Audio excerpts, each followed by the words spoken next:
Hi, three Arkansas law enforcement officers have been suspended, and Arkansas State Police are launching an investigation after a social media video revealed two of these law enforcement officers beaten the crap out of a suspect while another officer held him on the ground. I'll be talking about this in a few moments, and I'm going to show the video. I have to warn you, you might want to close your eyes. Welcome to the Mop Up for August 22nd. I'm David Feldman, coming to you from an air shaft overlooking a parking garage somewhere in Manhattan where the temperature is 77 degrees and rainy. Let's turn now to man-made climate catastrophe caused by fossil fuels. When we talk about climate change, we're talking about climate catastrophe, and it's caused by one thing: fossil fuels.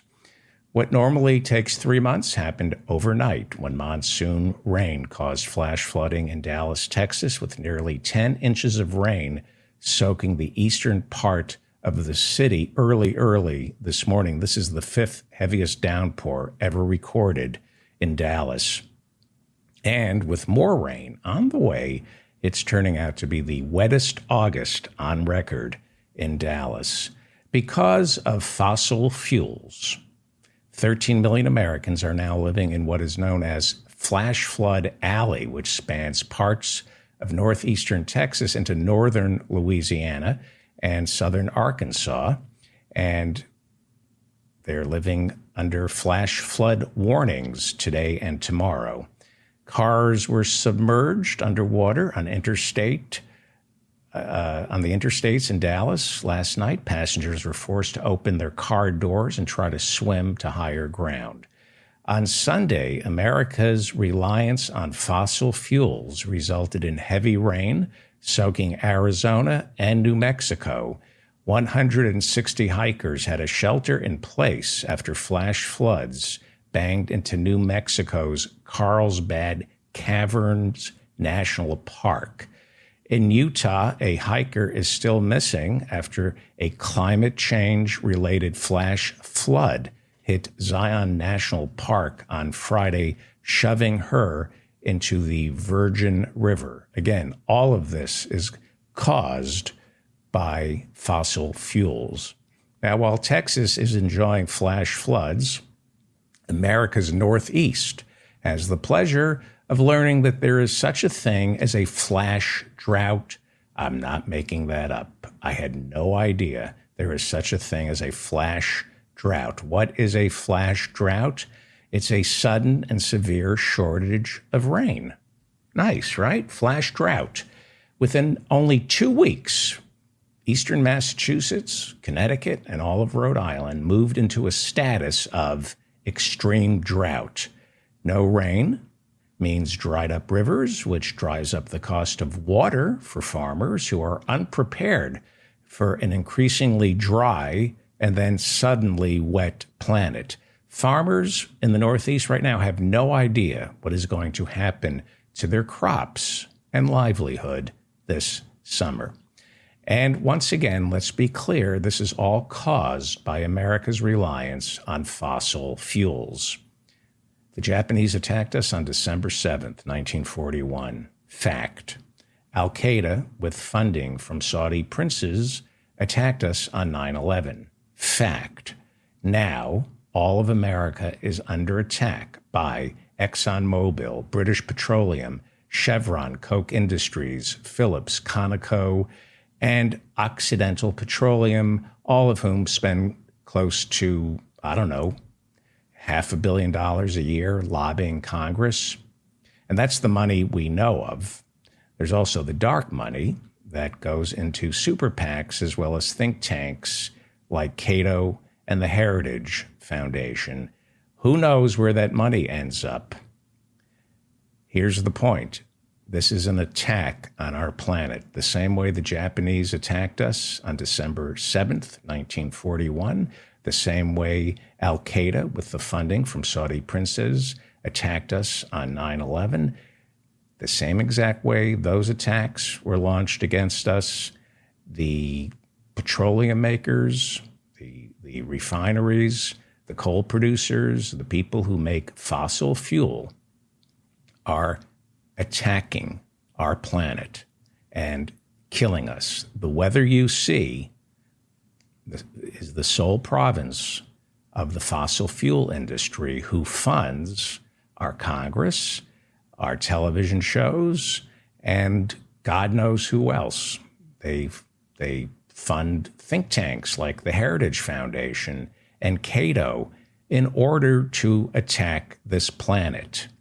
We have no idea where this money from the oil companies ends up. It ends up in the pocket of Dave Rubin, the Jewish and gay toady of the intellectual dark web, who claims he's a classical liberal, but is in fact a classical grifter taking dark money from Koch Industries. The Koch brothers, through a financial partnership with Learn Liberty, which, according to Aaron Friedman, writing over at the American Prospect, is a think tank started by the Koch-funded Institute for Humane Studies, they fund the Jewish and gay toady of the intellectual dark web, Dave Rubin. He gets money from the Koch brothers, according to the American Prospect. This is how they buy people, using a fire hose of dark money. Fossil fuels tentacles are fracking the right-wing echo chamber and getting them to downplay the connection between climate change and fossil fuels, as well as distract us from the role that fossil fuels play in climate change by distracting us from fossil fuels by raising phony issues like critical race theory or what bathroom the transgender community should be using, when the issue of our time is the war being waged against our planet by the fossil fuel industry. The Petroleum Institute can't win the argument. Climate change is here. We see it. It's causing drought, famine. It's washing away homes here in America. It is settled science and silence from the right wing. It's hitting Texas. Climate change, climate catastrophe is hitting Texas hard. And that is a serious problem for the oil industry because Texas sits atop the Permian Basin, which is where all of America's oil and gas sits. Yes, they're fracking Pennsylvania and California, but pound for pound, really all the oil and gas is underneath Texas or off the coast of Texas in the Gulf of Mexico. No part of America and practically the world comes close to Texas's Permian Basin. 30 billion barrels of oil and 75 trillion cubic feet of gas have been wrung out of that Permian Basin. More than 5 million barrels of oil a day are pumped out of Texas. If a barrel of oil is worth, $90 today, that's $450 million a day just from the barrels of oil. It's a lot of dark money to spread around to pay seemingly reasonable think tanks and seemingly reasonable pundits to say that climate change isn't real, but if it is real, it has nothing to do with fossil fuels. Dark money from the oil companies, specifically the oil companies which are waging war against this planet, dark money from the oil companies shapes the debate. It shapes the debate because the dark money hires people on the right to find other things for us to worry about instead of the issue of our time, the war against our planet being waged by the fossil fuel industry. For example, Senator Joe Manchin is the largest recipient of oil money in the Democratic Party. He also makes millions off his own coal companies, and he can't win the argument on climate change, especially in his own party, the Democrats, which, despite all the problems with the Democratic Party, it's still better than the GOP, and at least acknowledging the role oil, gas, and coal play in destroying the planet. Did I just say the role oil, gas, and coal play in destroying our planet? I'm sorry. We have to stop saying that. Oil, gas, and coal don't play a role in destroying the planet. That's a linguistic couching we've all been brainwashed to deploy instead of stating the truth, which is oil, gas, and coal are destroying the planet. They don't play a role in destroying the planet. Or actually, let's call it what it is, climate catastrophe, not climate change. It's climate catastrophe. Call things what they are. And oil, gas, and coal don't play a role in climate catastrophe. They are the cause of climate catastrophe. That is a fact. That's non-negotiable. Climate catastrophe is caused by oil, gas, and coal. So Joe Manchin, Democrat, takes more money than any other Democrat from oil, gas, and coal. He can't win the argument, so he changes the conversation. He's a fiscal hawk. He's worried about inflation and jobs. That's how he slows things down, because he can't make the argument that oil, gas, and coal isn't killing us. Watch Mad Men. You know, if you haven't seen Mad Men, just watch it. Don Draper, the advertising guru, says, if you don't like the conversation, change the topic. That's from like the 1960s. If you don't like the conversation about climate change or climate catastrophe and it being caused by oil, gas, and coal, you change the topic. Hey, what about transgender kids using the wrong bathroom? There's a problem in Texas. It's dying from climate catastrophe. Flash floods. We are now coming up also on the 5th anniversary of Hurricane Harvey, where Houston ended up completely underwater. I'm going to play you a clip. It's from Sky News, and it's amazing how quickly we forget these things. I want you to pay attention to how indiscriminate the flooding is in Houston and how it hits these million-dollar homes. But the right wing is still insisting climate catastrophe is not an issue. This is ground zero. This is where all the oil and gas comes from, the Permian Basin. This is Houston, Texas, paying the price for all that drilling. This is Houston, Texas, America's 4th largest city. Much of it is now under floodwater. Streets and neighborhoods swamped after one of the heaviest downpours in U.S. history.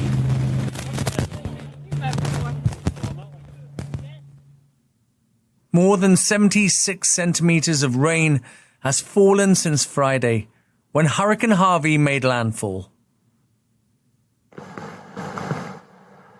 And it hasn't stopped. The deluge is incessant. The floodwaters continue to rise,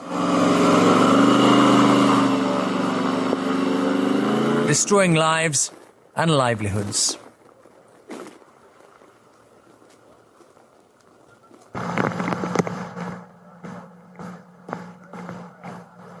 Water is probably another 4 inches since I was here a couple hours ago. Emergency services are at breaking point, unable to cope. Very eerie. Your stuff's floating around. You know it's all lost on the bottom floors, and you're trying to save anything you can. So it's a real heartache, and it's something that we'll live with forever. And it's going to continue. That is Texas dying from climate catastrophe. Those were rich homes. Those were at least $1 million in Houston. And that's the future for Texas. They know that in Texas. Texas has known the future for decades because that's where ExxonMobil Mobil is headquartered, and for decades, ExxonMobil has known they were heating up the planet, and instead of, coming clean, they came dirty and hid the evidence. Here's the story from Scientific American, okay? And I'm going to read to you from Scientific American. I've noticed some people just read things from the newspaper or a magazine or a book, and it's plagiarism. You have to tell people where you're reading from. This is from Scientific American. Exxon was aware of climate change as early as 1977, 11 years before climate change was a public issue.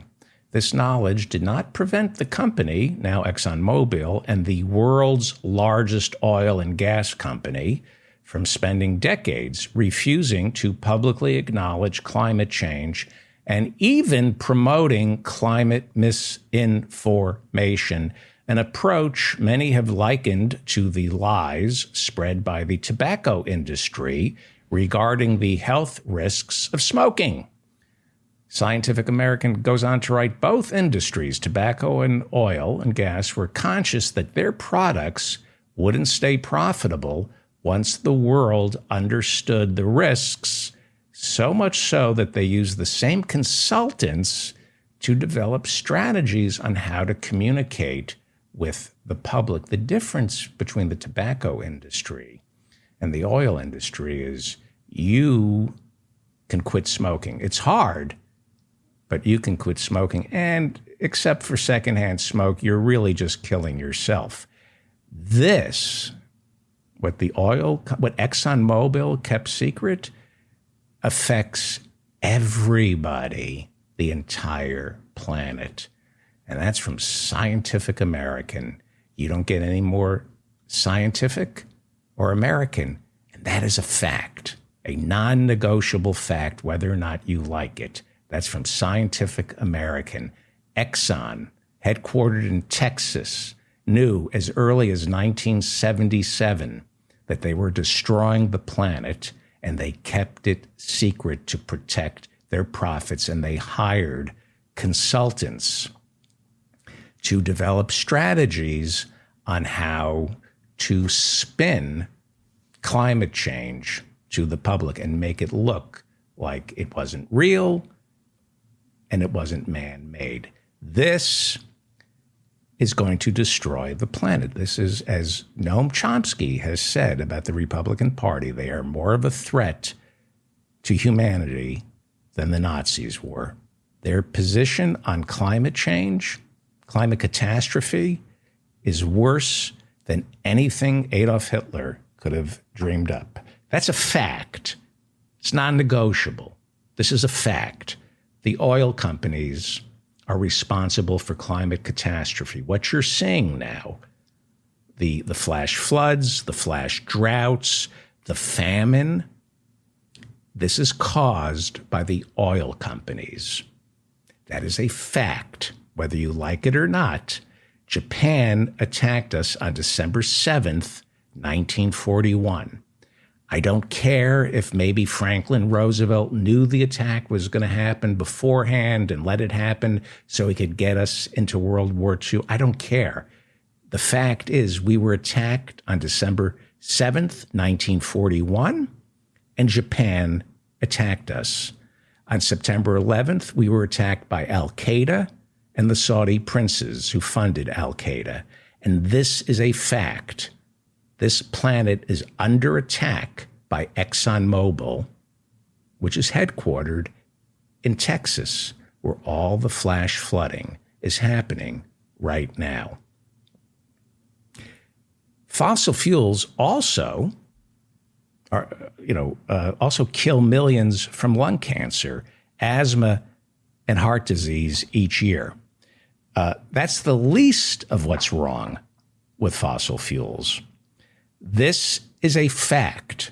Fossil fuels, and only fossil fuels, are responsible for heating up the planet, causing the planet and the climate to change in unimaginable ways, resulting in massive flooding, drought, famine, and entire cities like Houston underwater, and cities in Florida soon to be permanently underwater. Florida's going blue, not because of their politics, because of the water. ExxonMobil, the oil companies, create climate change, which causes the zoonotic leaps from bats and monkeys to humans that result in massive outbreaks of newly discovered viruses like COVID, monkeypox. This is all a fact, non-negotiable. Now, it's Texas's fault because ExxonMobil is headquartered there. And there are other oil companies, but I'm singling out Texas right now. And if climate change were localized to where it comes from, Texas, most of us would say, well, it's Texas's responsibility. Let them fix it. They keep drilling the Permian Basin. They keep denying climate change. They're suffering because of climate change. You know, it's their responsibility. When they're underwater, you know, we warned them. This is what happens, right? And, you know, it's all about personal responsibility down in Texas. Problem is, if it were localized, that would be fine. But Texas's lack of personal responsibility is killing the entire planet. The same way their lack of personal responsibility with guns is killing their school children. The guns. Texas needs the guns, not to keep each other safe, but to keep the oil profits coming in. It is the distraction the oil companies need. They need a border crisis to distract people in Texas of the brutal fact, that their Permian Basin is killing them and the planet. They need to ban books like The Diary of Anne Frank. I'm not making that up. They're in Texas. They're banning the Diary of Anne Frank, while at the same time accusing the left of violating their First Amendment rights because we believe shouting the N-word while killing an African American should carry a stiffer sentence than killing an African American by accident.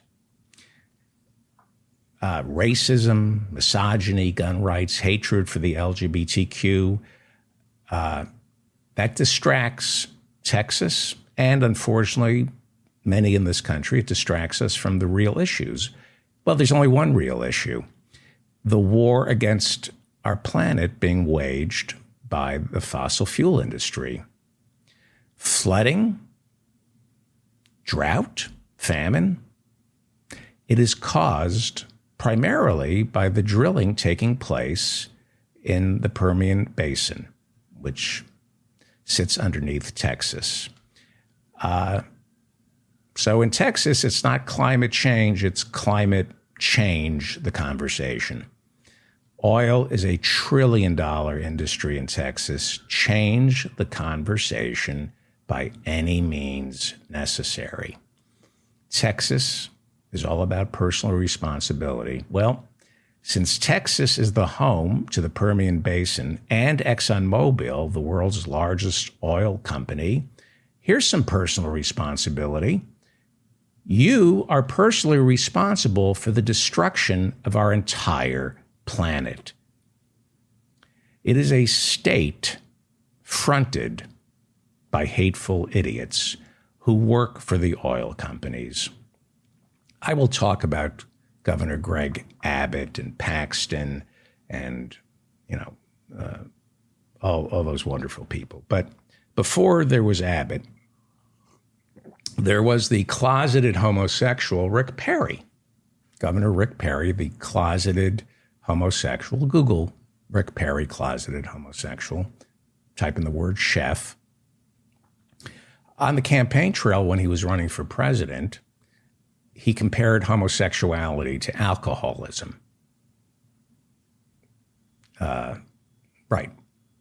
If something feels good, it's an addiction. but you can give it up by surrendering to a higher power. That's what Rick Perry accidentally said and apologized for.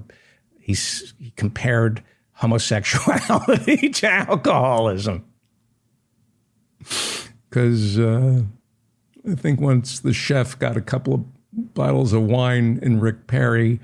Anyway, now how do you get there? How does Rick Perry let slip a sentence that homosexuality is like alcoholism? He's thinking that an alcoholic desperately wants to swallow that evil spirit, but you give yourself over to God and you will be released from temptation. This guy is a moron.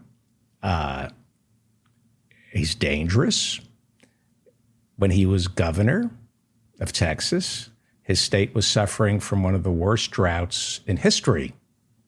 So, in April of 2011, then governor of Texas, this effing moron, Rick Perry, declared that Good Friday, April 22nd, 2011, through Sunday, Easter Sunday, April 24th, 2011, would be, he decreed, it would be the days of praying for rain.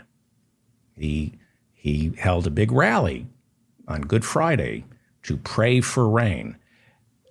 When the prayers started on Good Friday, 2011, 15% of Texas was suffering from drought. And Jesus heard the prayers. By August, more than 70% of Texas was suffering from a drought. After Rick Perry staged his prayer for rain, it took 168 days for it to rain in Texas. But it's the federal government that can't do anything right. 168 days for prayer to make it rain in Texas. It got worse. Your prayer made it worse. 168 days for rain after you prayed.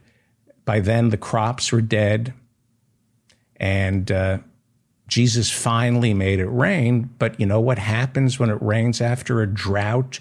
You effing moron, flash floods, because the earth is too hard to absorb the rain. You effing moron, Rick Perry. Oops. Praying for rain. He did.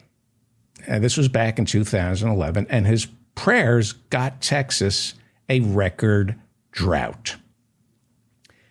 Instead of telling his Texans to do the righteous thing, get good with Jesus by getting off fossil fuels, this effing moron, Governor Rick Perry, blamed it on Jesus, right? Personal responsibility.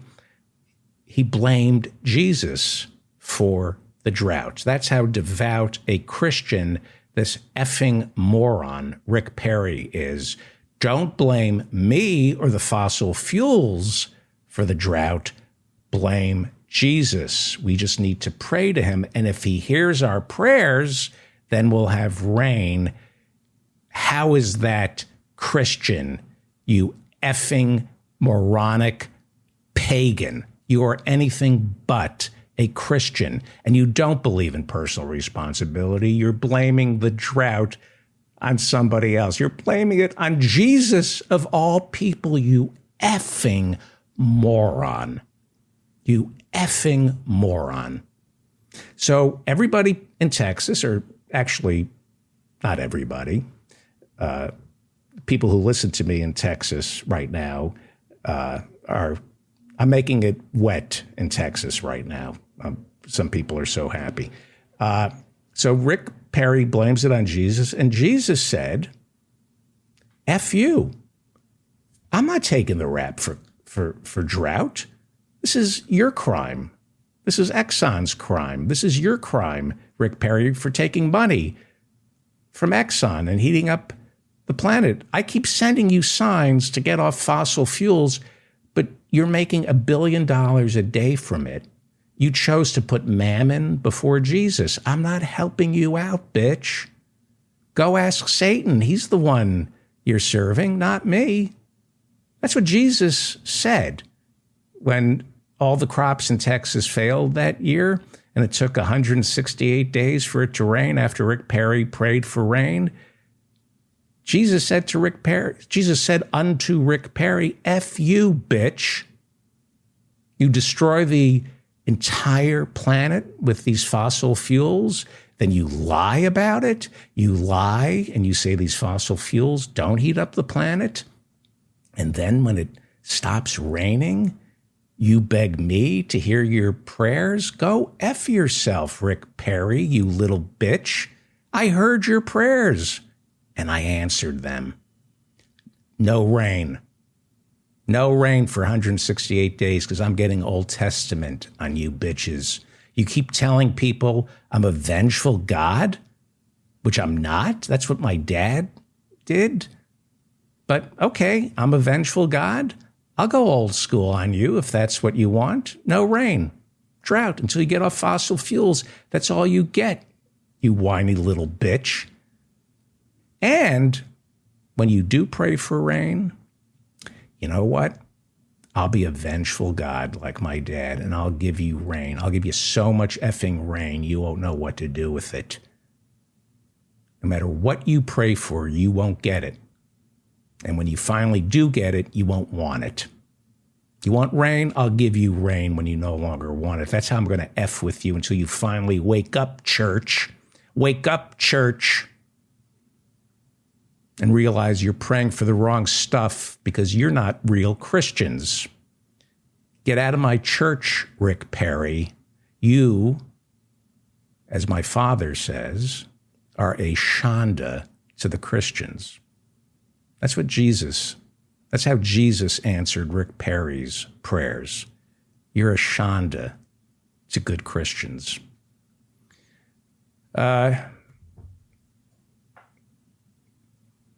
Sadly, the majority of Texans agree with me. Texas supposedly is all about personal responsibility for poor people, not for millionaires. And there are no millionaires on death row.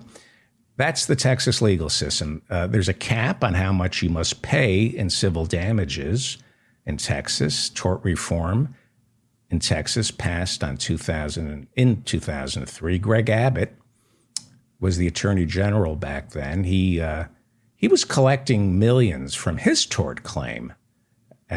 He was already being paid millions for his tort claim. And then when he was attorney general in Texas back in 2003, he was all in on tort reform because he got all his millions when the tree branch snapped his spine. Screw everybody else. He was all in on tort reform because he couldn't be all in on his wife. So he figured, let everybody suffer. Greg Abbott, sitting in his wheelchair after a tree branch snapped his spine. Greg Abbott said, if I can't get an erection, then nobody should be happy having sex. No, Texas, that's Texas. Texas is all about personal responsibility when it comes to balancing budgets on the backs of poor people. Personal responsibility is only for unwed single moms in Texas who should have thought twice before having the sex Governor Greg Abbott can't have because he's confined to a wheelchair and had to adopt a child because he can't get it up. His penis doesn't work, so he had to adopt a child, and he resents women for having sex. So you have sex, you get pregnant, you keep the baby. You can't have an abortion. That's the price you have to pay for a tree branch falling on Greg Abbott's spine and snapping it 40 years ago, rendering him unable to walk or have sex. And because he resents women who want a hard penis, which he cannot give his wife, he's going to torture. He's going to get even with all those women who won't have sex with him because they require an erection. You get pregnant, you're going to keep it, and we're going to make daycare so unaffordable you can't get a job because Greg Abbott hates himself. and he lashes out at pregnant women because a tree branch snapped his spine and he can't get an erection. And that's why Texas refuses to do Medicaid expansion under Obamacare. 1.5 million Texans don't have enough health insurance, including single moms, so there's a good chance they or the baby will die during childbirth because Greg Abbott, the governor, had to adopt because he couldn't father a child, because he can't have sex. So he's pro-life. He's pro-life, except if you're a mother giving birth. And if you're a baby. Texas ranks in the bottom half when it comes to infant mortality in America. You think abortion is the problem in Texas? I think it's infant mortality. Your policies are killing infants, and you're worried about abortions. It turns out the stricter the abortion laws, the higher the infant mortality rates. So we'll keep you safe in the womb, but the second you're on your own, then you're on your own. Here are the states dead last in infant mortality. Mississippi, Boggs decision. Not the Boggs decision. I'm hot. The abortion decision that overturned Roe. Mississippi, took place in Mississippi, dead last in infant mortality, followed by Arkansas, then a few notches up above, it's Louisiana, West Virginia, Tennessee, and then Texas. These people in Texas destroy the planet by encouraging the use of fossil fuels. They love guns. They never met a country of brown-skinned people they didn't want to drop bombs on. They think everyone should own a gun, no matter how many mass shootings we have every day, which is about 2. We're averaging 2 mass shootings a day. They oppose Medicare for all. In Texas, they won't take the Obamacare Medicaid expansion, and they call themselves disciples of Christ. Is there a version of the New Testament I haven't read? I've read the New Testament. If these are the conclusions Texas draws from the New Testament, then it's high time we put the New Testament on the same list that Texas has put Catcher in the Rye, To Kill a Mockingbird, and Lady Chatterley's Lover.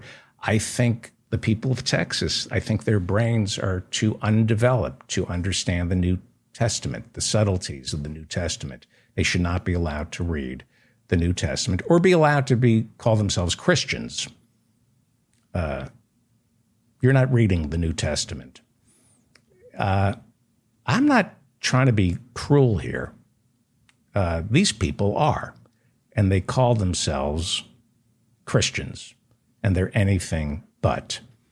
We are up against hard-hearted people who feel life has treated them unfairly, and whether they know it or not, and they don't know much, especially about themselves. I mean, you look at this effing moron, Rick Perry, calling homosexuality akin to alcoholism. I mean, there's really no self-awareness there. So whether they know it or not, they want to punish the world for how they feel, how they wake up each day, how inadequate Greg Abbott, Rick Perry, they wake up every day feeling inadequate and lousy, and they want to lash out and make people suffer. I'm not trying to be cruel here. I'm just explaining why there's so much cruelty coming out of Texas. This is not cruelty. This is not insensitivity. Texas Governor Greg Abbott is confined to a wheelchair. He had to adopt a child because a tree branch snapped his spine in the 80s while he was out jogging in between studying for his bar exam. Abbott now opposes tort reform. He hates trial lawyers. Yet he sued the owner of the property and the tree trimming company for the tree branch that snapped his spine and made it impossible for him to get it up and have sex with a woman. He then got one of the top trial lawyers and he sued, right? And he reached a settlement in which he personally would receive millions of dollars paid to him over the course of his life. It's approaching something like $10 million so far. The longer Greg Abbott stays alive, the more money he gets.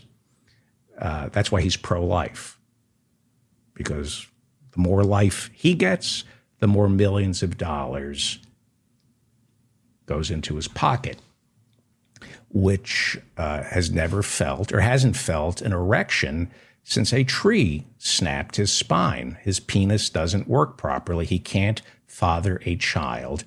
I am not making fun of him.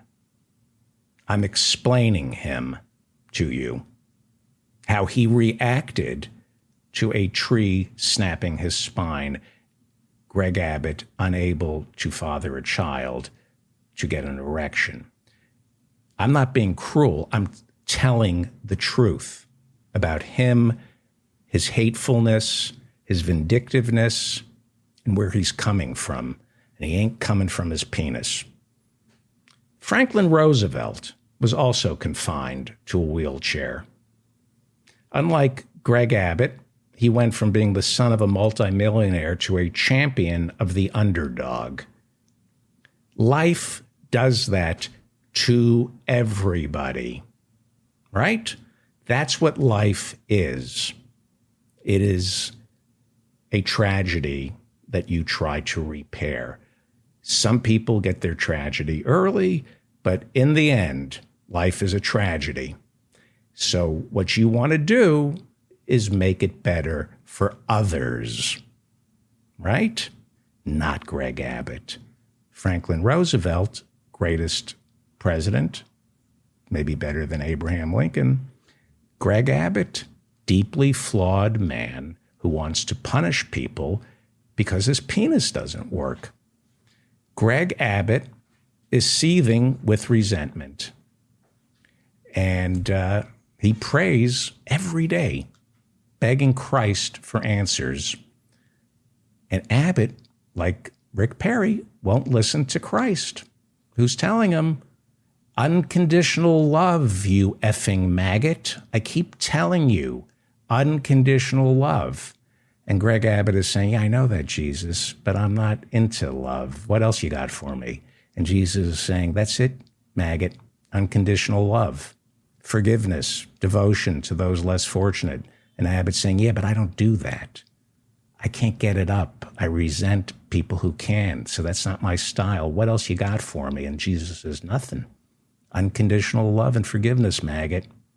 And Greg Abbott is saying, you know what? I'm going to read your writings, Jesus, and find something else. I can find something else in there. And Jesus is saying, you'll see.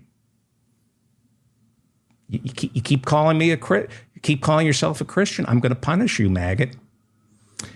Philip Roth, the novelist, famously wrote, my friend Michael gave this to me. This is what Philip Roth wrote. Old age isn't a battle. Old age is a massacre. We are all witnesses to this massacre. The longer you live, the more of the massacre you bear witness to, Greg Abbott. Which is why with age and tragedy should come humility, tenderness, and most importantly, concern for the less fortunate, because some people are less fortunate than others. Eventually, we all are less fortunate. It's all about luck. It's why they call a lot of money your fortune. Hey, Warren Buffett has a fortune. Why? Because he's fortunate. Oh, no, he picked the right stocks because he did all the research. It's hard work, not fortune. No, you're a moron. Warren Buffett is the beneficiary of good fortune. He's white, male, born in the United States, to a United States congressman who got him investing in the stock market when Warren was 7. And Warren Buffett tries to present himself as folksy. You know, he even supported Barack Obama. And he also gives good investment advice. He says, don't pick stocks. Don't do what I do. Use an index fund. He says you can't beat the market, and he's right, which is true. Begging the question, how come Warren Buffett beats the market when nobody else can, and nobody else can beat the market? Because Warren Buffett doesn't pick stocks. He picks actual companies and then buys them, or a minority stake or a majority stake in that company. He's not a stock picker. He's a company picker. And the companies Warren Buffett picks do well because Warren Buffett is evil. Warren Buffett is an effing evil prick who will rot in hell because, like the Texas oil billionaires, he is responsible for the destruction of our planet. He owns 10% of Chevron. He's not the majority shareholder of Chevron, but he owns 10%. And as of last week, Warren Buffett, this evil, evil prick, became the majority owner of Occidental Petroleum. Look up Occidental Petroleum.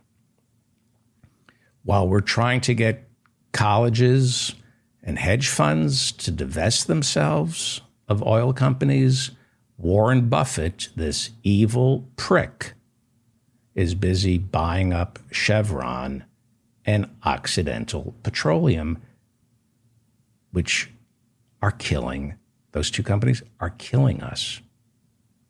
And he's making money off our destruction.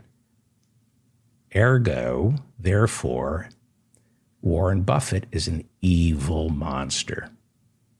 Evil. He's also the majority owner of Coca-Cola. Warren Buffett basically owns Coca-Cola, which, like the oil companies and the tobacco companies, kills people all over the world each day from obesity, diabetes, cancer, and heart disease. Sugar water is poison. It's a slow poison. Coca-Cola is evil. Warren Buffett is evil. That's fact. If you make money off the deaths of people, it's not complicated. You're evil. There are no gray areas to owning 10% of Chevron. Chevron is an evil company. It destroyed the Ecuadorian rainforests. And the lawyer who beat them in court ended up being the one who went to prison.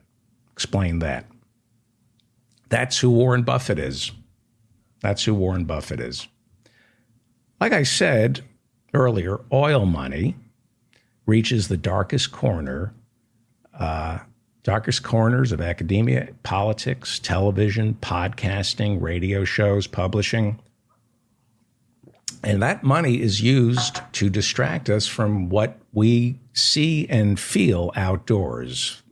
The planet is on fire. And the fossil fuel industry, which makes billions and billions and billions of dollars a day, they pay people to distract us.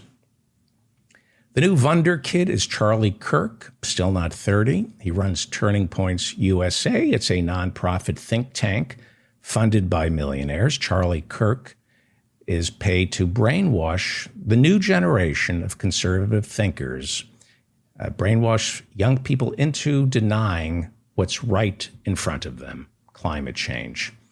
He is infecting the brains of our youth. He's paid to infect our youth, to distract them away from climate change. He's a brain amoeba caused by climate change. Or he's a brain amoeba that causes climate change. And apparently he's not the first climate change related brain amoeba out of Arizona. Arizona is plagued by an amoeba, and it's called Naegleria fowleri, colloquial known as a brain brain-eating amoeba. This is what Arizona is enduring this summer. It's called a brain-eating amoeba. And take a look. Frequent as global warming paces forward. To me, it's why take the risk.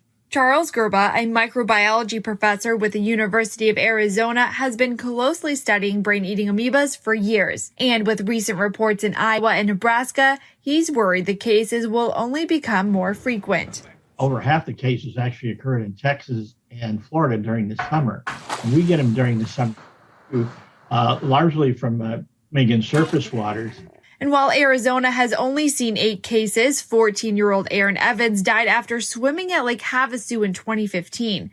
Gerba says temperature increase will only make for the perfect habitat for Naegleria fowleri. So the big concern is we're going to see more and more cases as global warming proceeds. Even in Arizona, bodies of water that were generally cooler in the spring may be warmer, and so exposure may increase throughout the season.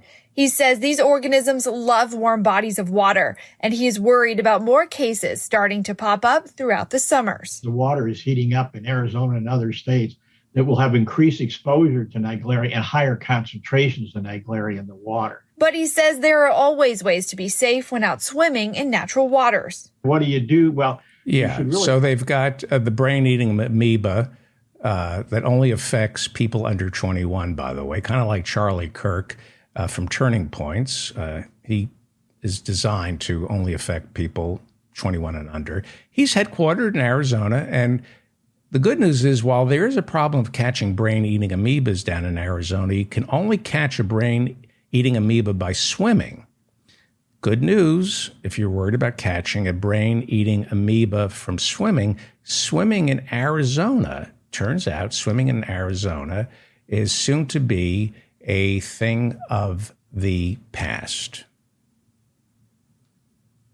It's a crisis on the Colorado. The nation's largest reservoirs are rapidly retreating. Iconic dams could stop producing power. Western states are being warned to drastically cut their water use. This is a crisis that we haven't seen in history, in our lifetime. This week, the Interior Department declared a first-ever Tier 2 shortage on the river that provides water for 40 million people in 7 states. Arizona will lose 21% of its water. Arizona, where Turning Point is headquartered. Charlie Kirk lives in Arizona. But what is he paid to worry about? Not the water shortage. He's paid to get other Americans to worry about not flash floods, not famine, not drought, not brain-eating amoebas. He's not paid to get people in Arizona to worry about what's right in front of them because it's all caused by fossil fuels being burnt into our atmosphere. So the people who pay him make those fossil fuels. No, so he's paid to distract Arizonians by warning us about the climate in our universities. That's the only climate change he's paid to make us worry about. The climate in our colleges, where free speech is under assault, he says, by cultural Marxists who want to turn America into a totalitarian regime of leftists who want open borders and some kind of sexual anarchy where our kids are forced to explore every single type of sexual experience before they're ever allowed to declare their gender and or sexual preference. That's what he's getting everybody worked up over because he's paid to. He is paid to get young people worked up over anything but climate catastrophe, which is caused by Charlie Kirk's paymasters. He's got a rough road ahead of him because young people aren't dumb. They know the expiration date on the planet is quickly approaching. So the fossil fuel industry must work that much harder to make these kids stupid. Distract, distract, distract. The house is on fire. But the real problem is, let's convince everybody the real problem is someone has hijacked our Wi-Fi and is getting free internet. That is what Charlie Kirk is paid by the fossil fuel industry to do. Your entire house has been set on fire by gasoline. And the people who set the fire are working to convince the people inside that house that they should be fighting each other over who gave out the Wi-Fi password. Right? Charlie Kirk gets his funding from right-wing billionaires. Jane Mayer over at The New Yorker has been writing about dark money for decades. She interviewed Charlie Kirk about 3 years ago, and he refuses to reveal who donates to his Turning Points organization. He says the people want to be anonymous. Why? Why would they want to be anonymous? Jane Mayer over at The New Yorker writes, Kirk does speaking engagements and fundraising at various closed-door energy industry gatherings, including the Natural Mining Association and the Independent Petroleum Association of America. When Jane Mayer over at The New Yorker interviewed him, Charlie Kirk admitted that, yes, some of my donations come from the quote-unquote fossil fuel space. Mayer goes on to write that Charlie Kirk and Turning Point work on college campuses to get kids to oppose their colleges voting to divest themselves of investments in fossil fuels. It's amazing. That's from Jane Mayer over at The New Yorker. People should read this article. He wrote the introduction for a pamphlet that's being handed out to college kids entitled 10 Ways Fossil Fuels Improve Our Daily Lives. That's Charlie Kirk. He's a brain amoeba, and he's a college dropout. So, again, I'm going to talk a little bit about college and college dropouts. This is Charlie Kirk bragging about how he didn't go to college. I didn't go to college, and I think that, a lot of young people need to consider that path. Look, the college cartel has done such damage to our country. I believe the college cartel is no better than the Mexican drug cartel. And what they've done to our nation's youth, the bad ideas they've been spreading, the idea pathogens that have been infecting the inner core of our society. Wow. Those are some good words there. The idea pathogens affecting our society's inner core. Well, it takes one idea pathogen to know another idea pathogen, and Charlie Kirk is a paid idea pathogen. He's a brain amoeba because he's smart and he is a good student. He is getting his talking points from think tanks funded by fossil fuels. They teach him. They literally give him a playbook to work off. I watched Charlie Kirk debate my friend, Professor Ben Burgess, and on Charlie's lap was literally a loose leaf binder filled with talking points. He didn't go to college, but he's a good student. And when he speaks before the American Petroleum Institute, he gets money as well as approval, the approval he needs, and they convince him he's smart, that he has a future, and they throw him other thinkers who can school him because he's young, and he then can school other young people. Here we have Charlie Kirk, a college dropout, going on college campuses, reaching out to kids in college who are racking up debt because, unlike Charlie Kirk, they don't have fossil fuel sugar daddies to teach them. And he's telling these kids they're being brainwashed, that higher education is a cartel that has done more damage than the Mexican drug cartel. And that sounds smart until you examine it. But young kids who are impressionable join him. He creates AstroTurf on college campuses. He spreads some money around. And there are enough college kids who are willing to be on the take. They need money. They take the money with promises of future work, parroting fossil fuel funded think tanks' talking points. And they stage these protests to protect the oil companies. Again, Charlie Kirk is brilliant, not even 30. He's much richer than I'll ever be. He's married to a Miss Arizona. He's living the life. And young people hang on his every word. I feel good for him. He's an entrepreneur. I'm jealous of his youth, his hair, his looks, and his innate intelligence. He has innate intelligent, but he is wicked. He is wicked. And despite having a much higher IQ than I, he remains uneducated. He didn't suffer through college. He was never forced to explain himself, how to use footnotes, how to use hyperlinks. He was never taught critical thinking. You know, there are many things wrong with higher education in America, student debt being most of it. And by the way,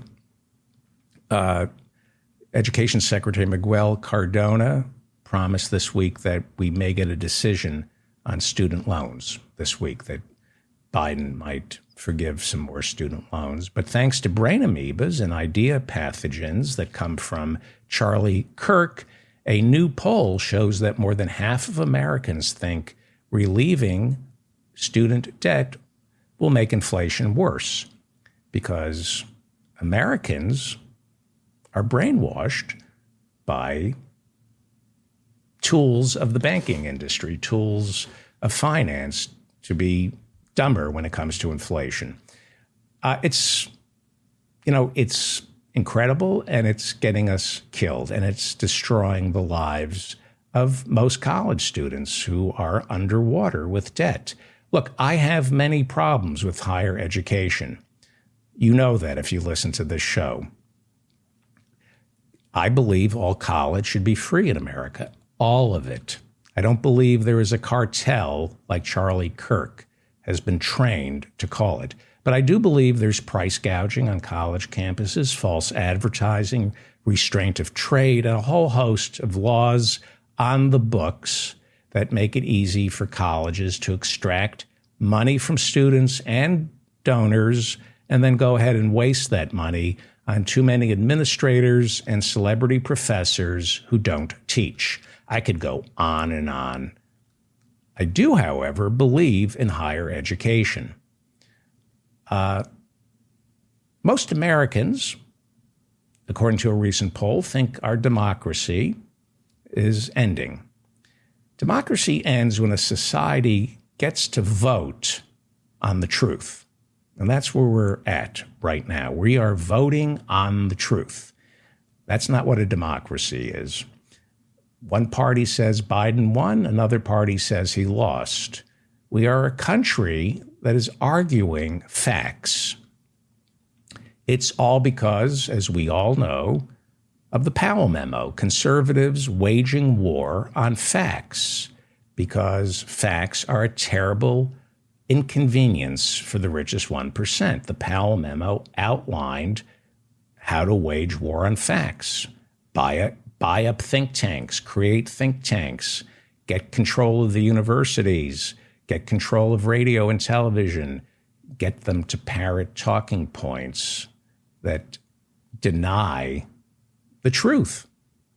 Since the Powell memo, and we all know this, the rich, especially the fossil fuel industry, they've been fueling charlatans like Charlie Kirk or Rush Limbaugh, Sean Hannity, the National Review, as well as every right-wing think tank that is willing to spread the lie that government is the enemy.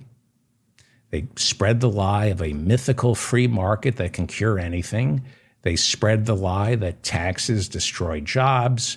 And most importantly, the lie that climate change has nothing to do with fossil fuels.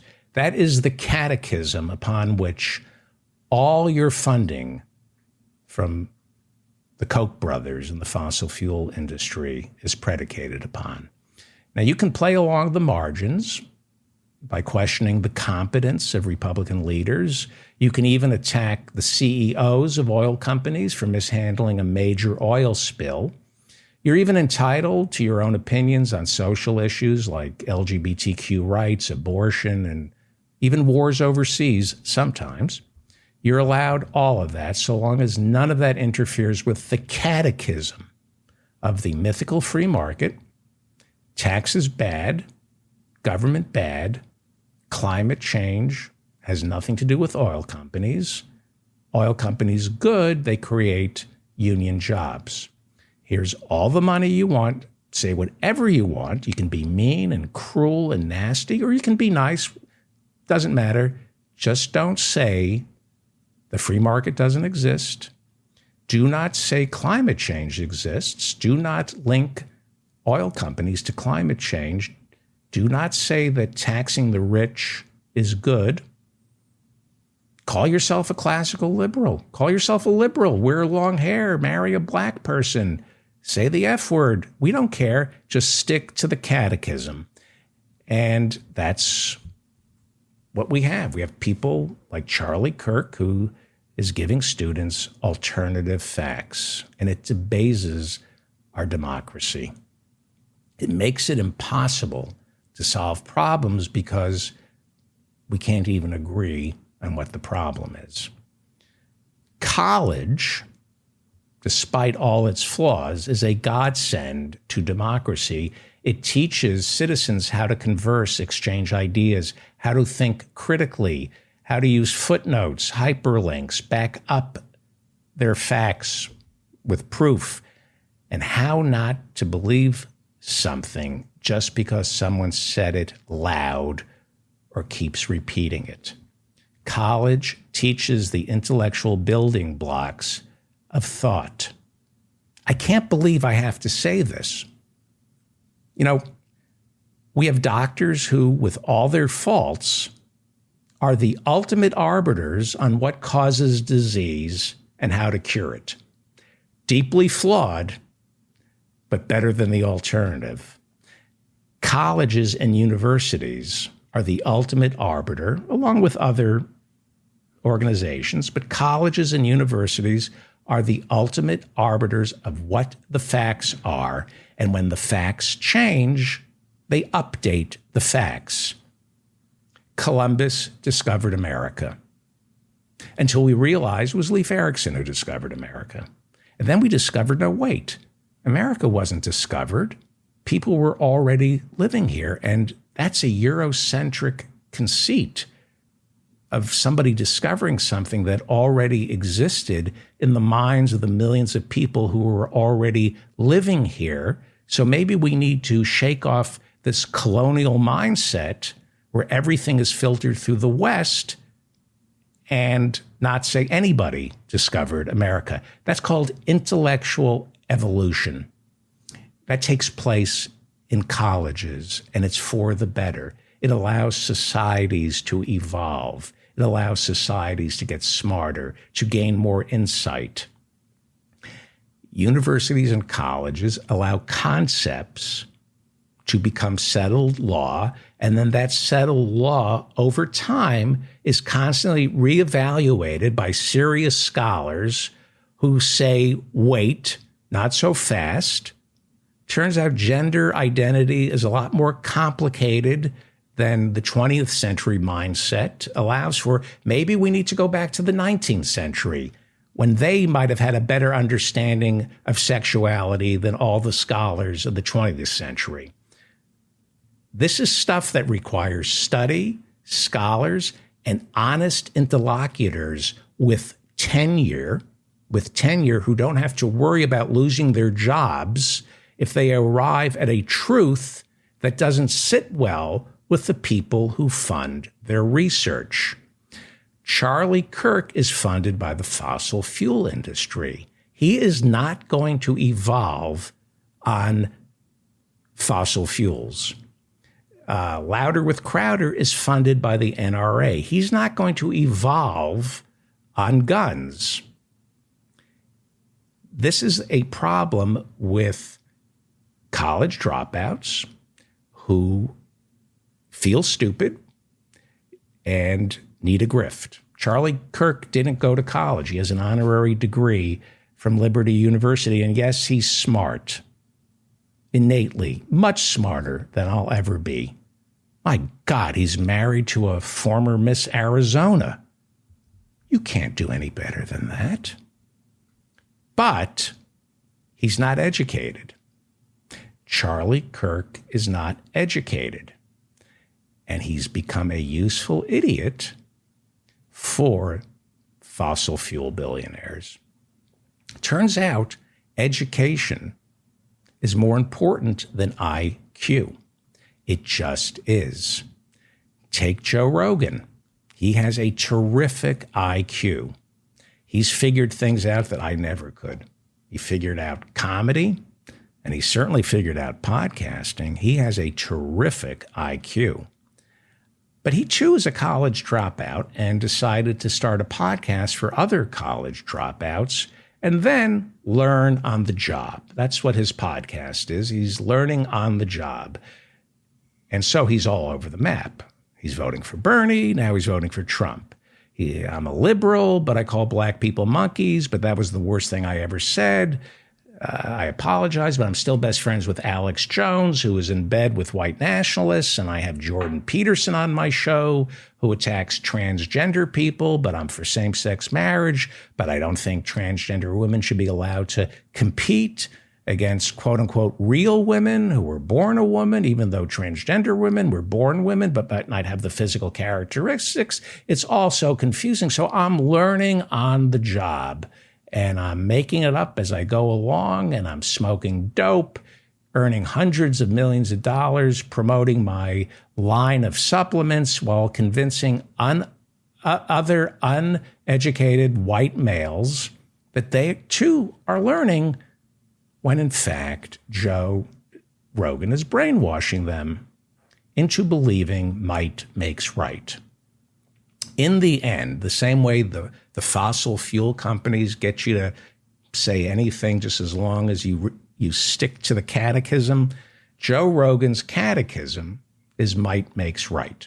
He can say anything else, but to the core of his very being, Joe Rogan is preaching might makes right. And that's immoral. That's wicked. That is evil. It is unevolved.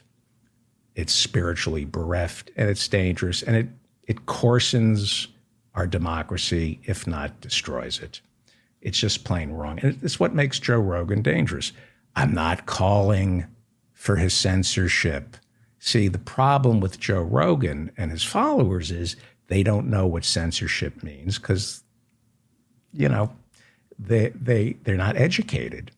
And so they immediately say, if you criticize Joe Rogan, that's censorship.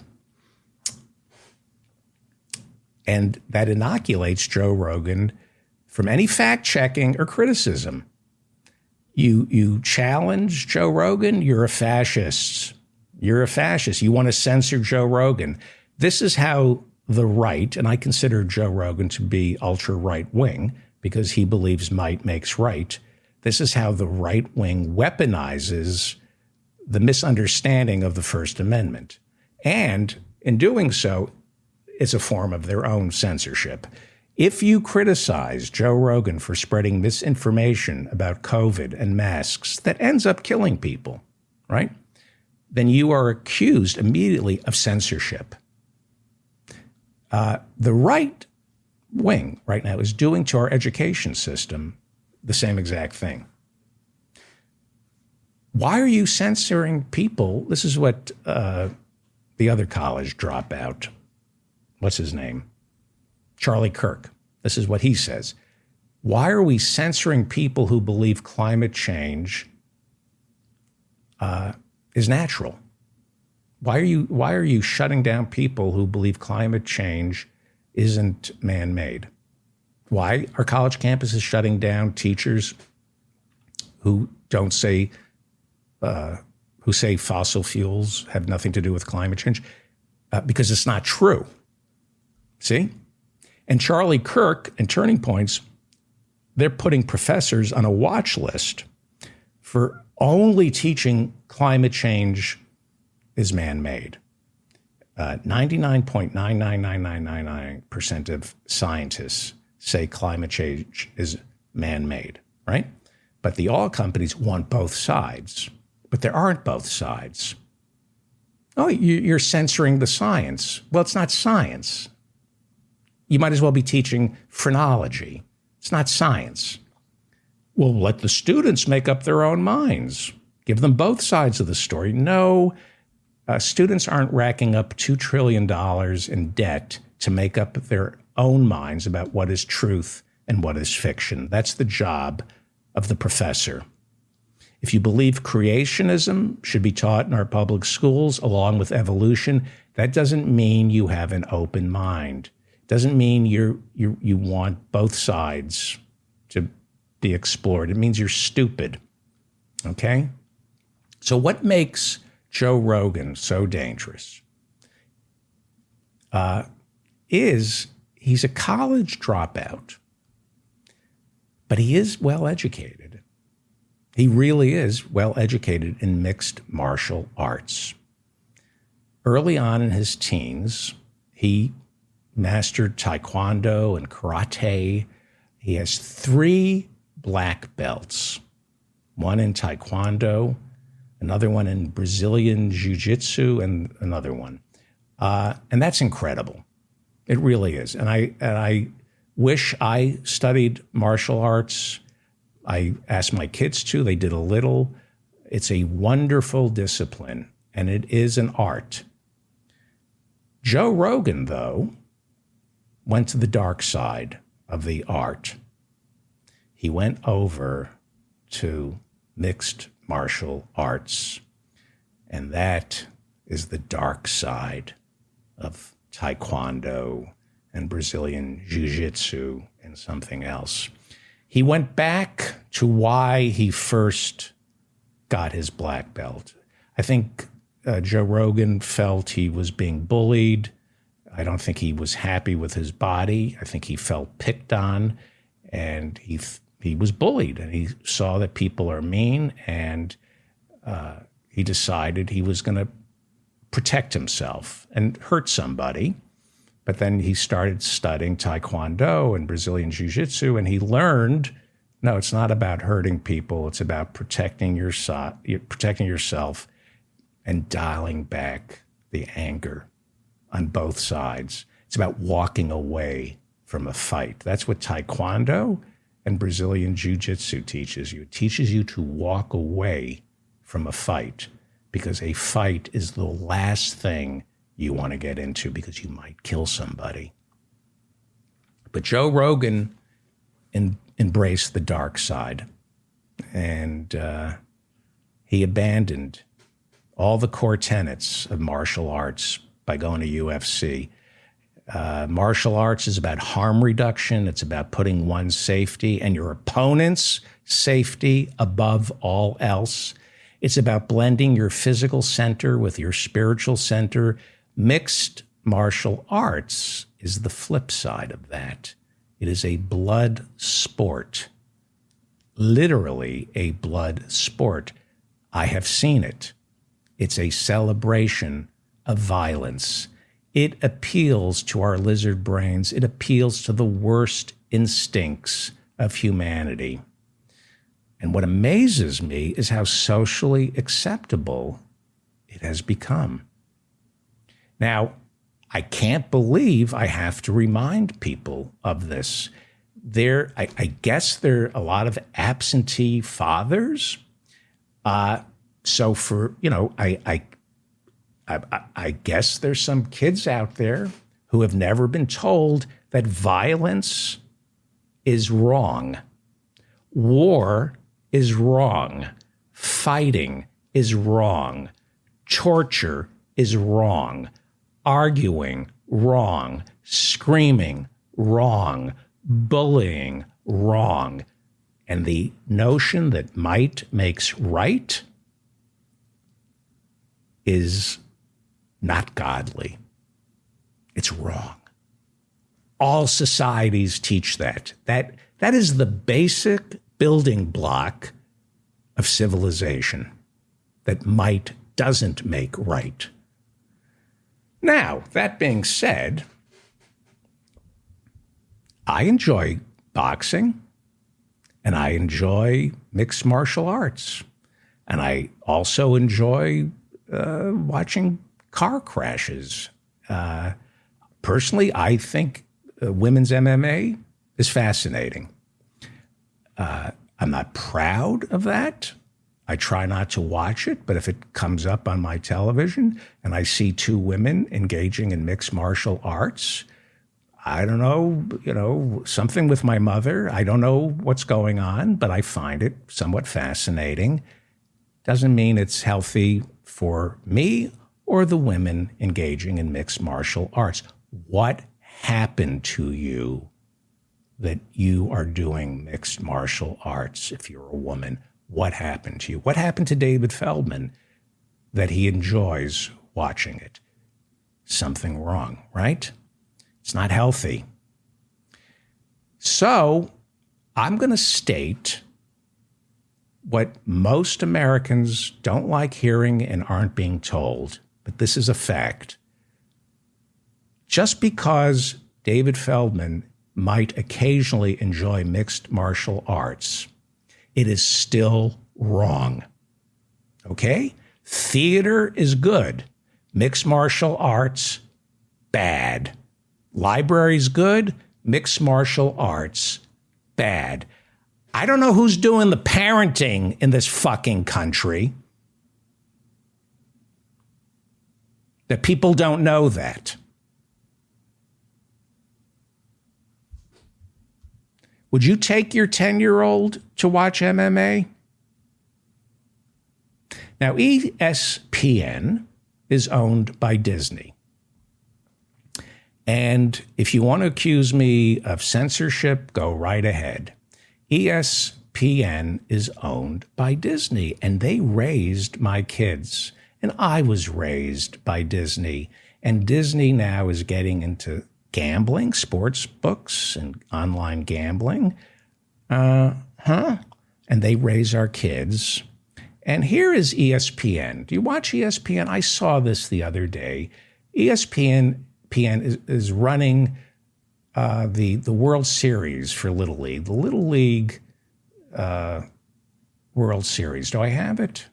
Here we go. This is really something to watch. And there's a collision here, and it was very concerning, and I want you to watch this. This is when the passion grows. Francesco Carlini drives one in the air to right center, and it's down in the gap and hung on to by Acosta. Through the collision with Cordelia, Joshua Acosta puts it away for the first down in the sixth. How did he hold on to that ball? He got hit hard. Luckily, it looks like both of them are all right. Cordelia popped up too, and you get a tip of the cap there. That was scary. Anybody who saw that, seeing two kids bump into each other, and you go, oh, maybe some of you saw the pitcher in Little League who hit the batter in the head. And the pitcher started to cry. And the kid who got hit in the head had to go over to the mound and give him a hug and tell him not to be upset. That's everything that's right with baseball, everything that's right with humanity. That's good, right? I'll make a value judgment, ESPN, which is owned by Disney. Good on you. Well, Joe Rogan also works for Disney. He works for ESPN doing play-by-play for UFC. That's Ultimate Fighting. And over the weekend, he was in Salt Lake City doing the play-by-play as UFC welterweight champion Kamaru Usman defended his title against Leon Edwards, who was losing until he scored perhaps the most memorable head kick in UFC history. That would be a kick to the head. This was on ESPN, which is owned by Disney, and this is the knockout. Watch this.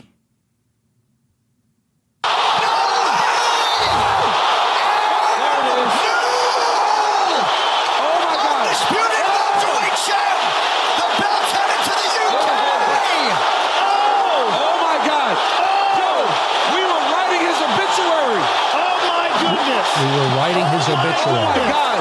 Oh, my goodness. Leon Rocky Edwards, your new welterweight champion. Oh, my goodness. Okay, that's how Joe Rogan makes his living. Joe's response, that was like tens of thousands of people with bloodlust watching Kamaru Usman getting kicked in the head. And Joe's response went viral. Here he is again. Now, you tell me if this is right or wrong. Watch Joe Rogan's reaction to Kamaru Usman, flat on his back, eyes rolling to the back of his head, which had just been kicked by the newly crowned welterweight champion, Leon Edwards. This is on Disney-owned ESPN. Watch Joe's reaction to this.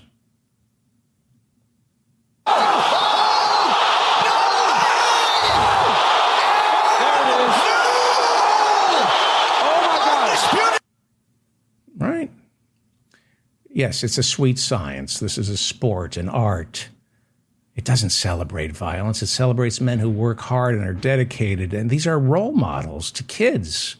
These kickboxers, these mixed martial arts fighters are teaching Disney's kids that if they put their mind to it, they can kick a guy in the head and nose and get cheered on and also get paid for it. Look, I don't approve of this, okay? And it's poison.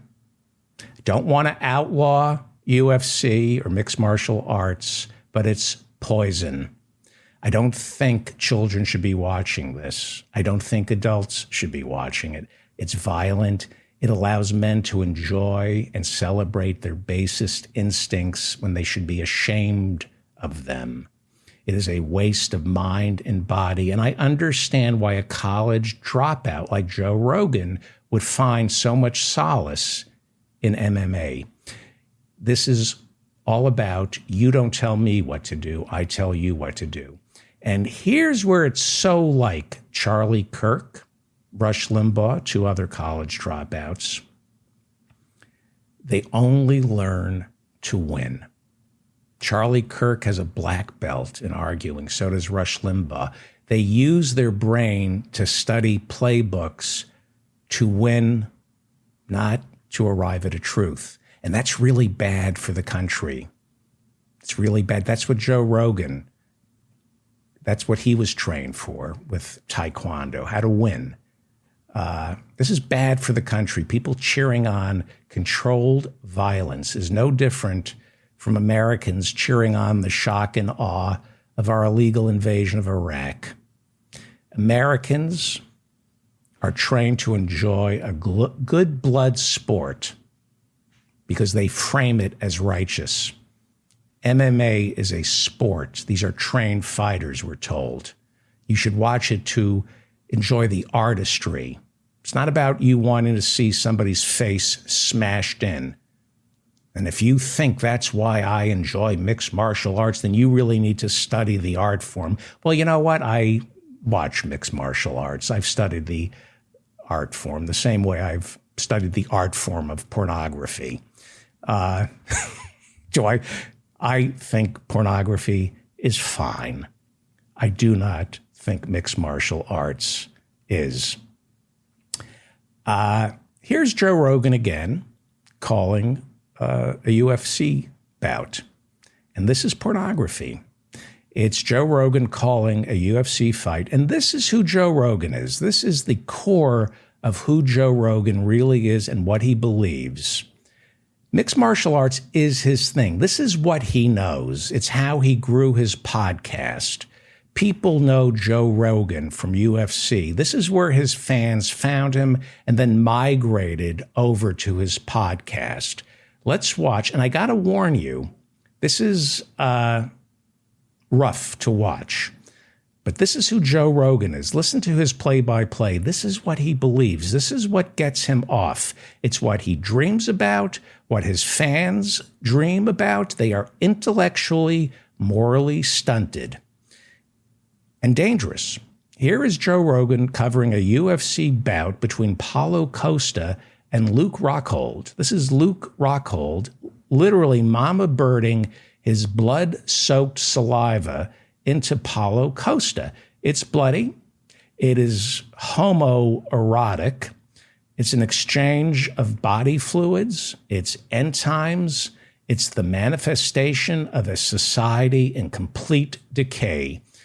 If you think this is acceptable, ESPN, which is owned by Disney, you have lost your moral compass. You have no right, ESPN or Disney, you're the same thing, to raise our children. Listen to Joe Rogan calling this bout. This is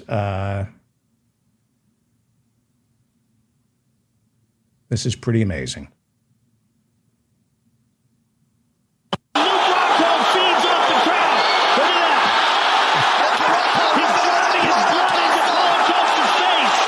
Over Polo Coaster's face. I mean, look at that.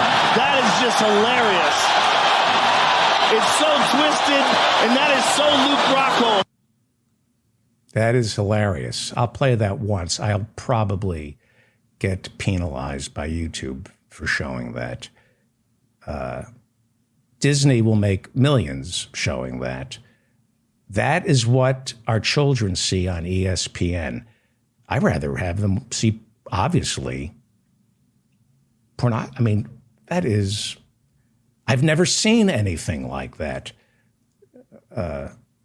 This is the message. Might makes right, Disney.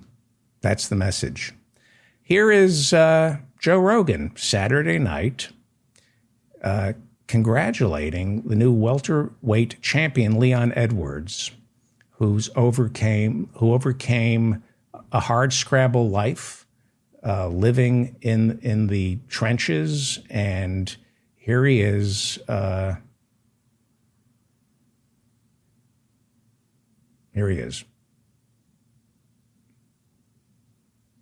I am here with the winner and new welterweight champion of the world,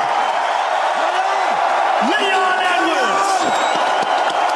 Leon, please describe what this feels like. I can't put into words, Joe.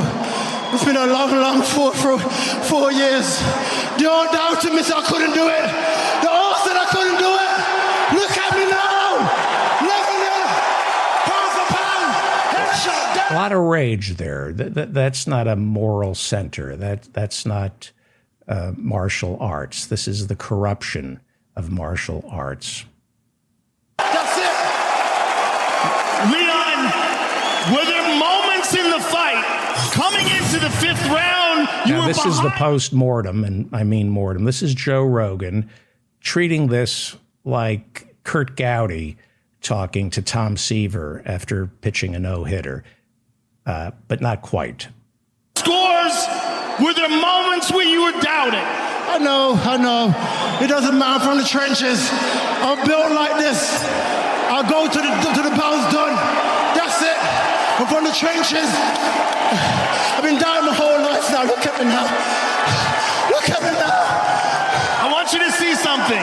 Look up at the big screen. I've been down in the trenches my whole life. Look at me now. Look at me now. What a nice message Disney is giving kids. Team in Birmingham, when they watch, it belongs to nobody. That's it. Leon, that was one of the most amazing come-from-behind victories I've ever seen inside the octagon. Let's take a look at it. You showed him the left. Take a look at this. You show him the left.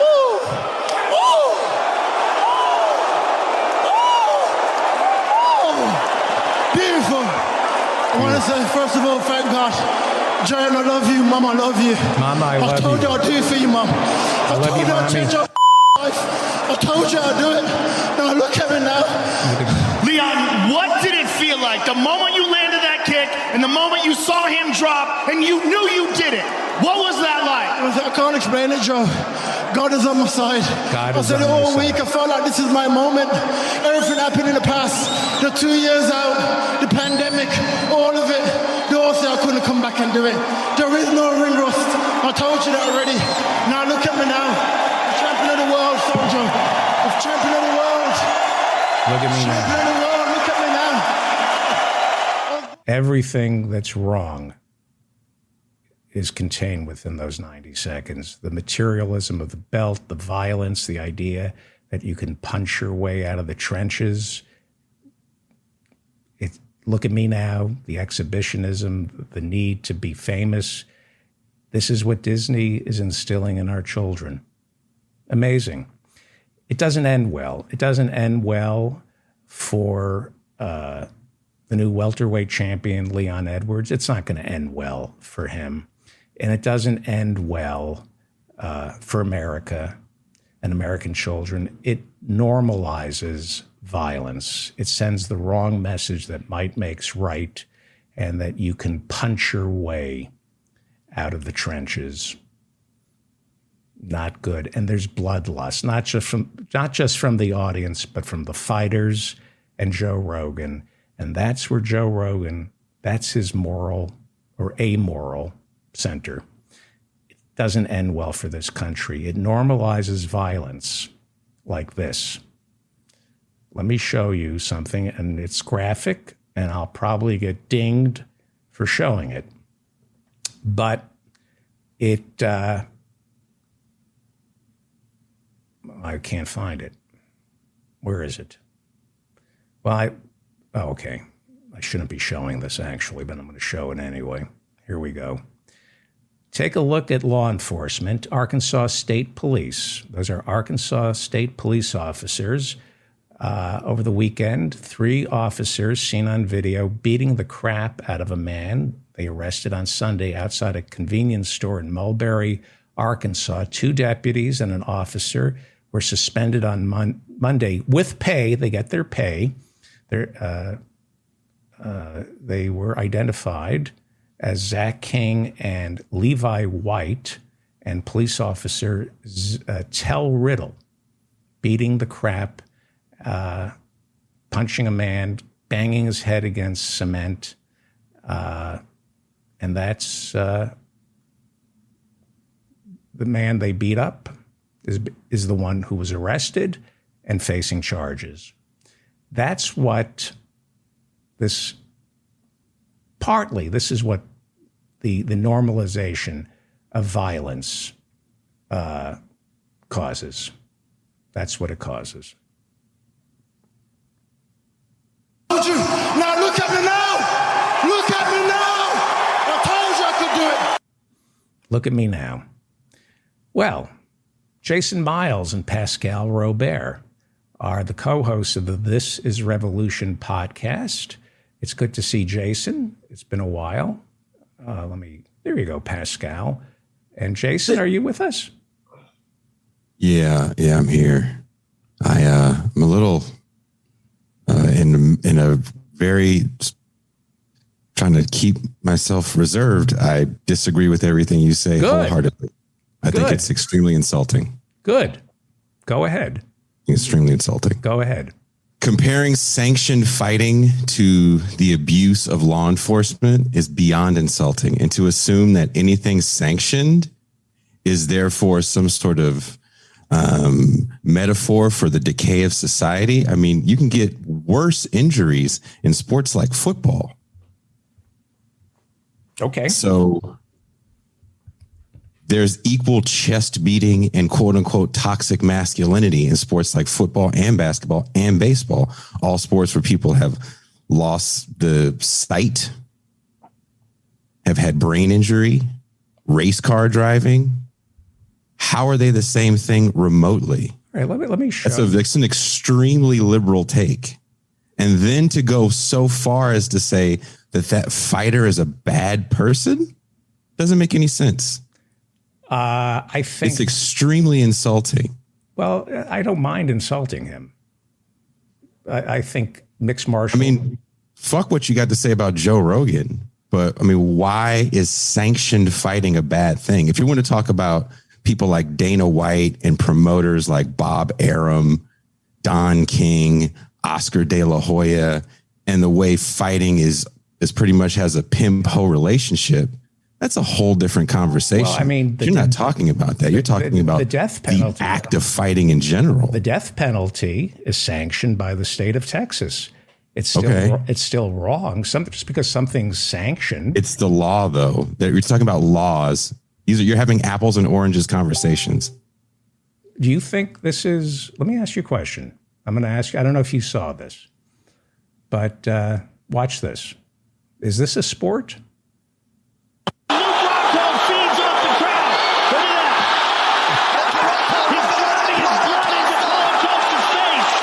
Over Paulo Costa's face. I mean, look at that. That is just is hilarious. It's so twisted, and that is so Luke Rockhold. Yes. You think that's acceptable? Yes. Why? Why is it not? Because you don't like it? Is it a sport when a football player tries to hurt another and paralyzes one and then celebrates over it? The same thing happens. And I don't approve. Why is one barbaric and the other is not? I don't approve of football either. What do you approve of? I approve of reading, baseball, golf. I do not approve of violence. I think it is a sign of a society that hasn't evolved. When the only avenue for rage is through... Why is it rage? Have you ever played those sports? Yes. Have you ever been punched in the face? And fought, yes. And taught fighting, yes. And when you get punched in the face, it creates oxytocins. It says you? No. It creates... Says you. Because if I get punched in the face, I'm trying to avoid getting punched in the face again. Well, that's why you stop boxing. But the ones who get punched, it's endorphins. It produces a morphine effect in the body that is actually intoxicating. People who get punched for a living. So if I punched you in the face, you get a boner from that? You get drunk off that? Well, you wouldn't. You either try to avoid getting punched in the face. You ask me to stop punching you in the face.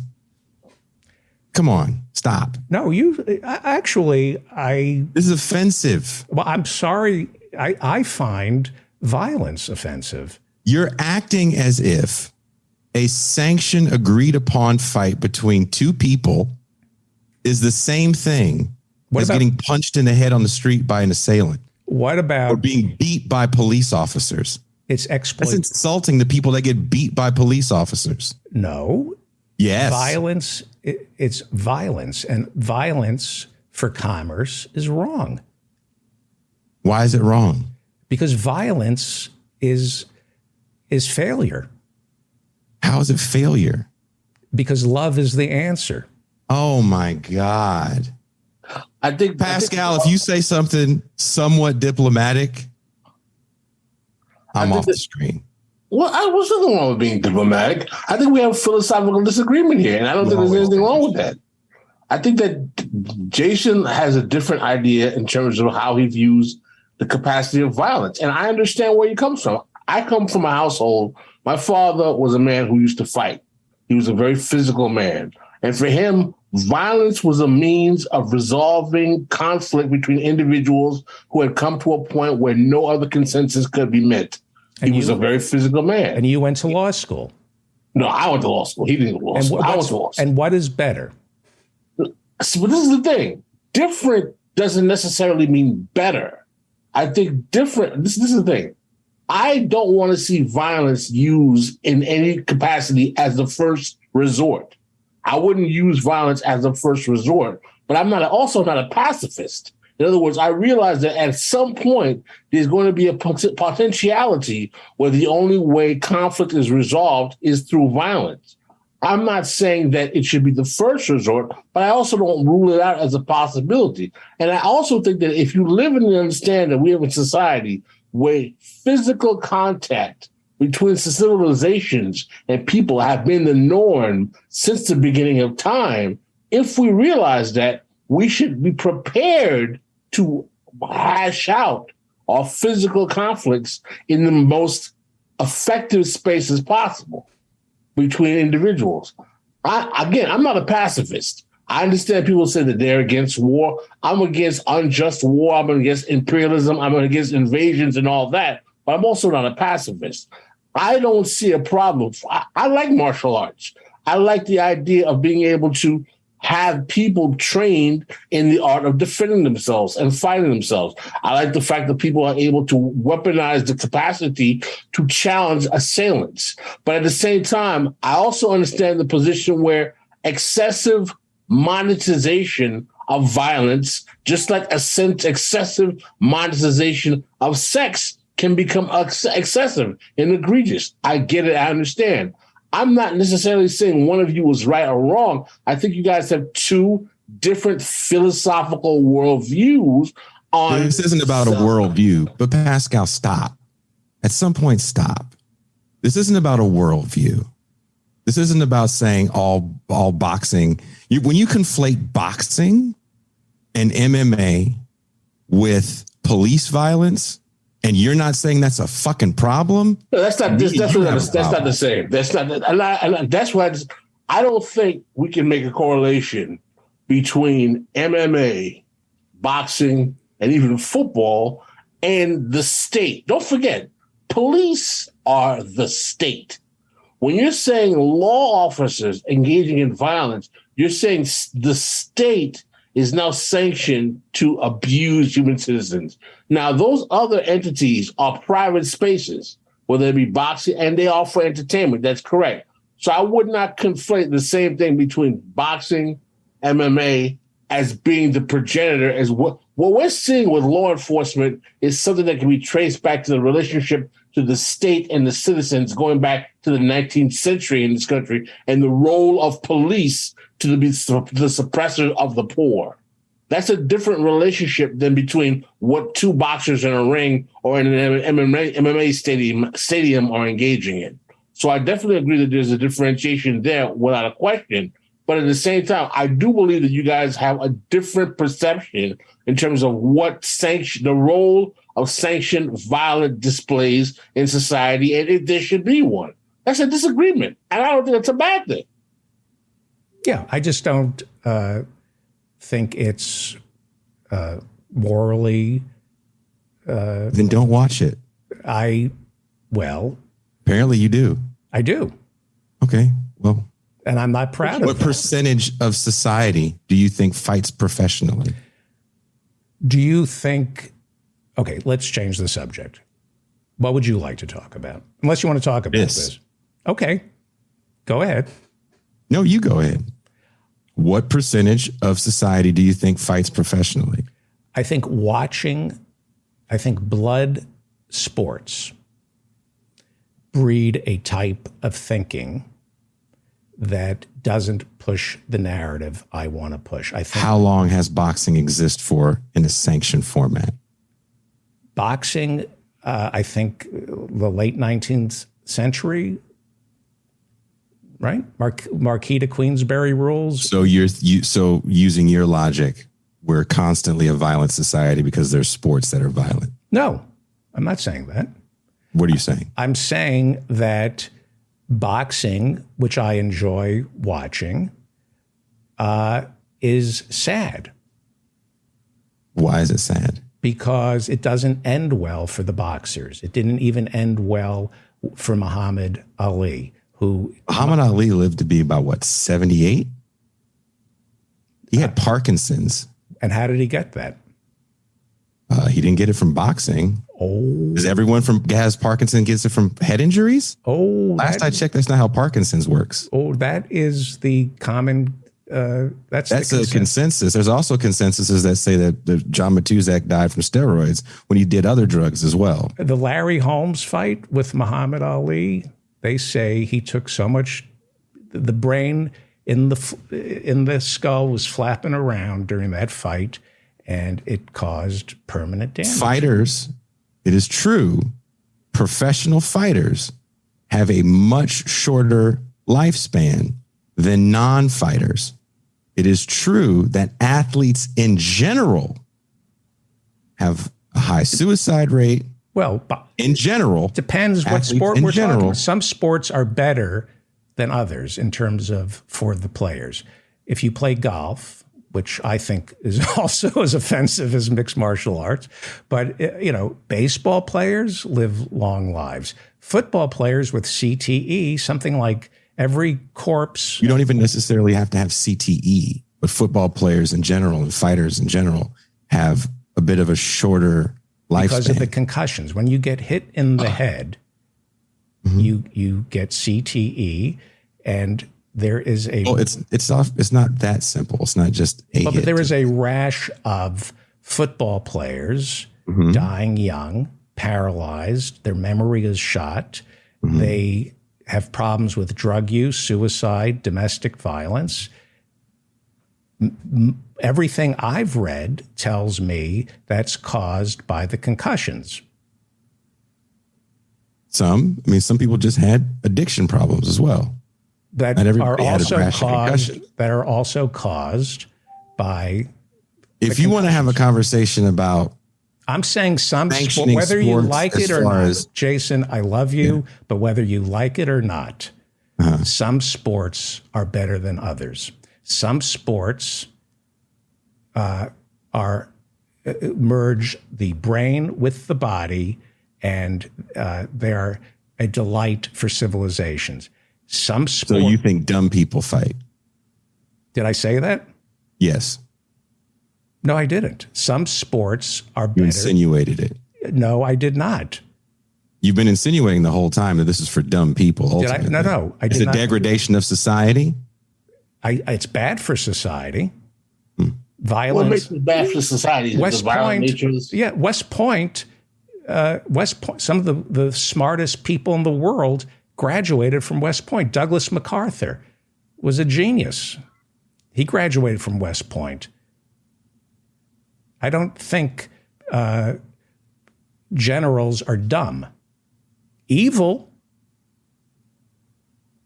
People who are okay with violence, who are willing to sacrifice a certain amount of lives to get ahead on the field, that's evil. Some sports are better than others. If there's a sport that causes the players to die young, it is a bad sport. Soccer is better than football.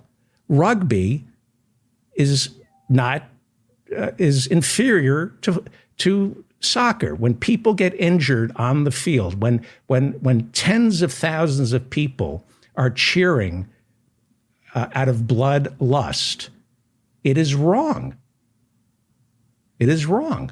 But you can't admit, though, David, that is a moral evaluation that you're making based on your personal values. Well, I think I put love first.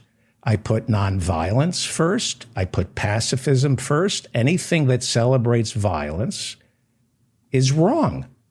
No, I understand that, but at the same time, and I'm not trying to cast judgment on what your hierarchy or what your catechism is, if you will, of values is, but we do agree that is subjective. Well, it gets back to what I was saying at the top of the show. I mean, moral relativism and allowing for subjectivity on the basic building blocks of civilization is the end of democracy, is the end of the republic. When basic rules of morality are up for debate, then it's the complete end of civilization. If you have a child and you say to the child, it's okay to watch mixed martial arts, and that's just, that's a choice that you can make. Violence is a choice. That's a society in decay. Yeah, but the thing is, though, one of the things, the most consistent pattern of every society and civilization that we've had since the beginning of civilization is violence. And that's wrong. Bread and circus, Rome, the gladiators, that was everything that's wrong with the Roman Republic. We're not willing to address the problems, so let's give them gladiators, Christians. So I understand the metaphor between the Roman Empire and the fall of the empire with the needs to have the circus of the entertainment, Colosseum, and the entertainers and things of that nature. I get that. But at the same time, civilizations have had entertainment value put on sport that are violent for thousands of years. Whether they be wrestling, whether they be, some martial combat. Some sort of combat, yeah. I mean, this is something This is pre-Western civilization. In the 1960s, there was no such thing as marital rape. So what's your point? That we evolve, we get better as a society. Why do you think marital rape is easy to convict someone of in 2022? At least it's on the books. Wow. Thanks. Okay, I mean, obviously there's been an evolution in that context, but the point is that I don't understand why we can't have degrees here. I'm not saying that we should have the most lustful examinations of violent brutality on display 24 hours a day, but why can't we have some agreed upon sanctioned level of physical combat as a means of entertainment? Are we saying that as a society, that means that we are morally bankrupt for choosing that? Well, wouldn't it be? I mean, I think we all want the best for our society. Wouldn't it be better if children didn't have to box, didn't have to do mixed martial arts? Why do you think they have to do it? That's also a very arrogant statement, because you're assuming only poor people are doing this to get out of poverty. Well, the people that do sports, especially at a high level at this point, are people that have a little bit of money, because you need money to pay for training. Well, boxing? This stuff isn't free. What about boxing? Same way. Really? Yes. One of the fight that didn't happen, but is probably one of the more popular, talked upon fights in the last year or so, because boxing is in decline, was Jake Paul, internet sensation, and Hasim Rahman Jr., son of professional boxer Hasim Rahman. Right. And that was an outlier. Was that no? Okay. It's silly to think how many we're seeing, just like with basketball and now football, we're seeing more sons of ex-fighters fighting. But when we think about competition and who's really fighting, if anything, you're seeing people from Latin America and not necessarily the favelas. Because again, you have to pay for training. It's not 1990 anymore with hoop dreams.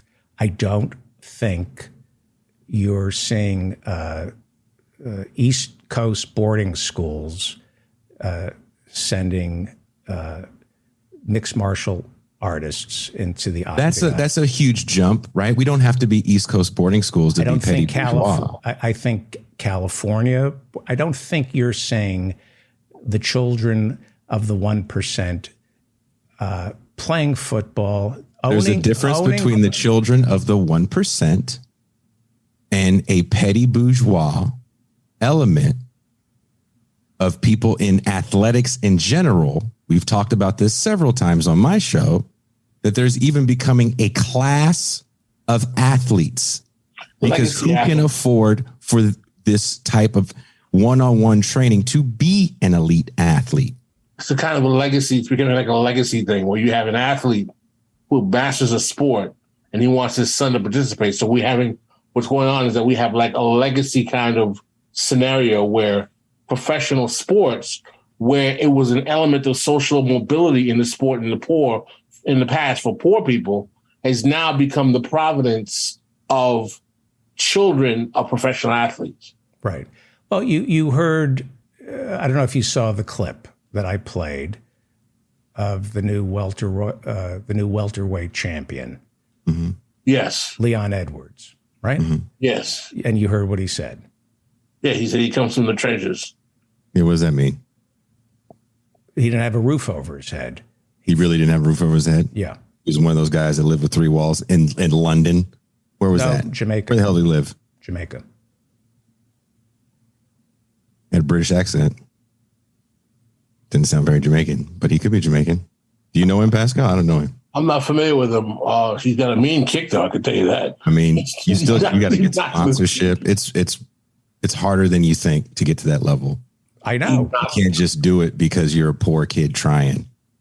You find people who promote you. Boxers boxers always had somebody backing them, but that didn't mean they weren't Well, poor. let's think about this realistically. And again, let's get out of our kind of preconceived notions on what this looks like, because it's easy to say he's from Jamaica, he's from the trenches, and assume that Jamaica That's what he said. only has poor guys with dreadlocks. And that's what he said. you just said the trenches doesn't mean anything. No, he actually says he came from nothing. He was poor. I was broke. Look at me now. Boxing, notoriously, Time out. Now, hang on for 1 second. Okay. You take a poor kid like whomever.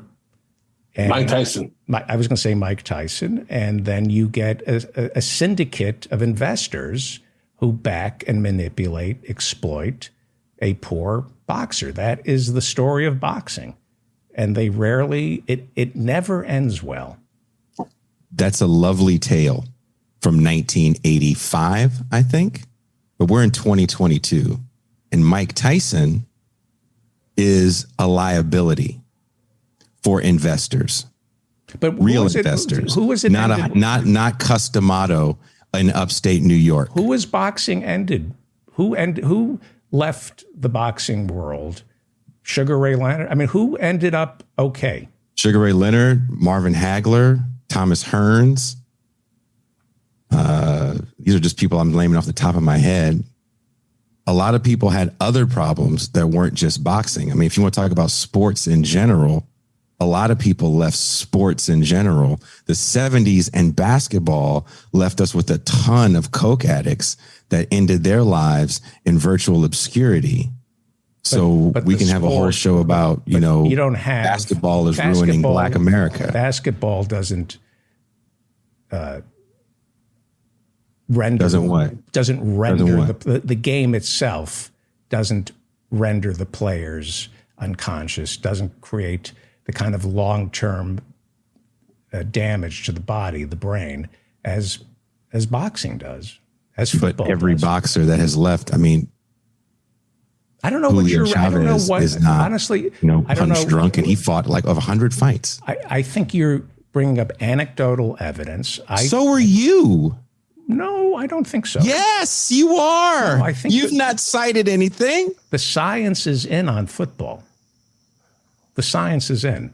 The science is in. So every football player. Excuse me for 1 second. The science is in on football. 99% or 90% of all brains of football players have some form of CTE. It is a serious problem. Then why are you not talking about football? You have to. That takes 22 people to run into each other at one time. You're not letting me finish my... because I don't care. Because you're talking about boxing and you're not talking about football. You're conflating two people fighting in a ring with the referee the same as 5 sheriffs beating the shit out of some guy on the street. You ever got the shit beat out of you on the street by a sheriff? I don't know what that has to do with. I don't know what that has to do with this conversation. You know what it has to do with when you're getting the shit beat out of you by a sheriff. The last thing you're thinking of, man, this sure is just like when I was taking that kickboxing class at the gym. The politics of these iPhones. When people see those cops beating the shit out of that suspect, it appeals to the same bloodlust. So you're saying that regular people are cheering on state violence? You don't. Yeah. Would you let me? You're first of all, you're very hostile today. Yes. You're very offensive. I think you know what. You're coming at me. You're interrupting me, and okay, then that's not discourse. That's what you see on Fox News: people talking over one another. Okay, and it's a form of violence, quite frankly. Okay, now you're getting your ass kicked by words, right? No, Tom. Come on, dude. You're a fucking comedian. You've been telling people to fuck off longer than I've been alive.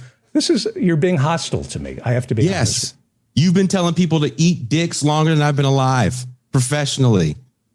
Okay. You've been hostile to people with your words forever. Stop. This is now it's ad hominem. Come on. Give me a break. You're acting like a sissy. Come on. Okay. I love you. You're having a bad day. So no, my day was totally fine until you fucked it up. It was great. The sun was shining, birds were singing, and you came in. Okay. Let's wrap it up. Okay. Everybody, we keep in touch. Pascal. It's the heat. It's the summer. Did I come to the wrong address? Check us out on This Is Revolution podcast. First of all, I love Jason. I do. And I hope he comes back. I actually enjoyed this. I do. I'm sorry. Friends can disagree. Believe me, I've had my disagreements with Jason and others. Right. It's all good. I love. All right, listen, I'll take off, David. We'll see you soon. Thank you, Pascal. Thank you. All right, bye-bye. I love Jason and we're all heated. Well, here's what I'm going to do. It's 7:07. I need to hear some Professor Mike Steinel, and then we'll continue the show. But I've been going 2 hours straight. Let's listen to some Professor Mike Steinel. And when we come back, we will be joined by Ethan Hirschenfeld. That sounds like a good idea, right, Ethan? Count me in. Sounds good to me. Can you hear me? I have headphones. Yes, I can. Yes, good. I can. I'm just trying to figure out which. I think we'll do this. Let's listen to Turtle.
You okay?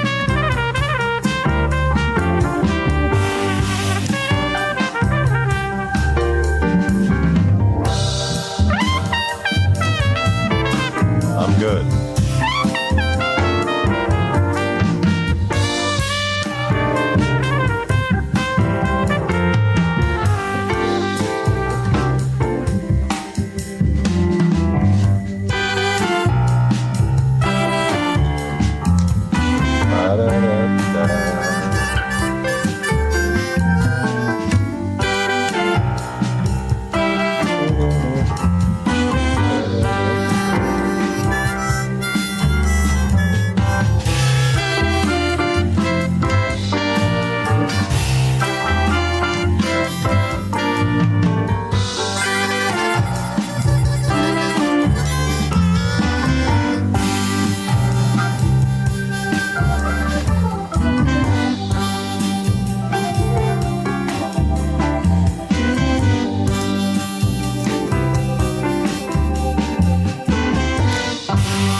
Welcome.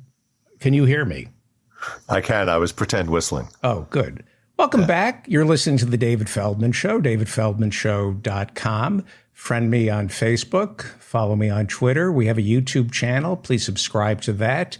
And we do office hours every Friday night at 8 p.m. If you would like to attend office hours, go to my website to sign up and subscribe to my newsletter. It comes out once a week, and contained within it is an invitation for office hours. I love Jason. I do. And I love Pascal. And we had a bit of a disagreement. I don't like disagreements like that. But anyway, how are you, Ethan? Are you in Cape Cod? David, I'm ready to fight. I'm here to fight with you. This is a double header. Okay. Yeah, let's go. All right. Are you I'm in Cape Cod. I'm still here. I'm back. So my father is up here like he was last year, and this is the place nearby. They were upstairs. I'm outside here. And I might call the doctor down for a cameo if things get off the rails with us. Well, what happened was I invited you to come on the show. Yeah. And then I made a mistake. Not that it's a mistake, but I understand. I didn't invite your father. However, I sent out an email to both of you, and I'm confused by that because I thought I just wanted you. But Freud says there are no mistakes. So right, but Dr. Benjamin, Freud says there are no mistakes, but Dr. Samuel Benjamin says everything is a mistake. So it's a very different, it's a liberating approach to things. Everything's a mistake. Yeah. So you just don't have to worry about anything. Don't worry about it. Let's plug your book, Today Is Now, by Dr. Samuel Benjamin. Today Is Now. It's as I said before on the show, without sounding grandiose about the accomplishment of my alter ego, Dr. Samuel Benjamin, in this book, he guarantees that this book will change your life by $14 if you get the hardcover, and it will change it by $7 if you get the paperback. So change will happen. It won't necessarily be change for the better. People sometimes say, I'm really taking my career to the next level, but they don't specify. It could be the next level down. That's the real problem with that expression. I also want to say that purely from a point of view of punctuation marks, the Spanish language is superior to the English language. Because if I'm asking you a question like, ¿Cómo estás, David? Right. The sentence begins with an upside down question mark and it ends with another question mark. Yeah, they let you know what's coming. There are no surprises in Spanish. I like that. Like in English, right at the end of the sentence, you get the context. In Spanish, they say, okay, here's an exclamation point. Now here's another one. That's how all languages should have that.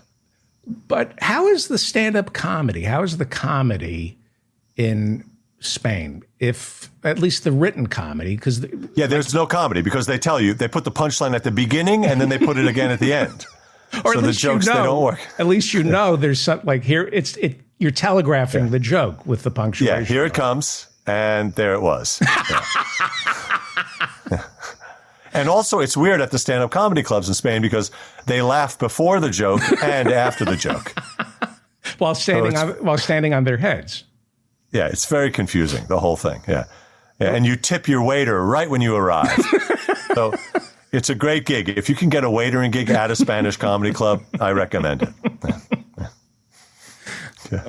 So how is your summer shaping up? We have 2 more weeks before we realize we accomplished nothing. I guess. I mean, let me tell you what happened. I just got pinned. Now, that's not like in a 1950s romantic comedy where my boyfriend put a pin on my varsity jacket. Right.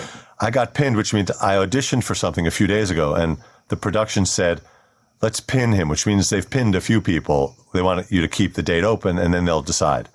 But this is really a step backwards in my career, I feel. It's a step backwards for me and for the Jewish people, because I got pinned for the role of a rabbi. Right. In a movie. And the real problem is that the audition was they wanted you to say a certain blessing. It was the blessing before you slaughter an animal.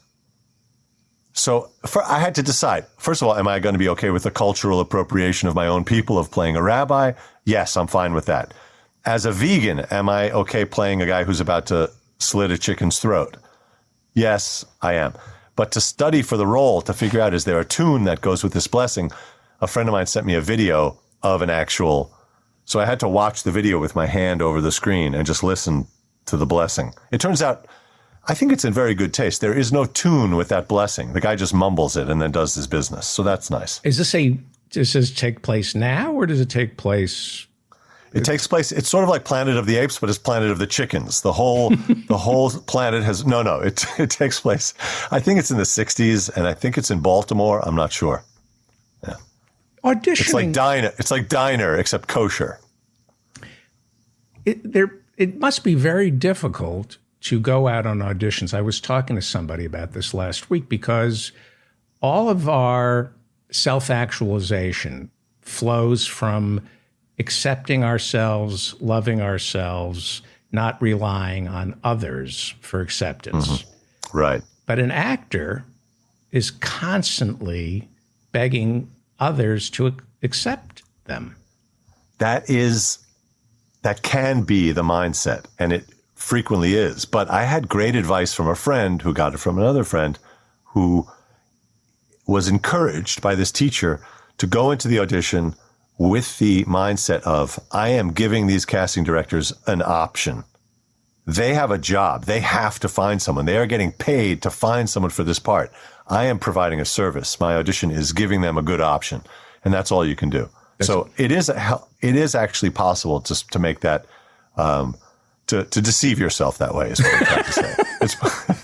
Well, the way around possible. that is to get enough success where you are the producer, direct. You're not living at the mercy of casting. Well, that's what I did with Today Is Now, the movie, which will be coming out in about, I think, 2 months, which is I cast myself as Dr. Benjamin and wrote the book. Well, Ari Kagan also cast me. We put the thing together. We put the thing together. So, yes, and that is the idea, to become the producer, to be the decision maker.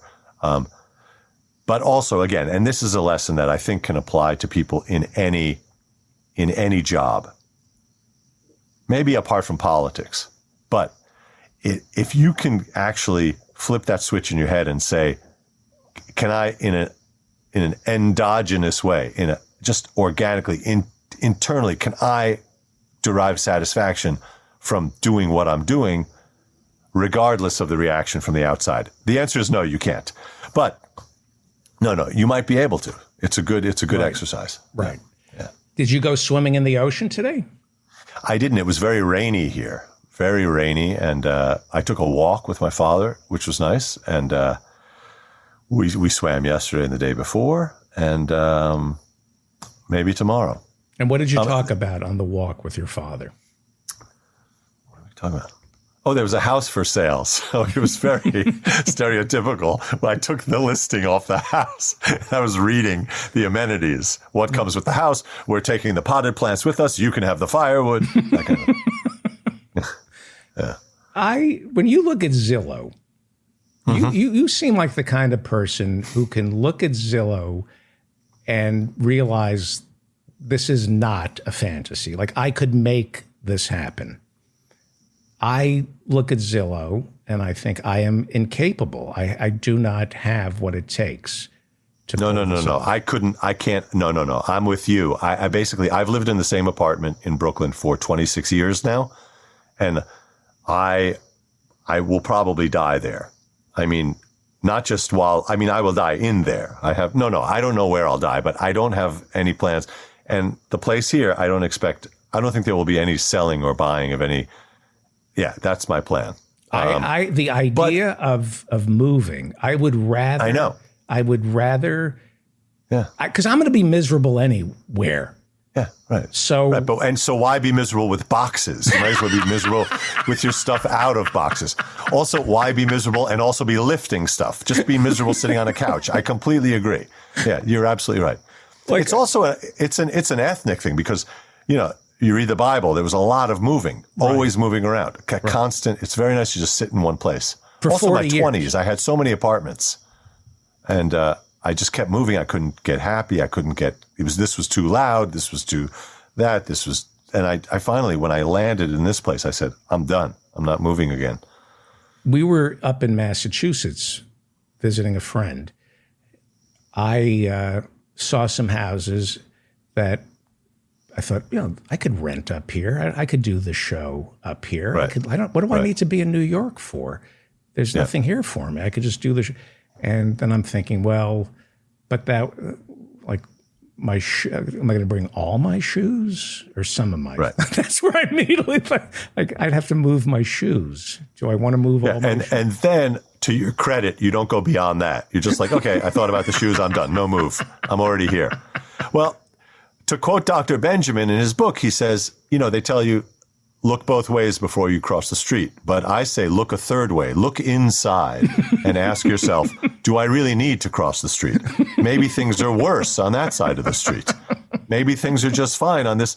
So that goes to this point about moving. You don't have to move. We went to a mall outside of Boston Saturday night. Mm-hmm. And it was hopping. It had a Neiman Marcus. It had some Swiss chocolatier. It had several chocolate. I can always tell a high-scale shopping mall where they have several Swiss chocolatiers. Right. Yeah. And I said to my friend, Oliver Sacks should study me. I am impervious to shopping malls. The man who could not succumb to a shopping mall. I walk around. I feel zero temptation. If anything, I'm repulsed by the people and the stores and everything. Yeah. It doesn't work on me. Yeah, you're immune to capitalism. You're a real communist. That's the sign. Do you get tempted by things? I'm not into shopping. Although if I'm in one of those malls, I go straight to Sharper Image and get all of the massages. I will sit in the massage chair. Yes, I'll put the one on my neck. I'll put one in my pocket and. Yes. That there is a massage chair that I've been looking at. That it's like a pod that you crawl into, it's like the Orgasmatron from Sleeper, and you go into it, and it has music and it has aromatherapy. Yeah, and I thought that is something that would break in 1 week and create so much tension trying to get it fixed.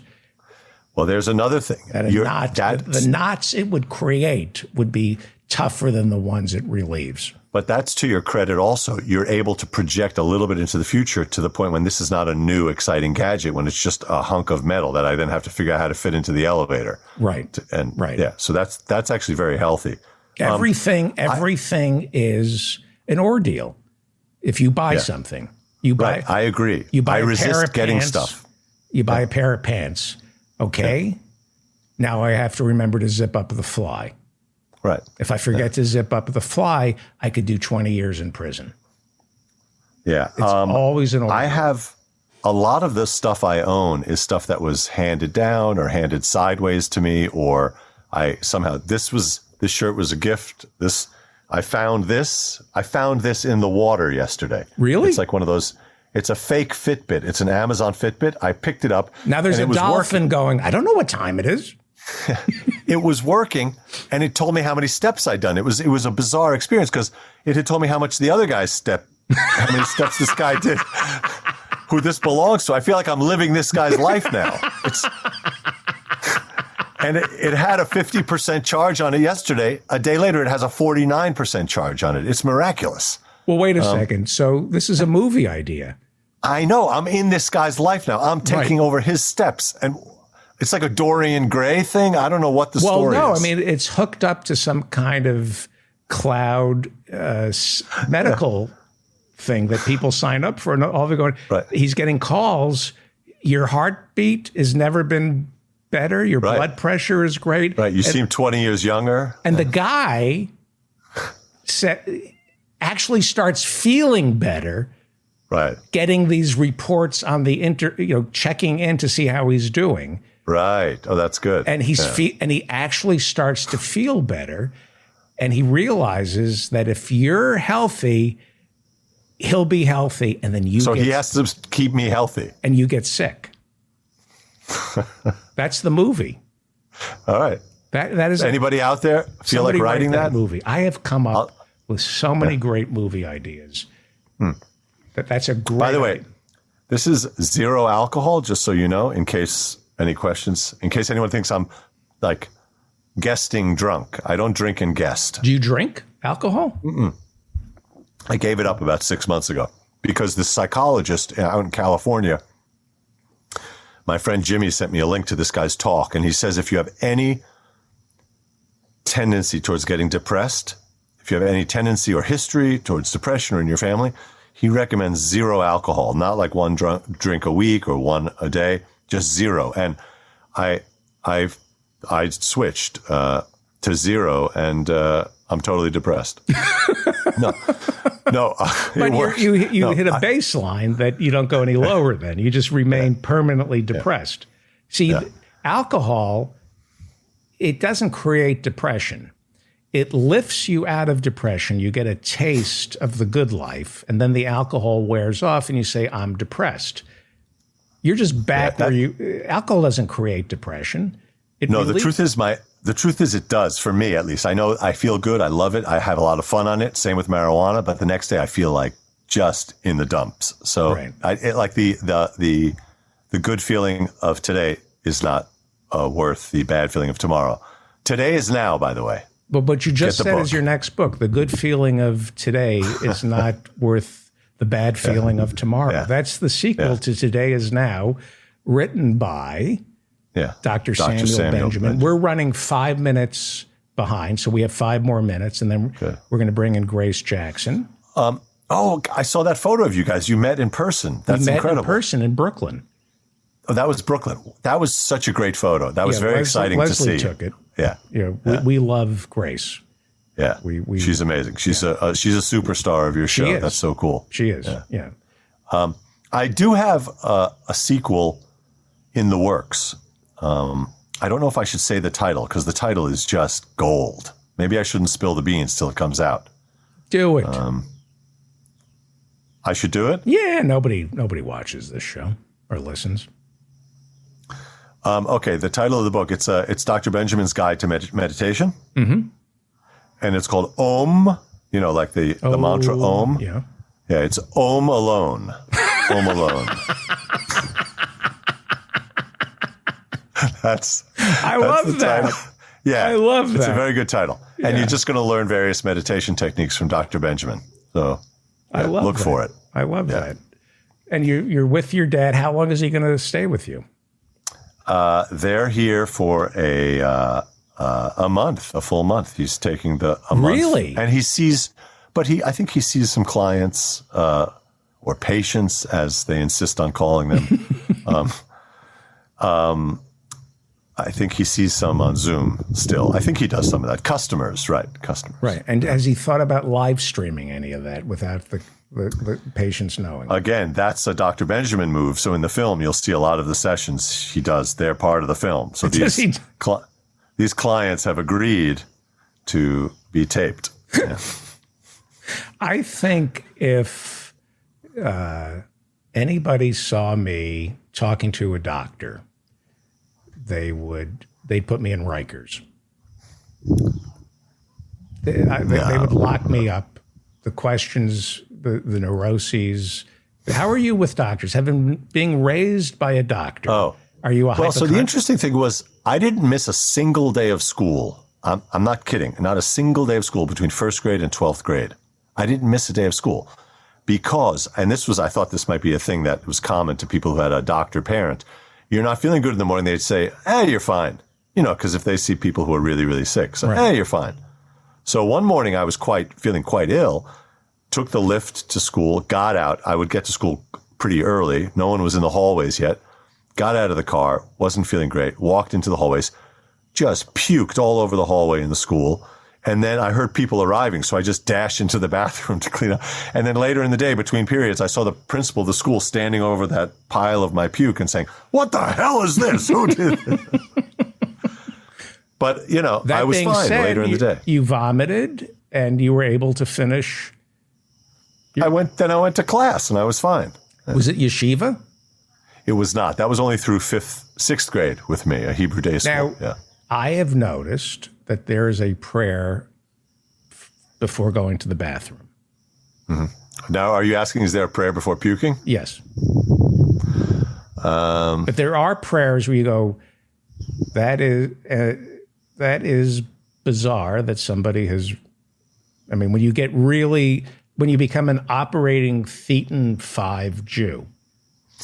Right. Someone explained to me the one before orgasm. Before relieving yourself. Before an orgasm. Well, I don't know about that one. I don't know. That could really break the momentum. Hang on for 1 second. Just hang on. I'm just going to wrap some prophylactories around my neck to heighten the orgasm. They're called prophylactories, aren't they? No, phylacteries. Oh, phylactories. Yes. Oh, then I was using the wrong one on my head. Yeah. No wonder they keep getting pregnant. But most people don't know. I went to Orthodox Hebrew school, and you had to put these boxes, these leather straps on your head. Right. Yeah. And they were called phylacteries. Right. Yeah. That comes from Deuteronomy, which we talked about last week. Yeah. But do we get the word prophylactic from a phylactery? I don't know, but the place they make them is a phylactery factory.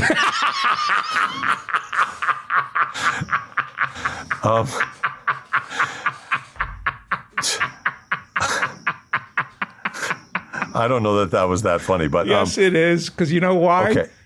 Because I know you had that in 4th grade. You came up with that in 4th grade. Could be. I finally got to deploy it. You came up with that. There was something else important I wanted to say. Oh, right. The prayer apparently before relieving yourself is a prayer where you thank God for giving, for making things open and close.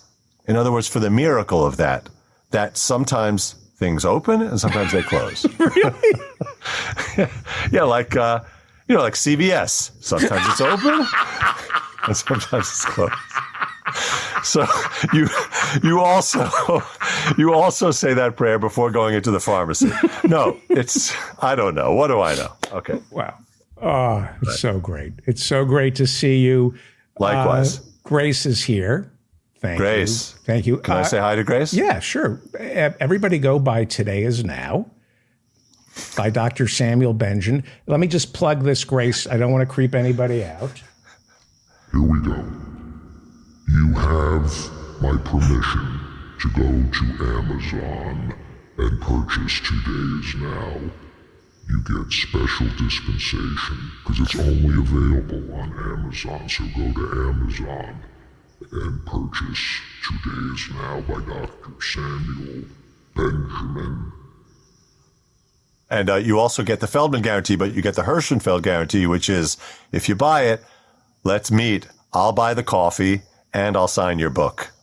Fantastic. Thank you. Okay, peace. Grace Jackson joins us. Now I'm going to embarrass her. She is a China expert.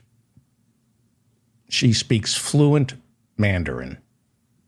So you don't like my calling you an expert, but you speak fluent Mandarin. Possible Mandarin. I wouldn't know. I speak Sicilian. I speak Sicilian, deep dish, and Chicago style. Nice. It's good to see. We had a great time. Leslie and I saw you in Brooklyn, and you were the second highlight of the evening. The first highlight was I parallel parked on Carroll Street, which great. I like a rock star. I wish you could see me parallel park. That's one of my. I had forgotten. I've been living in New York so long. I forgot that I was like one of the greats at parallel parking. And you didn't get a ticket. And I didn't get a ticket. Perfect. Grace Jackson is the co-host of Literary Hangover, and we don't have a one sheet for tonight. I don't know if you know this, but we're running on bare bones until after Labor Day. So I don't know what you want to talk about. Okay. What would you like to talk about? Well, I was going to say a few things about the white paper that China released a couple of weeks ago on Taiwan. It's only the third white paper they've released on the Taiwan question. And they released it in response to Nancy Pelosi's visit. So I thought I could do a little follow-up on that. Yeah. What is a white paper? What does that mean? It's basically a policy paper that lays out their position on a particular issue, and they've sort of used it in the past to clarify their position following particular events. So they released one in 1993 and another in 2000 on Taiwan. And it basically just lays out their position, goes over some historical questions and, the reasons that they hold the position that they do on Taiwan. It was kind of intended to basically clarify the way they think about Taiwan in the wake of Pelosi's visit and this concern about the gradual erosion of the US's one China policy, not to be confused with the one China principle, but we can get into that later. Yes, please. So this white paper, a lot of it was stuff that we've seen before. It kind of reiterated a lot of the familiar concepts and messages that the PRC has around Taiwan, but there were a few notable differences and a few significant things that were different. So they stated in this white paper that they would not renounce the use of force, and they would reserve the option of any necessary measure in order to achieve reunification with Taiwan. Now that's not new. They've said similar things. Can you say that again? Like so they would. What about reunificate? What? So in order to achieve reunification, China has said they will not renounce the use of force. So basically, if it comes to it, they will use force in order to achieve that goal. Right. And that is not a new thing. That has been, they've stated that several times in the past decade. But there was something slightly new about the formulation in this white paper. So previously, in the other two white papers on Taiwan, the PRC had said explicitly, we will not send troops or administrative personnel to be based in Taiwan upon reunification, basically meaning that they wouldn't occupy Taiwan after unification. And this kind of signaled that Taiwan would enjoy potentially quite a high degree of autonomy after unification. Now that line has been removed in this most recent white paper. And that, to me, indicates that the PRC is actually thinking more about potentially how they would govern Taiwan should reunification be achieved. Because it's one thing to kind of take Taiwan or to bomb it into submission, to kind of win a military victory. It's quite another to govern a population that doesn't really want to be governed by the PRC, which we do know is the case in Taiwan. Let me just ask you this. Taiwan does not want to be taken over by the PLC. There are some elements, I would assume, within Taiwan, but for the most part, a majority does not want mainland China to run Taiwan. Yes. According to polling, the overwhelming majority of Taiwanese people want the status quo to continue. Most of them don't want Taiwan to declare independence right now, and most of them also don't want reunification, or as I would call it, unification, because Taiwan has never actually been governed by the PRC. It's been administered by the Qing dynasty, but those are different political entities, so I prefer to call it unification, whereas the PRC would call it reunification. I'm sorry to interrupt you for 1 second. I just want to... Taiwan is not threatening mainland China. Economically, maybe? Is there... Well, with the recent kind of semiconductor situation, there's a sense in which Taiwan is being forced to choose between mainland China and the US in terms of where it's going to do its business with semiconductors. And in my last segment, I talked about how huge of the global share in semiconductors Taiwan has through TSMC, this one very big corporation. But it's certainly not threatening the PRC in any tangible way. So is there a natural resource that mainland China is yearning for? Well, not a natural resource, but semiconductors. I think there's a strong attraction to Taiwan's very highly developed semiconductor supply chain. I think they use mainland China as for factories, and don't they employ people?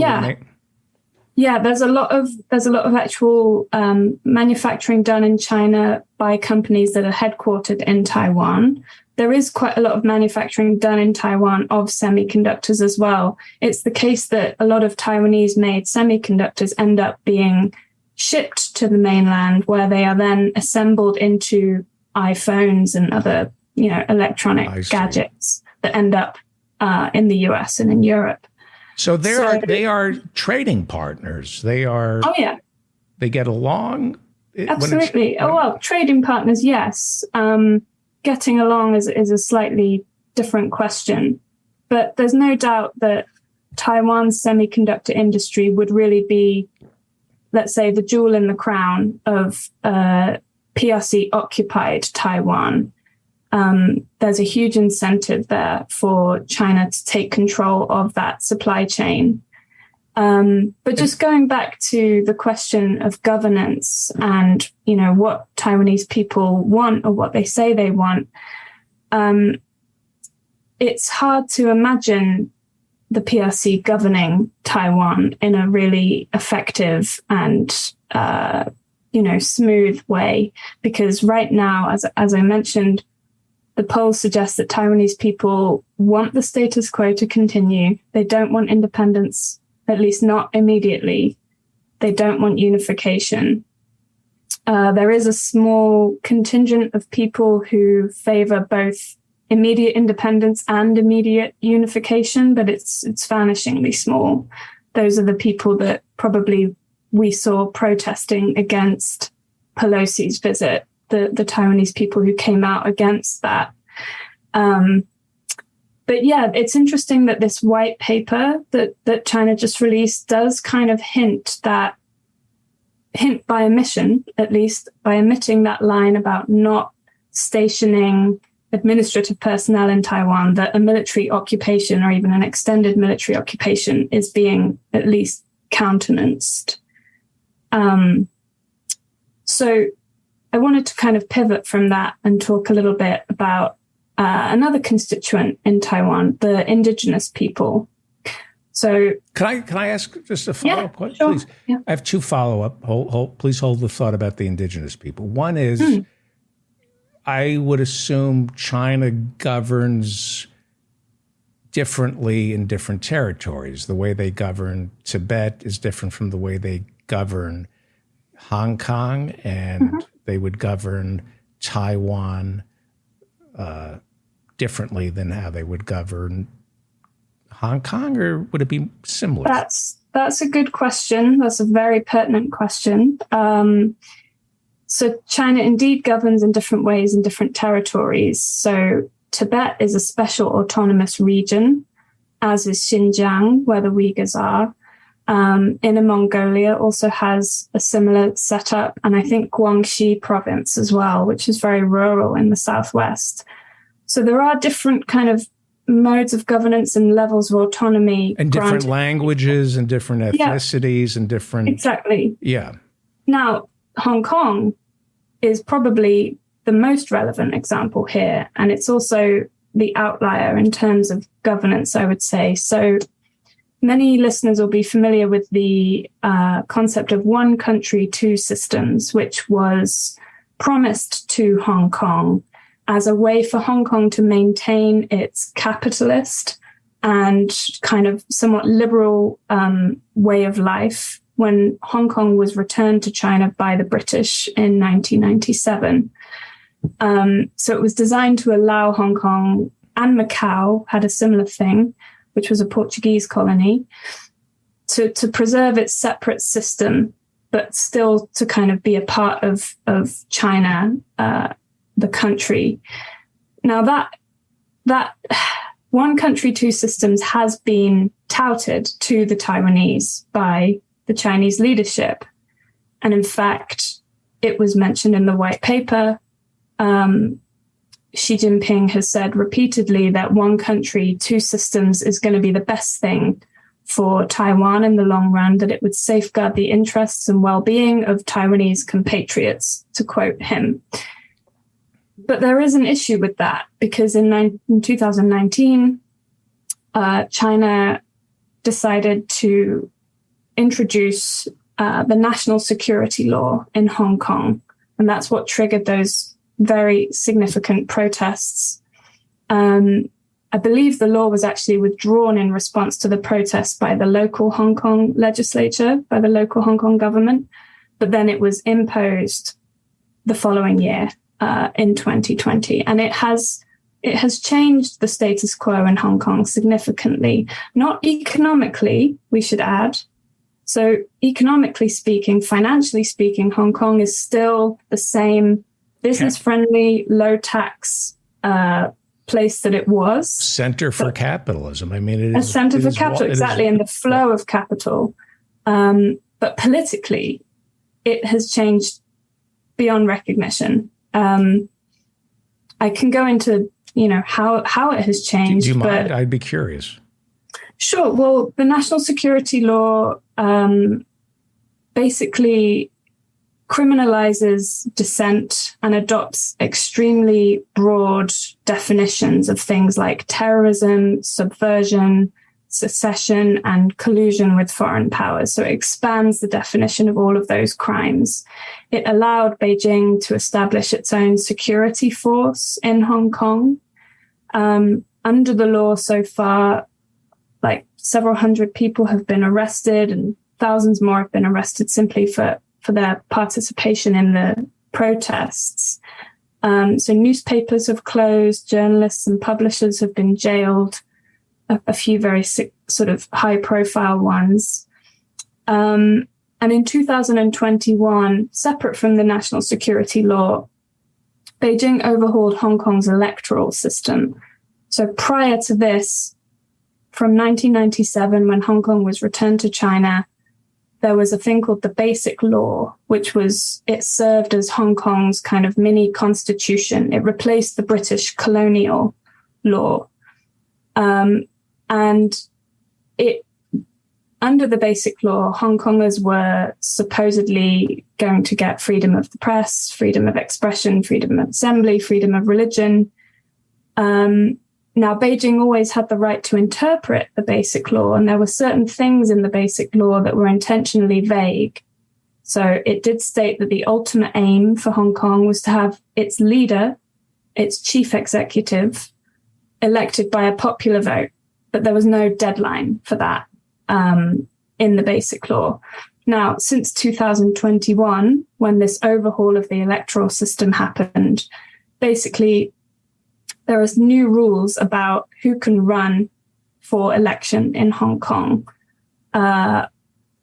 Only quote-unquote patriots who respect the Chinese Communist Party are allowed to run in elections. There was only one candidate that was allowed to run for the chief executive position, a guy called John Lee, who happened to be a hardline former police chief who was in charge of putting down the protests in 2019.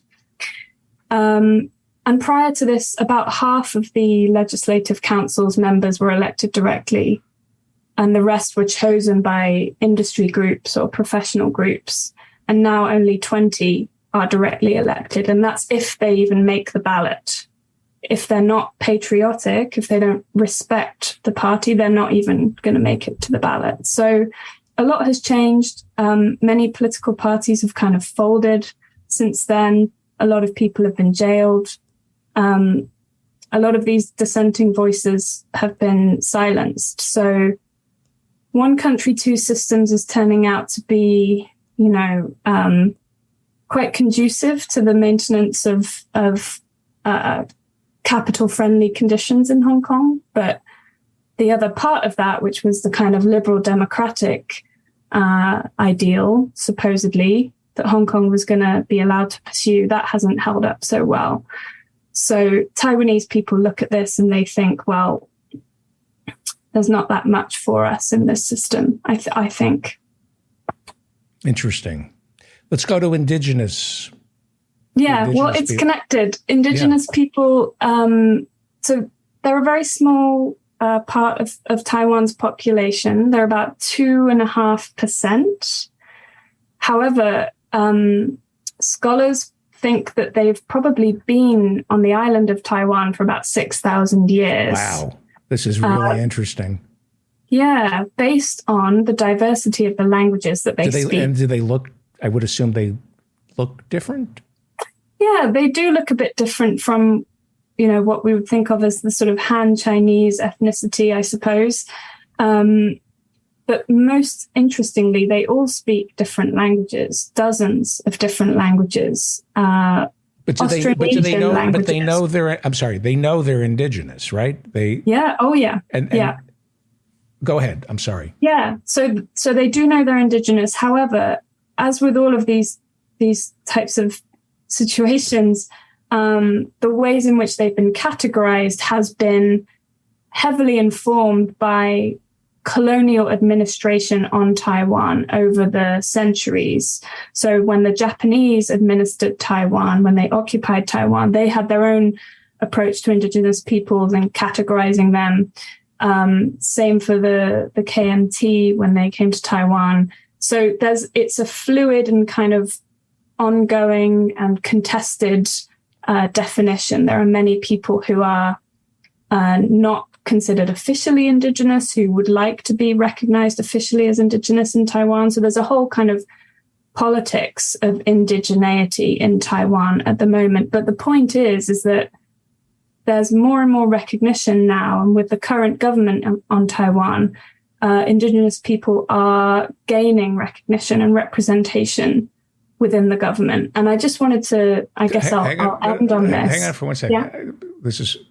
So the indigenous people on Taiwan, has their fate been as similar to the indigenous people in, say, America, Canada?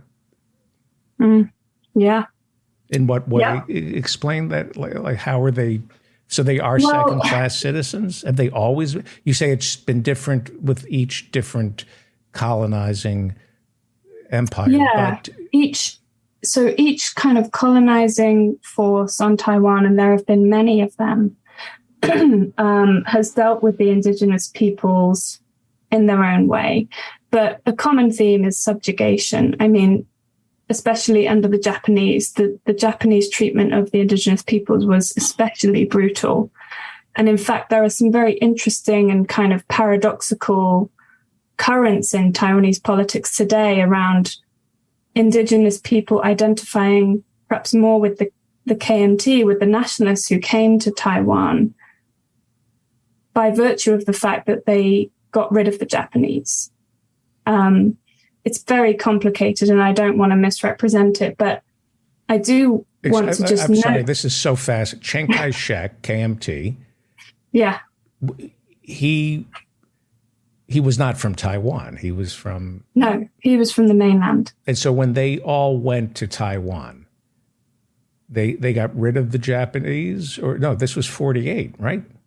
Well, this was 47, but after the war, after the Japanese surrendered in World War II, obviously they lost their claim to Taiwan, and it was returned to the Republic of China. And that's when Chiang Kai-shek went to Taiwan with the remnants of his nationalist forces, so is 1 million Taiwan, or 2 million of them. Is it a nation of immigrants? Is that how, despite the 2% indigenous, do they think of themselves as a nation of immigrants? It doesn't have, I mean, yes and no. I think there isn't quite the same discourse of the melting pot that the United States has, but it's getting there. And actually more and more, and you see this in the newer museums in Taiwan, the National Museum of Taiwan History, for example, there's a narrative emerging of Taiwan as a multicultural place where civic participation is defined more by things like voting and having kind of democratic values than it is by your blood, by your skin color, your ethnicity, or even your language. And so if you ride the subway in Taipei, you'll hear the announcements in several different languages, Mandarin, English, Hakka. I think there's one other indigenous language. I don't have the list to hand, but it is a polyglot place. And English is, you will have no problem. You lived in Taiwan for 2 years.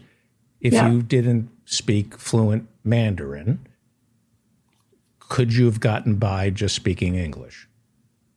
You can get by, but you won't have the best time, and I had the best time. Well, because you don't speak. Yeah, I see. Right. You should speak Mandarin in Taiwan if you can. English is not quite at the second language level that I think the Taiwanese government would like it to be. They're actually promoting English as the second language of Taiwan at the moment. But if you can speak Mandarin, you'll just get so much more out of it. And so then there's also the language. Taiwanese is a language. It's a variant of Southern Min from the southern part of China, which is where a lot of the immigrants to Taiwan came from in the 17th and 18th centuries. Right. So you've got just dozens of different influences. But before we go, I do want to just get to this. Yes.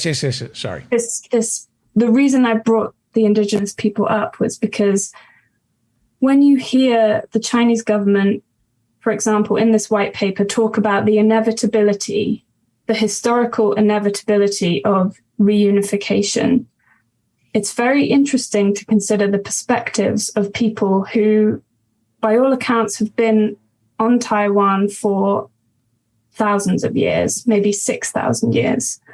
In 2019, a group of indigenous people represented by, what was it called? The Representatives of the Indigenous Peoples of Taiwan. It's a small kind of government body. They wrote an open letter to Xi Jinping in response to his address where he had said, we're going to do one country, two systems in Taiwan. It's going to be great for everybody. And I read this letter and I thought it was very moving, actually. And And I just wanted to read a short quotation from it, if I may. Yeah. So in this letter, they said, we've lived here in our motherland for more than 6,000 years. We are undoubtedly not ethnic minorities within the so-called Chinese nation.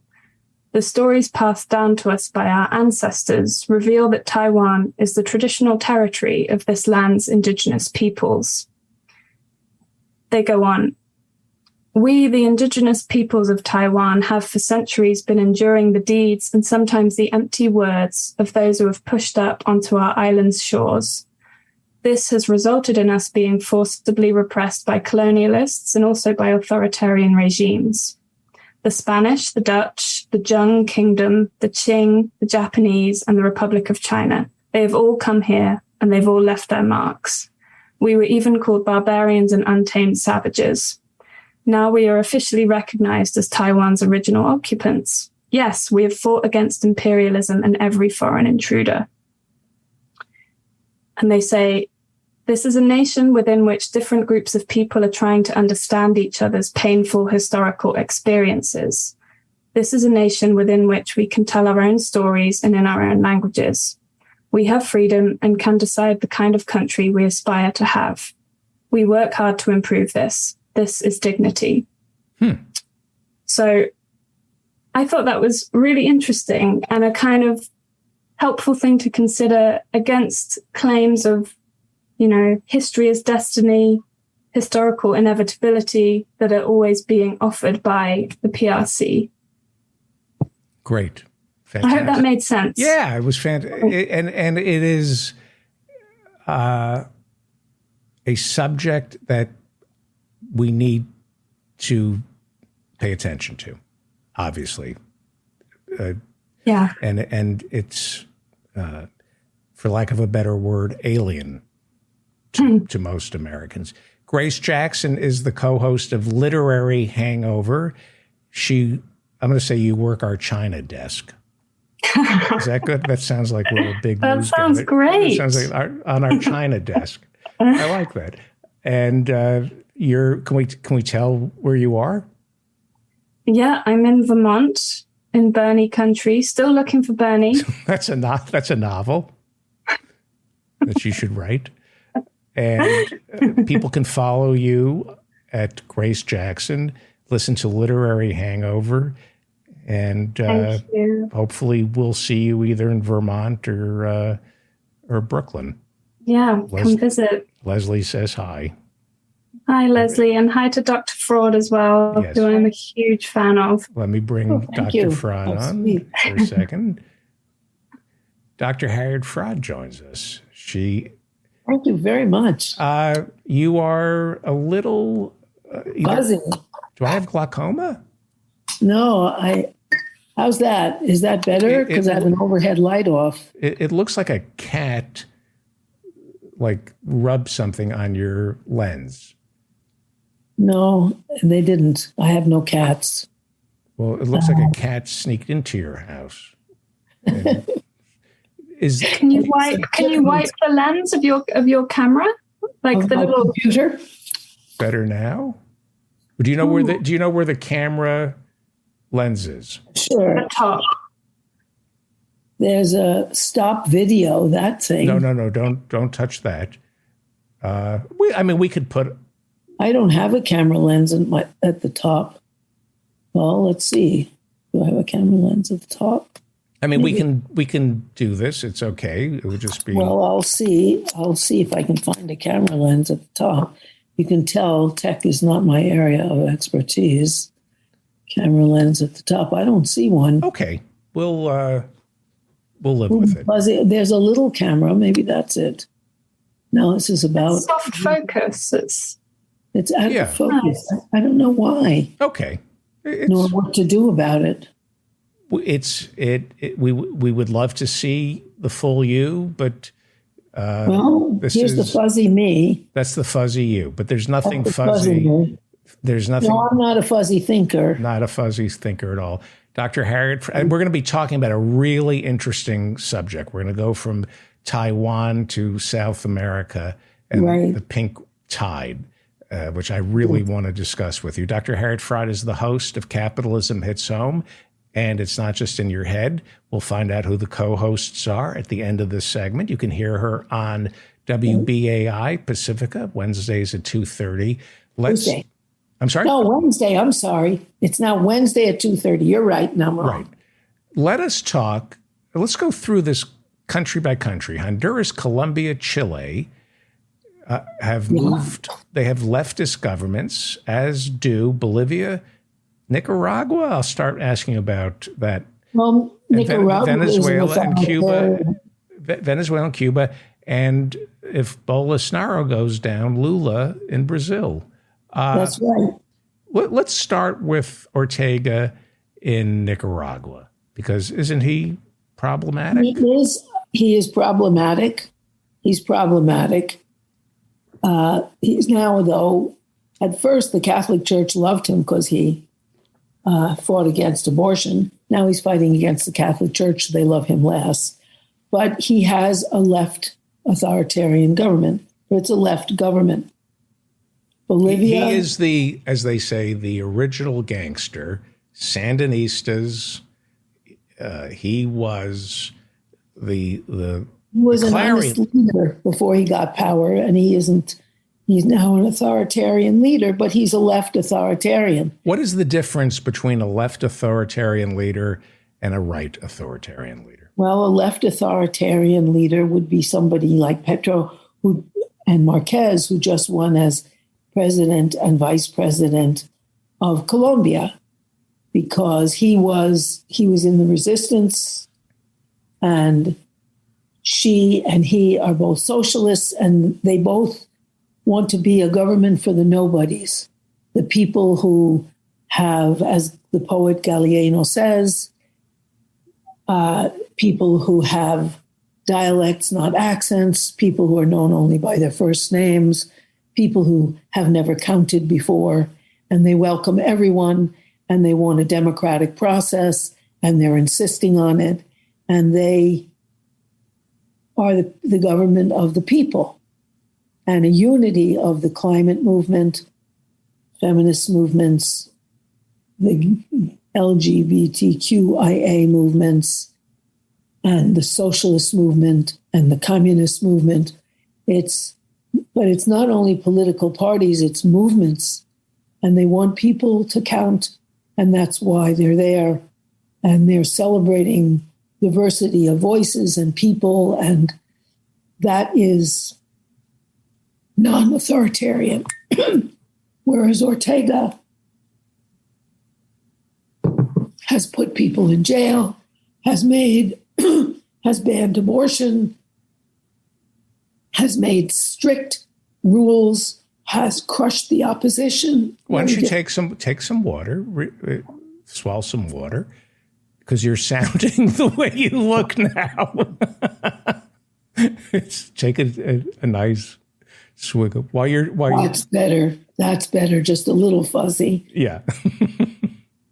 And Brazil, there's Lula, but on the other hand, Bolsonaro is trying to organize the favelas, the slums, evangelists, and there's 31% of Brazil who are evangelical, because he's going on a big deal against abortion. Hopefully he'll fail. And Lula is the popular hero who was also in jail. Right. Chile is also amazing, coming out from under Pinochet, and the opponent in the election was a relative of Pinochet, to a victorious democratic unity. One of these, the most exciting thing is that they show America that, I forgot one of the huge constituents in all of these is the labor movement, which is a very politicized and powerful labor movement, and the indigenous movements. What they show us is, if we can have a movement of all the unified oppositions in the United States, of the progressive opposition, of the labor movement, which is nascent and growing more and more powerful in the United States, and the feminist and race movements and LGBTQIA movements and the climate, everyone under one socialist umbrella that allows everyone to have a voice, but affirms that class is central, as these people do, we could win in the United States. The right is quite unified in its fascistic Trump-like message, and the left is not. And so we have much less chance. And so I think what they are is a huge inspiration to us. Colombia has never had a left government before. Bolivia, has said that he wants to stop NATO, stopping U.S. arms sales and American imperialism in South America. That's very big. But South America is changing. We don't control it. When the U.S. called an Organization of American States conference there this year, Biden called that, only 4 countries showed up because he wouldn't allow Venezuela or Cuba or Nicaragua. Mm-hmm. So the other said, no, we're not going either. Whoa. And the president, the new elected president of Chile said, well, Chile say I have to have time to decide. He was diplomatic, but 4 countries out of the whole of South America. So our dominance there is minimal. And there is a pink tide coming in. And I hope that pink tide is a lesson, because Americans are more and more disenchanted as the empire falls and as the kind of expenditures that the government is making are bizarre, that they are spending all this money with selling Ukraine arms and stopping the child tax credit, which means, 40% of poor children will now be desperately poor. Right. And cutting out daycare. And nobody questions the $1.7 trillion benefit from the tax cut the Republicans gave. Those aren't even questioned. The government doesn't represent people anymore. And are you talking about the Trump tax cuts or the? Yeah, the Trump tax cuts. Right. No, Biden isn't there questioning them. Right. People feel abandoned. He isn't appointing more people to the Supreme Court or getting DeJoy out of the post office, right, or fighting for eliminating, which he could do, eliminating all community college and state school tuition, which is even bigger than credit card debt now. He's not doing the things, and people feel unrepresented and abandoned. The inflation rate is still over 8%, and nobody gets 8% unless they're on Wall Street. Nobody gets that kind of raise, even if they fight hard. And so people feel abandoned. And if they could all get together, I think it would be a huge help to America, and there would be much less crime, because people would have a social outlet for their anger instead of taking it out personally on whoever annoys them at the moment. It's a huge and powerful lesson to us of the hopefulness of unity. And as we have this nascent and increasingly more powerful and demanding and democratic labor movement, whether it's the Starbucks workers, 200 Starbucks are now organized. Trader Joe's. The strippers now have a union and they're on strike. And, it's going everywhere. Where are the strippers on strike? Just at Minneapolis. And many of their patrons are picketing with them because they didn't, they were not getting any protection, and the security was not supposed to come to their aid if someone was sexually inappropriate with them and so on. And they have a right to unionize too. And so, these developments are showing that everybody needs a union, everyone who works for a living. Because really, I think Americans are realizing there's 2 classes in the United States: the employer class that can decide the prices and the inflation, and the employee class. And almost everybody's in the employee class. And that people I think the nascent organizing is a recognition of class and that employees have to band together, not the gay employees separately from the straight employees and the black employees separate from the white ones.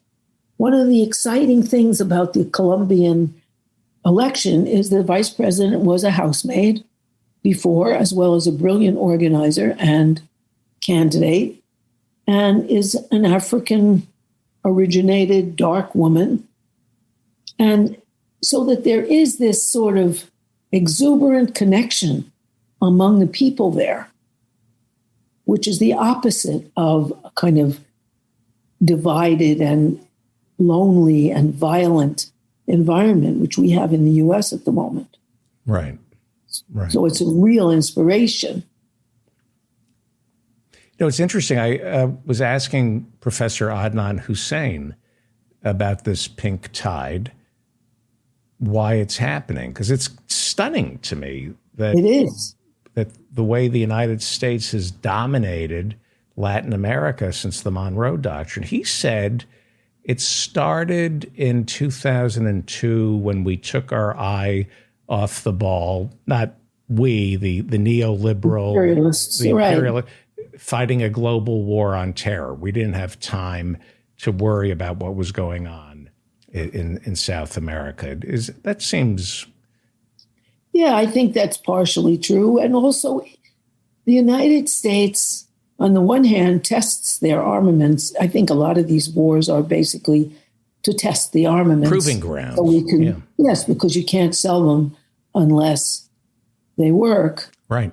You could show with the destruction of the most advanced country in Middle East, Iraq, that you could demolish and send them back to the Stone Age and then sell you weapons. So the Ukrainian people and the Russian soldiers are really employees of Raytheon. They're like crash test dummies for right, General they are. Motors. Yeah. And it started with Hiroshima, where you tested our new bomb on non-white people. You know, and I think a component, there's no one component that determines anything human. We're all very complicated. But a component that I'm only beginning to understand is the testing of the latest armaments. And I'm afraid that one of the points in the Ukraine is to push the Ukraine so that Russia fires a nuclear missile, because they have a new anti-missile mechanism that can stop nuclear missiles going at the speed of light. And then they can sell them to everybody in NATO who has to buy from the United States. So that was a factor in addition to the geopolitical advantage of ruining Russia and China's alliance. But I also think that BRIC has really helped that Brazil, Russia, India, and China alliance. And so that as we have sanctions against Russia for all sorts of things, India is getting their oil at a discount and very happy. And so is all of Asia. But BRIC has moved authoritarian. We have Modi in India, Xi in China, Putin in Russia, absolutely. So, but it's another alliance. It's part of China's Belt and Road Initiative. Instead of invading them, helping them economically and creating economic alliances that are not based on exploiting their labor, as the United States has been. And so that they're very powerful. Right. And I heard the Belt and Roads Initiative is not as anodyne as it's billed, that they like the IMF, that there's high interest rates, there are strings attached to all that money. Have you? I don't know. I really don't know that kind of detail about it. Right. But I know that they are spreading it all out, and it's very welcome. Right. I don't know if they're bankrupting governments the way the IMF I don't does. think they are requiring the kind of draconian austerity that the United States and the IMF requires. And I'm sure the IMF is paying economists to write papers about how exorbitant the interest rates are when China gives money. Right. And all these countries were developed in such a way that the railroads only take their resources out to the country that's exploiting them. And so they need crisscrossing railways between the countries and around the countries themselves, like China has now 12 high-speed railways whizzing around China because, they're a technologically advanced society. But I think that there are now alternatives to the United States.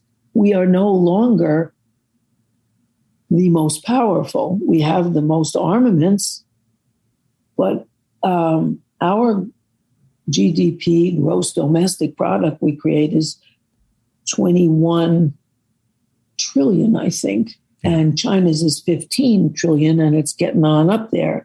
And their growth rate is more than twice ours. We have like 2% growth every year, and that's considered That's very good. During the recession, we had minus one or something. But 2% is nothing great.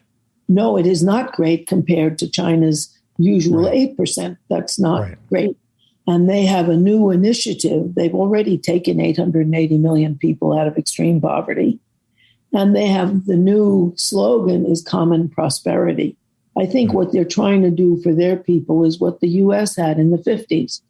Be an example of what you can do if you empower your people economically. Warren G. in the chat room wrote, and he's absolutely right, we need less growth. Or we need to change the yardstick. We need to measure economic success differently. As Bobby Kennedy famously said, the GDP measures everything except what makes life worth living. I mean, it really, who gets to decide what constitutes economic success? Well, not starving is a big one. Yeah, right, exactly. And not being what the mass of Americans is what they call ALICE, assets limited, income constrained, employed.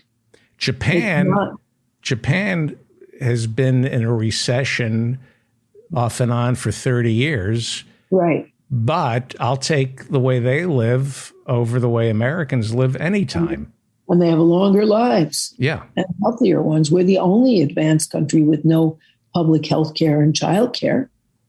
And the quality of life, is how people feel about their lives, what they can do, what they can't do. And China is very authoritarian. But if you have everything is the market and people think the market is this force of nature, it isn't. It's what people can get away with charging. Right. And so when there's a scarcity and you trust the market, you trust that the people with the money will get the stuff and not anybody who doesn't have it. And that's all that the market does. It's a shitty way to organize things. Yes. Just whoever has the money. Because then people who've gotten it, no matter how horribly they acquired it, decide. The free market, by my calculations, 30% of the economy is what the government spends. When you add up state, local, federal spending, it's 30% of our GDP. So there's no such thing as a free market. If there's a government that's controlling spending and who gets what. Yeah, although the government doesn't control spending, the government is lobbied to the point where the corporations control spending. And that's why, we have the one area America is dominant in the world is military. Right. And they didn't change the federal minimum wage. My God, if you work at McDonald's in Denmark, you make $24 an hour as the basic wage. And you have free daycare and education. I mean, it's obscene. And I don't see McDonald's pulling out of Denmark. It's not like... Oh, no, they're making money. Of course. They're making money, and they're, just like they're making money at Chipotle. And they had to raise their workers' wages to over $20 an hour because of the strikes. Still no union. Still making money. Still no union, Chipotle. No, they bought them off, even at Trader Joe's in New York, they just gave people much better benefits because they're organizing elsewhere to sort of cut that off. I don't know if you read today, but the rats at Chipotle are now unionizing. And the listeria that you get and the E. coli at Wendy's is organizing now. Yeah, well, they're very powerful organizations. Yeah. If you eat at Wendy's, you get E. coli. Yeah, if you eat at Chipotle, last year they had that big scare of E. coli. Well, it wasn't a scare. I like doing this on our show, Dr. Fraud, because you can't hear the truth about fast food restaurants anywhere else because we don't have advertisers. Right. So I love telling the truth about the E. coli that you catch at Wendy's and all the listeria that you catch at Chipotle, however you pronounce it. Chipotle. Well, they took pictures. One of the things that got Taco Bell in trouble in New York is people photographed the rats coming down from the ceiling when Chipotle closed. When Chipotle closed. Or no, that was Taco Bell. Bell. But these are disgusting places.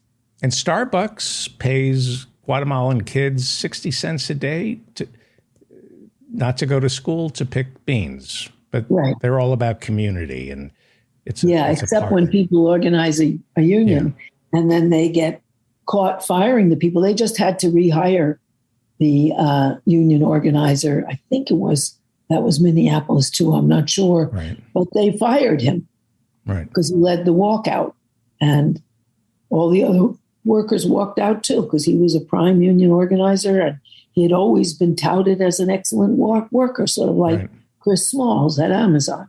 Right. The CEO of Starbucks is Schultz. Yes. And pretending to be a big liberal. Yeah. But people should know his name. Yes, they should certainly know his name. The name is Schultz. He thinks he's a liberal, and it's all about community. He does not recognize the government of the United States. There are Buffalo voted to go. Laws. That's he will not negotiate with the NLRB. He will not recognize the government of the United States. That's Starbucks. So it's un-American. Totally. To get coffee from Starbucks. They voted to go union. Mr. Schultz, the CEO, billionaire, refuses to negotiate. He hates America. Starbucks hates America. It does. And their workers are organizing like hotcakes. 200 at Starbucks are now organized, even though he's firing people. Is it wrong to throw at the right the same verbal gymnastics they use on us, like accusing them of being un-American, accusing them? It's fine. They are un-American. Yeah. Nothing's more American than trying to invade the Capitol. That's treason. And I always think of how communists were deported and jailed because they thought just being a communist meant you were thinking of violent overthrow of the government, and even though they didn't try to overthrow anything. And these people actually tried to overthrow the government. Right. And they're getting months or a year or something. This is treason. Right. Right. It's amazing. I am deprogramming a Trump supporter. Good for you. I'm doing it through Inquisition. It's fascinating. As a psychologist, I just wanted to tell you this because you're a psychologist. There is somebody I know, I'll never reveal he or she, where they're from, but this is a person who I was once friendly with. This person disappeared, came back to me looking for a fight about Trump. And first I said to this person via text, I vote for Trump. I love Trump. I completely disarmed him. Disarmed. I agree with you 100%. Right. And then it was game on. I didn't give them the fight. I don't want.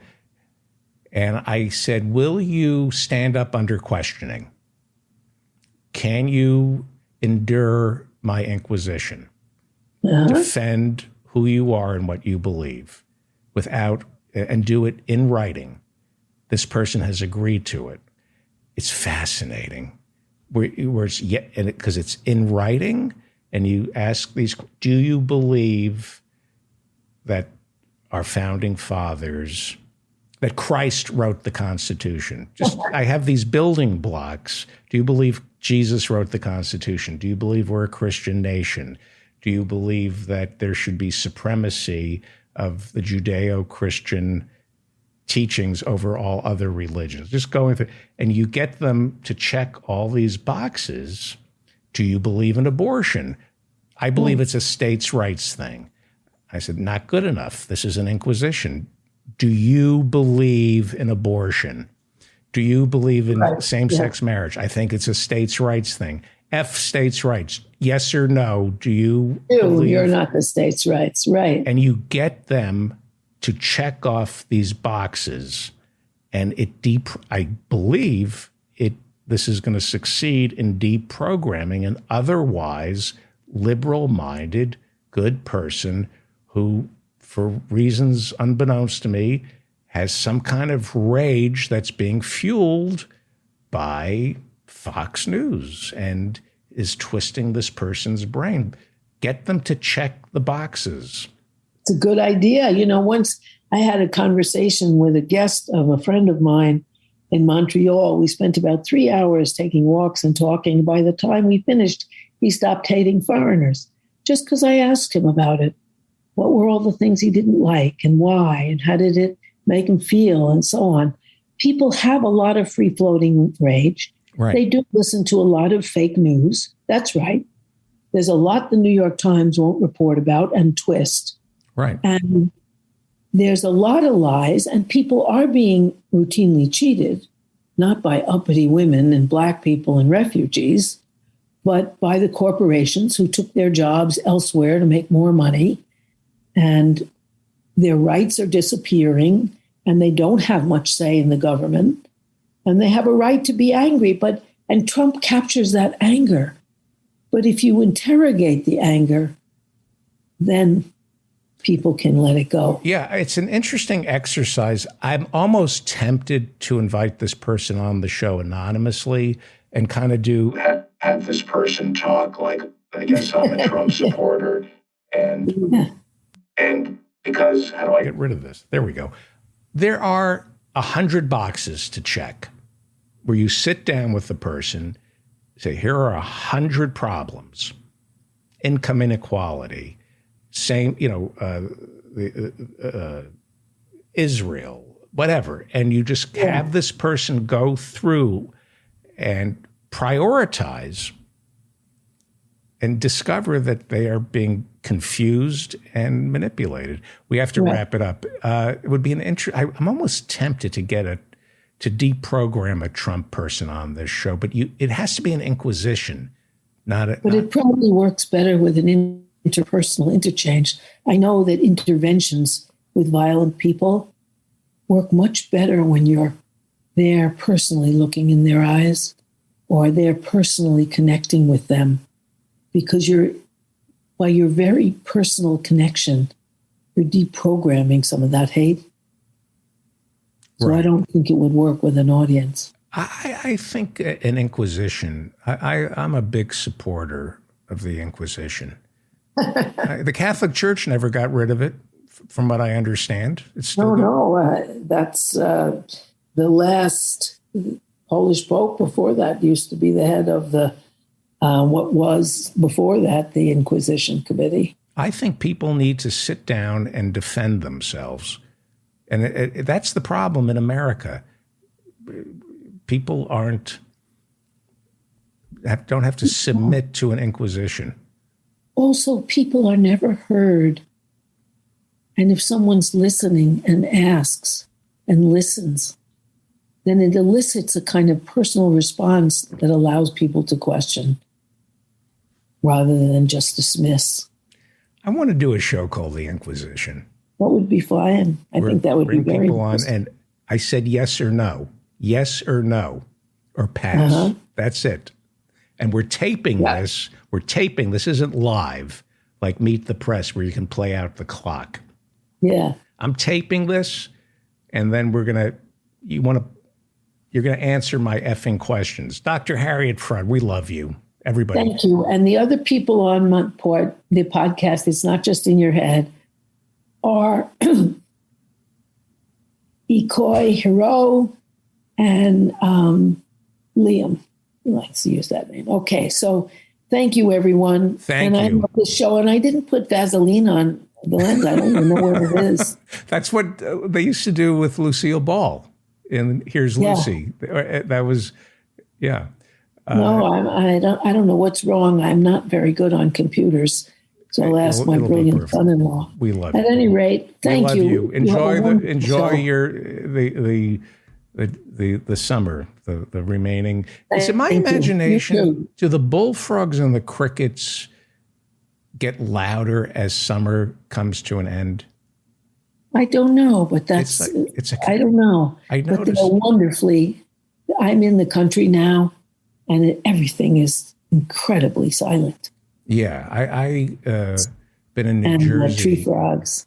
I called the police to complain about the tree frogs and the crickets. It was like it was not after they beat them all with a nightstick. Right? Well, it was after 9 o'clock. I'm trying to read here, and these crickets will not. Seriously, it's really okay. Thank you, Dr. Fraad. Follow Dr. Fraad on Twitter at Harriet Fraad and. I'm not on Twitter.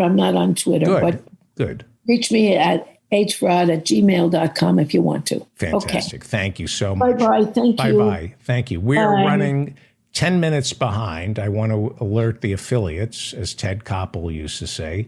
We're running 10 minutes behind.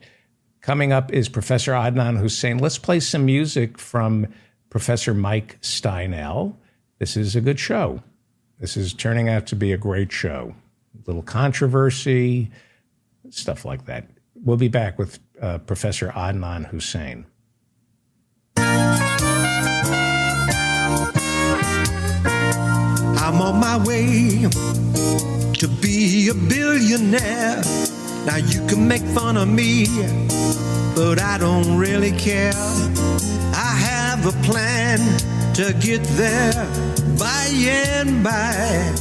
As long as I stay healthy and I never die. $15 an hour, 5 days a week, 52 weeks a year, and 32,000 years. I know it's a long time, honey, to 34,020. But when I get there, babe, I'm gonna be in the money. I'm on my way to be a billionaire. Now you can make fun of me, but I don't really care.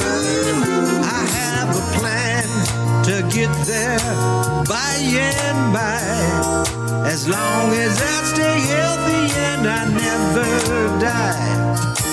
All I really need is a second job or a third. Lift myself up my boots and join that elite herd of the 600 billionaires in the USA who make more in a second than I do in a day. I'm on my way, yes I am. I'm on my way. I'm on my way. Oh, yes I am.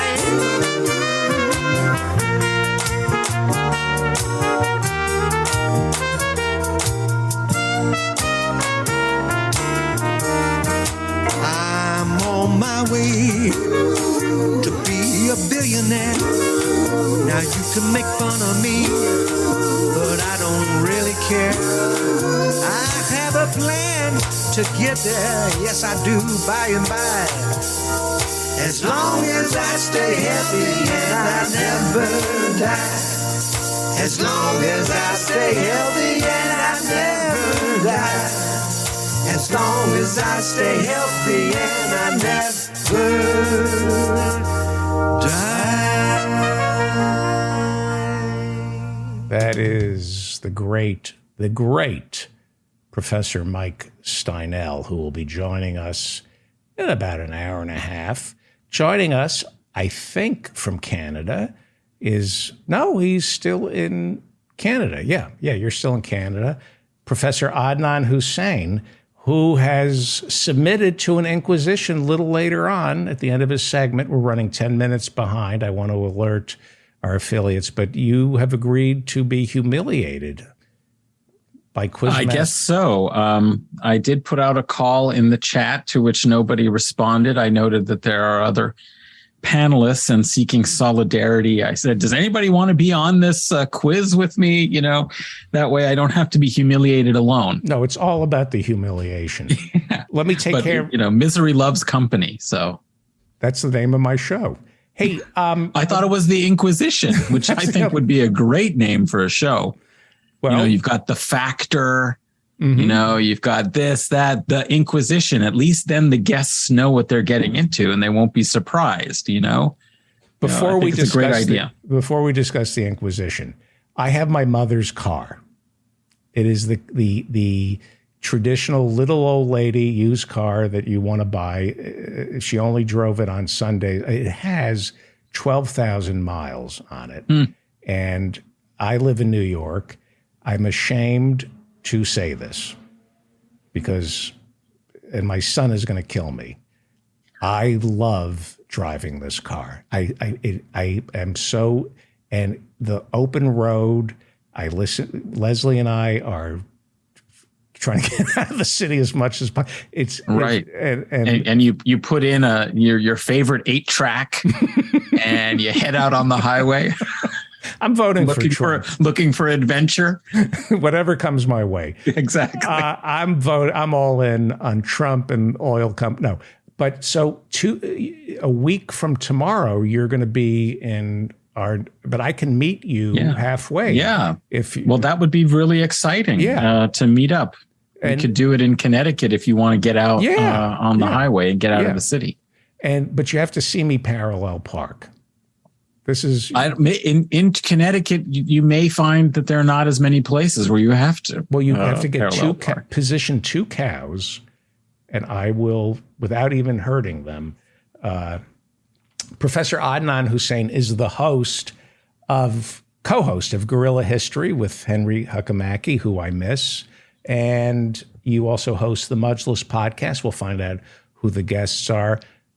You just had Noam Chomsky on, and obviously that's what everybody should listen to. The Inquisition.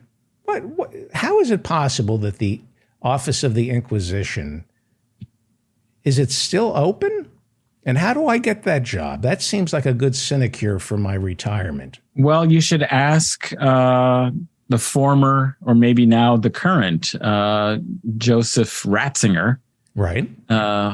About the job, because essentially he presided over what survives as the Office of Inquisition. They did a rebranding and decided that Inquisition was a little too tainted by medieval history of persecution of conversos, that is Jews who had been forcibly converted, Moriscos, that is Moors or Muslims who had been forcibly converted, heretics. I mean, basically they were regarded as heretics, and, sodomites. Basically it was an arm of enforcing, a draconian, rule of conformity, right? So they changed that to, I believe, the name of the office of the institution, and they would of course say that it's completely different and it's nothing like the Inquisition, but it's something like the Office for the propagation of the faith. And they still do have offices that read everything possible. So this is maybe welfare for Catholic academics, Catholic theologians.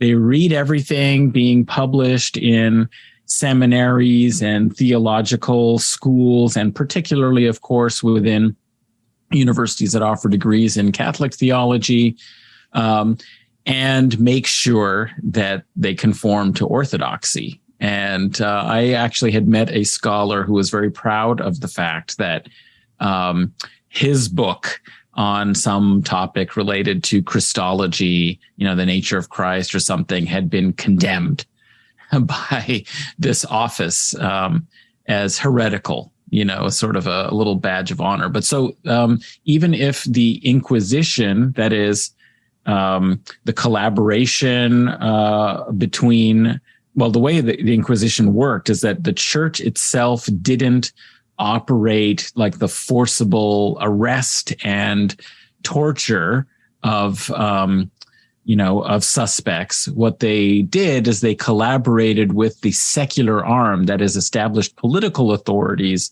who did sort of the, confining, capture, and the torture, but under instruction, using, the expertise that the church had developed in ferreting out dissent, heretical practices, folk religious, pagan survivals, as well as people who had not fully converted. These large scale populations were forcibly converted en masse. And then they ended up, recognizing and acknowledging that forcibly converting whole, thousands and thousands of people wasn't going to lead to them all becoming sincere Orthodox, So if you didn't, Catholics. What happened if you didn't convert? Well, if you didn't convert, it was basically a state of war. So you could be, killed if you were captured, you're enslaved, and you could be also expelled and deported, essentially. And this is kind of unique, actually, if you think of it. In the pre-modern period, you do not find states, empires, as repressive as they may have been, as unjust and, cruel as they may have been. You don't find cases where whole categories of populations are expelled from the domains of a ruler. I mean, they may transfer populations around, like, if they want to build a new city and have a huge infrastructure project, or there's been a rebellion, they may move these people or some group of the population to another place where they can be better managed and controlled and so on. But you wouldn't find them expelling them. And this is partly because labor power was so necessary and so important. It was a resource that you couldn't really afford to do without. So it's really quite atypical that despite the economic value of populations, particularly, say, the Moriscos as a peasantry in Valencia, although Valencia was conquered in the middle of the 13th century, there persists a majority Muslim population in what was called the Kingdom of Valencia in today's Spain until the 16th century. For several hundred years, you have Muslims living under Catholic lords in a Catholic ruled society.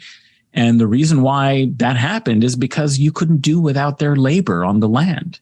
They knew how to grow the food. You couldn't bring in enough people to replace them. It was quite difficult to do so. So it's really quite interesting and ideologically and culturally and historically important to recognize that something happens in Spain where, despite the economic value of these subject populations, they decide they are unassimilable and they need to be expelled. So whether it was Jews who refused to convert, they were expelled, or the Moriscos after their forcible conversion, they were expelled starting around the end of the 16th century, in the first few years of the 17th century, particularly from 1609 to 1614, hundreds of thousands of people who had been converted to Christianity from the descendants of Muslim populations in Spain who had suffered through Arabic being outlawed, cultural practices, even their typical regional music being outlawed, going to the bathhouse being outlawed, women decorating their skin with henna, like those sort of temporary tattoo type decorations. That was outlawed. They, had gone through this whole cultural suppression as well as religious, conversion. Right. But nonetheless, Spain decides we cannot keep this population. They're too incompatible. And so they persecute them, seize their goods, expelled them, and in many cases kept their children who were under the age of 10 while expelling the parents and older siblings, because that was seen as possibly an assimilable population at that age. Right. And that's really quite a remarkable turn in the history of the Mediterranean. You don't find populations being expelled in that way. Right. In the North, you had the Reformation. Was there an Inquisition for Protestants? Well, there were religious wars, when it came to Protestants. So some people think that the witchcraft trials, the witchcraft scares were basically, there's a lot of historical theories. On some level, perhaps it's inexplicable, but those who have analyzed it, one theory that they've put forward is that these were areas that had been contested, mixed Catholic Protestant populations, and that at a certain point, there had been an effort to make uniform these territories, because this was the problem: is how could you have a Catholic king over Protestant subjects? How could you have a Protestant, ruler over Catholic subjects? And in order to stabilize the situation, because it led to this period of intense wars of religion. So when we talk about the Reformation, and sometimes they say, oh, Islam needs a reformation. It's like, thank you. No, this is the most violent, process that we can imagine. Wasn't bin Laden kind of the Reformation? Wasn't that, or Wahhabism is considered a form of Reformation in that it's a stricter version of the Quran? That's some people do make analogies to the Salafist orientation of Islam that kind of rejected the established schools or orientations of Islamic law, also aspects of popular folk religion that had developed, where you went to shrines and you believed in, the intercessory power of holy, figures, kind of like saints. People have seen that there were some analogies to that medieval form and early modern form of Islam that looks a little bit like Catholicism, in that it is interwoven in the structure of society in this fashion, and that this reformist, you might say puritanical, let's get back to just the texts, is a little bit like the sola scriptura turn of the Protestants, to say we don't need all of this canon law and all of these priestly theologians who have made doctrine. What we want is to get back to the Bible itself, sola scriptura, right. And faith, rather than, all of the works, because there were abuses and, in some ways, actually, all of the practices that were held to be salvific, that is, that a priest has to perform certain things if you're going to be saved. You have to be baptized. You have to be confirmed. Marriage is constructed as a sacrament. Last rites. All of these things require a priest to perform them. No one else can do it. No one has that salvific role. And of course, this put a lot of control in the hierarchy of the church. There were lots of opportunities for abuse because of confession and penance. And this is also one of the critiques, actually, of the Protestants, was the abuse of the Crusader plenary indulgence. That is, the politicization and economic exploitation of the sale of indulgences that would allow you to be forgiven for your sins. These originally developed out of Crusader vows, that you took the cross so that you would have your sins all remitted and forgiven. But then it started happening that, well, if you can't go, you could pay for someone to go and still get the plenary indulgence. Or if you can't go, you could donate. And that just led very closely to just a market, essentially, for these, saving indulgences. So that, Protestants were against this kind of system of exploiting religious salvation in this fashion. And that's somewhat similar in some ways to the reforms that took place in like the 18th century and the 19th century in the Islamic world, where, especially as a result of colonialism, encounter with these new technological advancements, Muslim societies felt that we need some kind of change. And they decided, much like the Orientalists who blamed, Islam being calcified for all of the failures of these societies, that likewise, these reformers sort of believed the same idea that, well, it's because we've had, this inauthentic form of Islam with all of these accretions from the original pure tradition. Let's go back to this pure tradition. We'll only read the original texts and we'll reconstruct a form of Islam that's compatible with modernity as part of some revitalization of society. So it's similar that these processes of reformation are, very kind of like, disruptive, you might say, of the traditional rhythms of society. So they can be quite radical moments. And this certainly was in Europe. I mean, in Europe, it was a bloodbath, really. I mean, between the Catholics and the Protestants in the 15th, 16th, and 17th centuries. I want to ask you about Pakistan, but I want to ask you two things. One is about when the Crusades ended, or if they ever ended. Have they? Okay, that's the question, right? No. Have they ended? Of course, I would argue. Well, here I'm working on a book that will argue for the continuing relevance of what happens when you transform a society into a crusading society, in particular.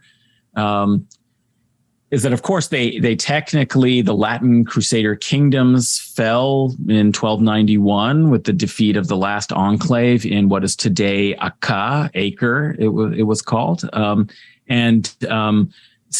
that, subsequently, there were calls for a renewed crusade to recapture Jerusalem. So over the years, there have been renewed calls at different times, different attempts to recapture it. So in some ways, you could say it has a much longer history than 1095 to 1291, which is the, kind of narrow historical period of the Crusades. Well, look who's looming over Professor Adnan Hussein. Uh-oh. It's time. He sounds scared. It's time for the Inquisition. What a show.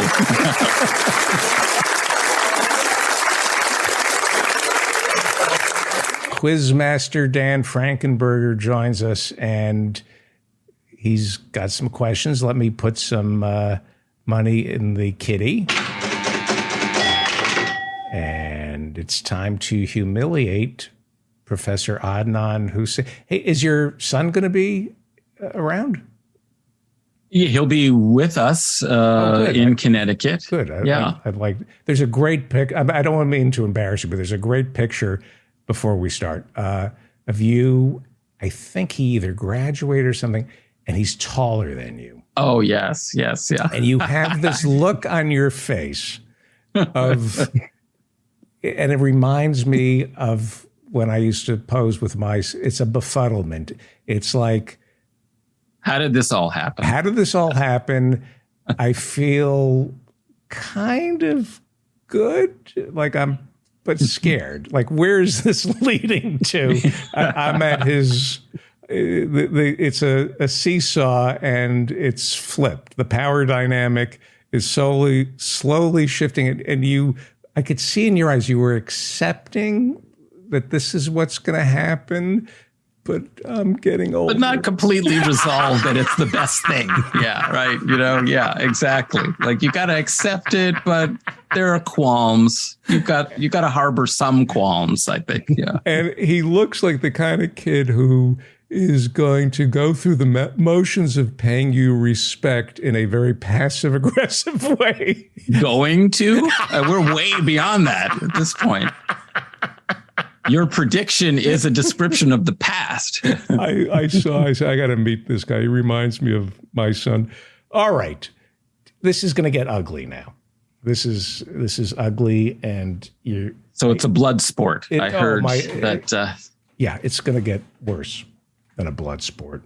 Okay. Well, speaking of money in the kitty, this episode of Stump the Hump is brought to us by 2 Super Chats. Oh, thank you for that. Yeah. We have Randall Hayes, who made a donation. He says, let's get David onto President Trump. Let's get on David to get President Trump back on the show to tell us about the search warrant in the upcoming midterms. Donald Trump, Smigel had an idea to come on, and then he got busy. But he had a great idea. Well, Randall Hayes is thinking about Randall. It. Okay. And then we have a MIDI doctor who says fighting sports have a role in society based on notions of meritocracy, and to think that it does not have a role in supporting capitalism is delusional. Okay. So that sounds like in support of your argument from earlier. And for this quiz, on August 25th, 1939, this movie will become one of the best loved movies in history and opens in theaters around the United States. The American musical fantasy film adaptation of Frank Baum's book premieres at Graum's Chinese Theater Hollywood, directed by Victor Fleming and King Vidor, featuring Judy Garland, Ray Bolger, Jack Haley, Burt Lahr, Frank Morgan, Billy Burke, Margaret Hamilton, and songs by Arlen and Yip Harburg. And today's quiz is on one of the, I think, the best movie. I took my kids to see it at Grauman's about 20 years ago. I didn't know how it would hold up, and I watched it with my kids, and I thought, you could play this 1,000 years from now. Professor Hussein, do you agree? Yeah, I think, I mean, I haven't seen it for some years, but I did see it as an adult and was impressed that it still was pretty riveting and interesting. And that maybe there were dimensions that I completely missed as a child that made it, very psychologically and socially, significant. Were you as a kid? My sister and I we knew we had to watch The Wizard of Oz because we wanted to. It would be on CBS, and we knew it was going to scare us. Did it scare you the way it scared?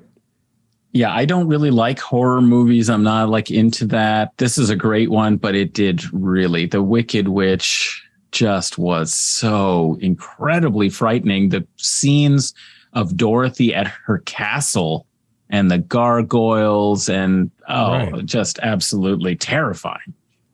I personally think, I don't watch it the way I'll watch Goodfellas and The Godfather.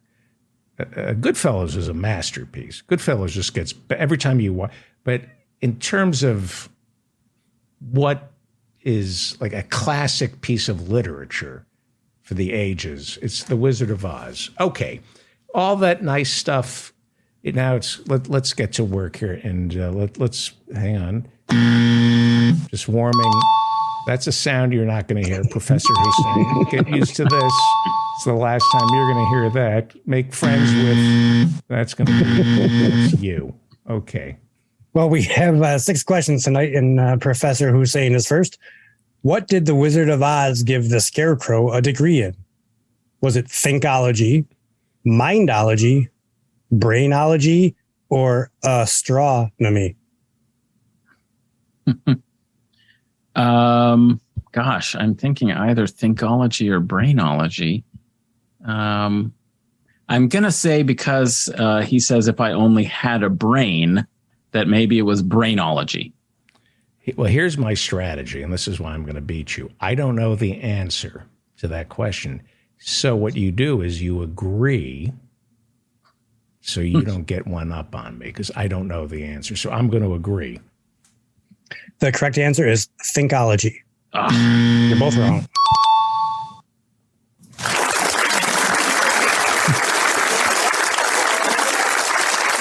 So I get 1 point because I'm the host, and Professor Hussein gets -1. So I'm winning. David, you're first on this one. Question number 2. What did the Scarecrow and Tin Man use as a crown for the lion in the King of the Forest number? Was it a broken box, a real crown, a flower pot, or Aunt EM's girdle? I'm going to say flower pot. So besides the girdle, there was a flower pot. There was a broken box and a real crown. Yeah, I guess I have to go with flower pot. Now I'm going to guess that I think there's a part of me that wants to say a real crown, but I'm going to stick with my answer. Well, Professor Hussein is stealing your your strategy here. Yeah, the correct answer is a flower pot. You're both right. We are tied. That means I'm at -2. We are tied. I have 5 points and Professor Hussein has 0. We're tied at 0-0. The question here to answer first is Professor Hussein. Why did Miss Gulch want to take Toto away? Was it she wanted him for herself? She said he bit her. She wanted to sell him for money, or he called her a cunt.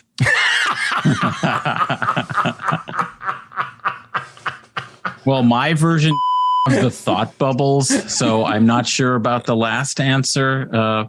It's plausible.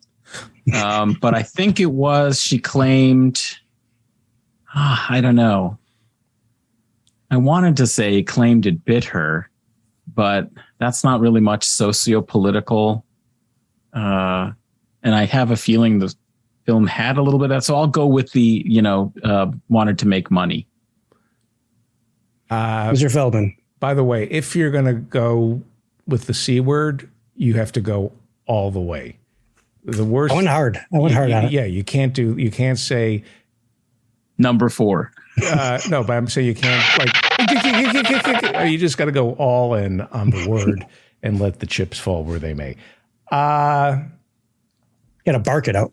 Yeah, I would say she accused the dog of biting her. The correct answer is she said he bit her.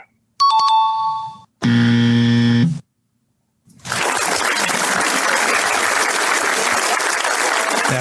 do you know why I knew that?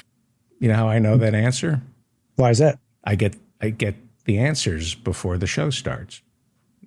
That's right. But my memory is pretty good that I remember that you gave me that. No, I actually remembered that, believe it or not. And are you competitive, Professor Hussein?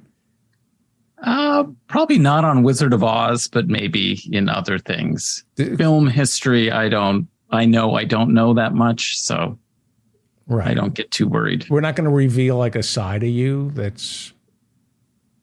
Get me onto sports, which I know you're not interested in, right. But maybe Jason, is big into sports. I might, about sports trivia and who's the best this or that. I might get, aggressive, That would be fun.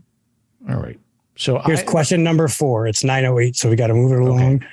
David, you're first on this one. At the end, when the Wicked Witch was melting, she shouted, "Who'd have thought a good little girl like you could destroy my beautiful blank?" Was it wickedness, plans, nose, or hot green body? Margaret Hamilton. She used to do commercials for Maxwell House. I remember. Who'd have thought a good little girl like you could destroy my beautiful blank? Give me the choices again. Wickedness, plans, nose, or hot green body. I'm going to say plans just because that feels right. I'm going to go for wickedness. Why not? The correct answer is wickedness.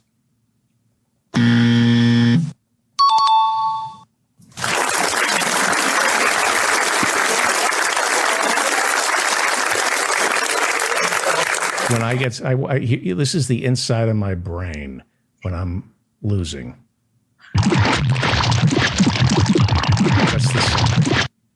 Dorothy threw a pail of water into the air to try to put out the flames on the scarecrow, but accidentally splashed the witch, and the witch started to melt, shouting things. Yes. So we have 2 questions left. This is number 5, and Professor Hussein is first. How did the scarecrow, the lion, and the Tin Man get inside the witch's castle to save Dorothy? By the way, we're tied 1-1. Was it the lion distracted the guards and they snuck in? Was it they dressed up as guards? Glinda the Good Witch used her magic to get them in? Or they drove a sleigh pulled by flying monkeys on Christmas Eve?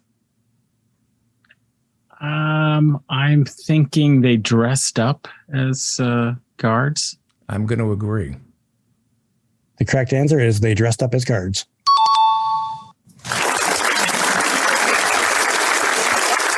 It's tied. It is tied 2-2. And here's the last question. And David, you're first. Okay. I hope I'm not humiliating you, Professor Hussein. Just with my. Well, it's amazing how much one can not notice about a film you've seen a few times. Yes, this is why the Quizmaster is so good. We're tied, but I'm winning. What were Auntie M and Uncle Henry start doing? Again, please. Start again. Yep. What were Auntie M and Uncle Henry doing in the beginning of the movie when Dorothy approached them? Frankie. Were they fixing the wagon? Hang on. Sorry. Oh, no. All right, hang on. Now, you already... Okay, go ahead. You're going to be a filthy pig. What were Auntie M and Uncle Henry doing in the beginning of the movie when Dorothy approached them? Fixing the wagon, feeding the pigs, taking chicks out of the coop, or making a private film?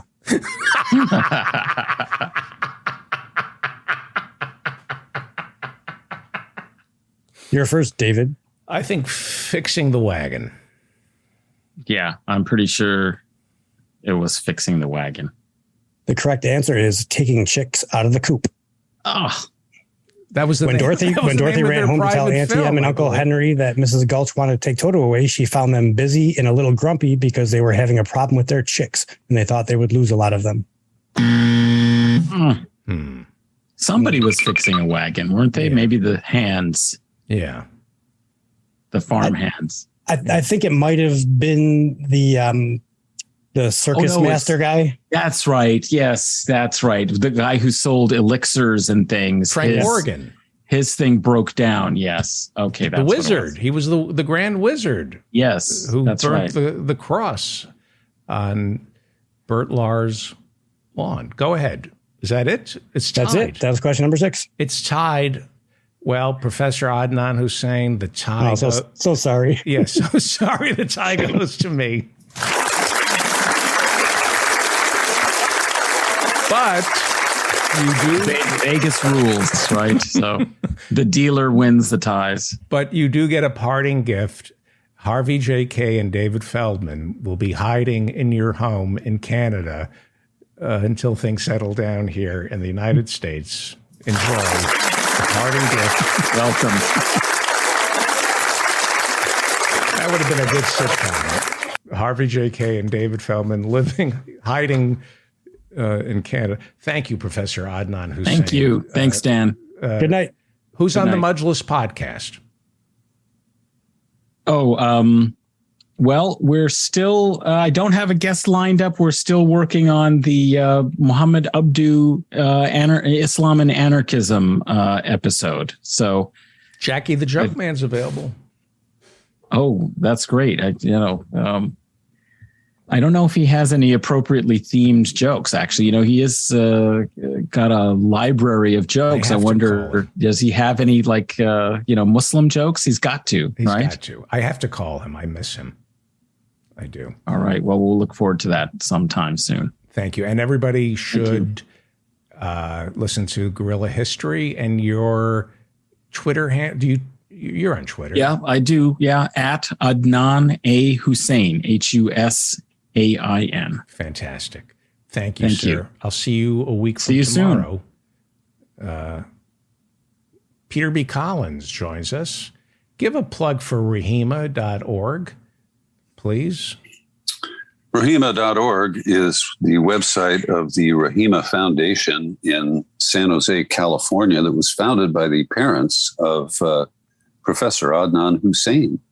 And they have supported waves of immigrants to the Silicon Valley area for many years.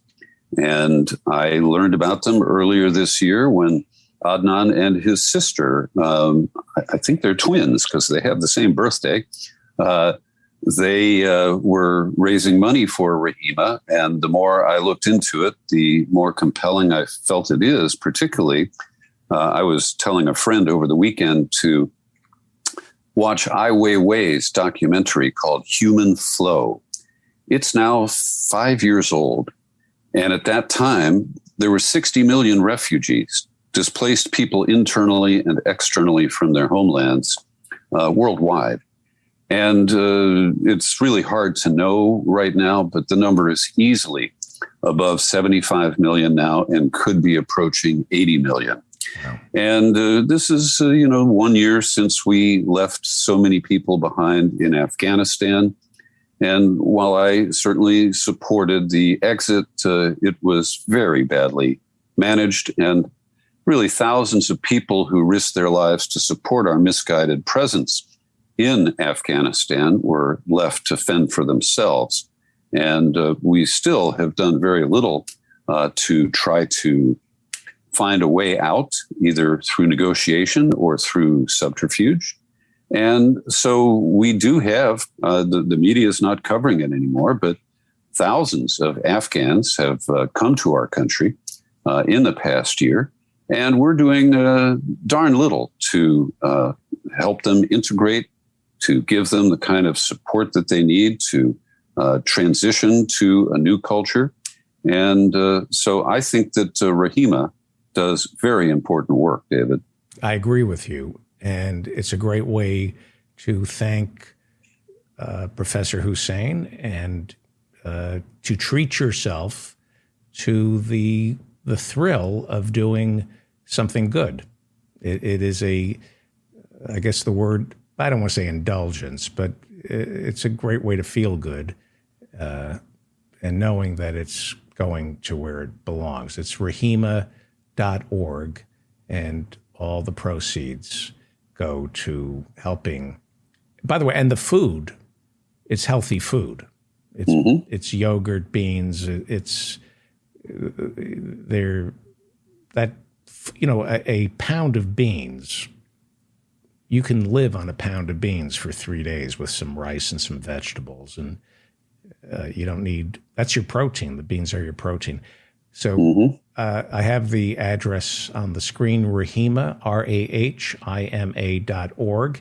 Indulge me for 1 second. I don't want you to answer this question, but occasionally when you're on the show, it looks, and this is, I'm going to invite the chat room, it looks like you're fishing. It looks like you haven't. So I don't. But don't answer the question. I never want to know what the answer is. There's a tubular-looking thing that goes in and out of the shot. It could be you're an archer and you're firing down at. But I don't. Can we have Dan referee this? I might be able to make some money. Yeah.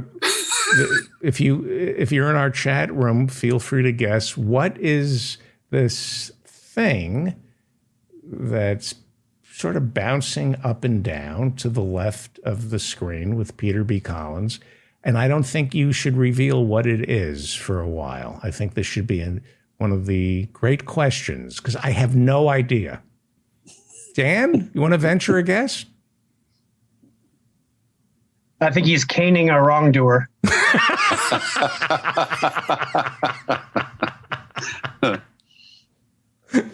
All right. So the Catholic Church gets tax-exempt status in America. Are they using their tax-exempt status for politics? Are they allowed to? The Johnson rule? Yes, they are.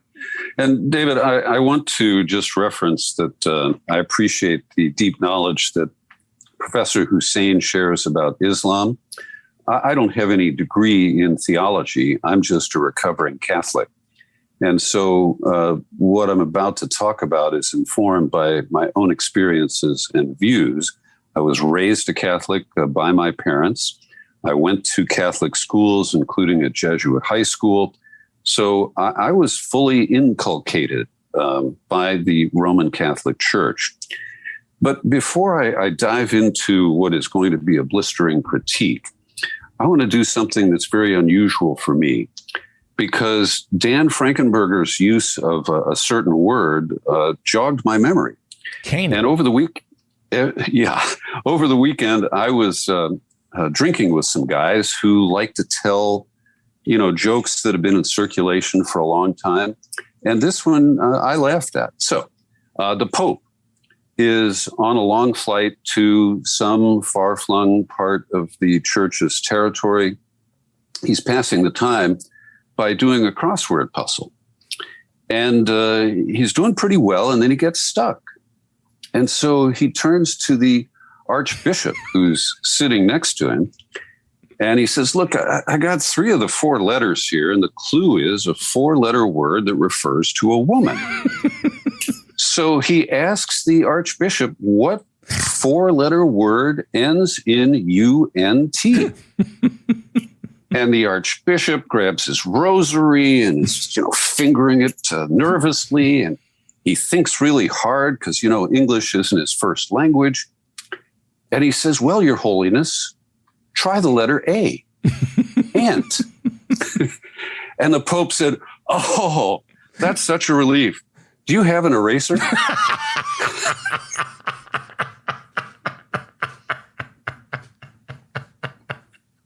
I love that joke.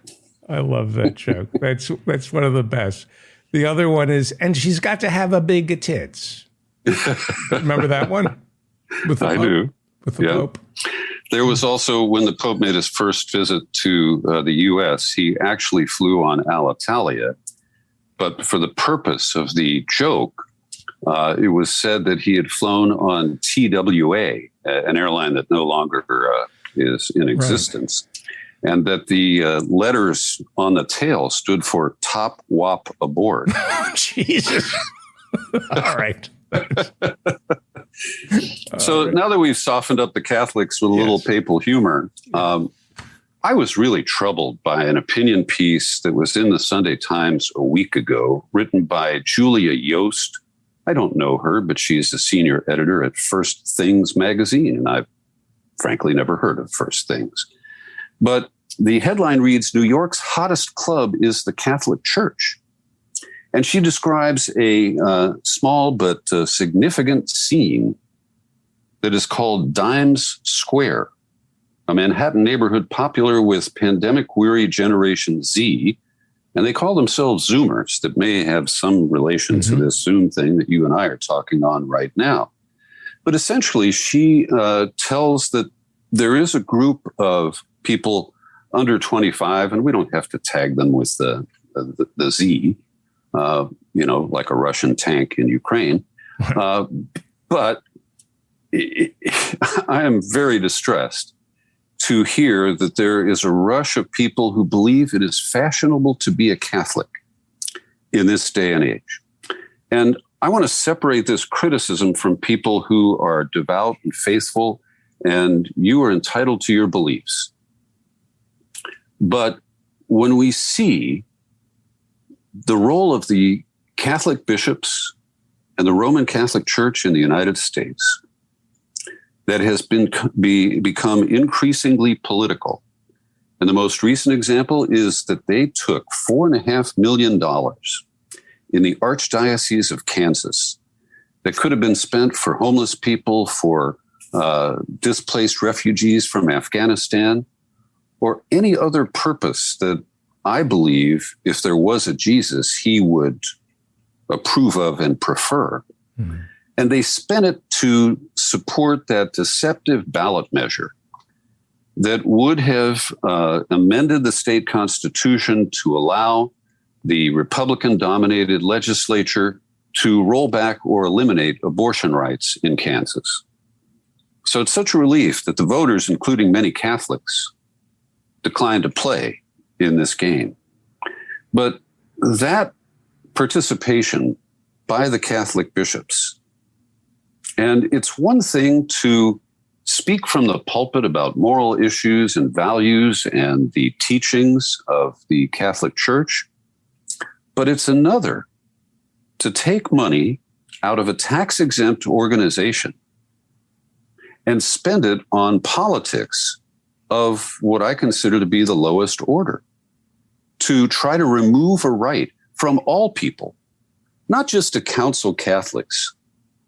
We believe you should never get an abortion, but to say that our beliefs are so important, so righteous, that we can impose them on the entire population. And so when I see this description of these hip young New Yorkers who are embracing what I consider to be a really regressive criminal organization, a racketeering scheme that involves sexual predation that was widespread and claimed thousands, if not tens of thousands of victims, and not just in the United States. And this fraternity, because the Catholic Church is it is a patriarchy completely controlled by males. Also, my comment is that it is the owner of the greatest real estate portfolio worldwide. And I believe that this is antithetical to the teachings of Jesus. And because I was raised a Catholic, I don't reject the story of Jesus, the fables, the myths that are part of the Catholic liturgy. I just reached a point where the earthly extension of the Catholic religion is so corrupt that I cannot be a part of it. I consider myself agnostic today, and that allows for, a shred of possibility that the whole story is true, that there's a heaven and, you get points and you can burn off some sins in purgatory and get up there to the pearly gates. I consider it highly unlikely, but I understand that a lot of people believe that and that it's very meaningful to them.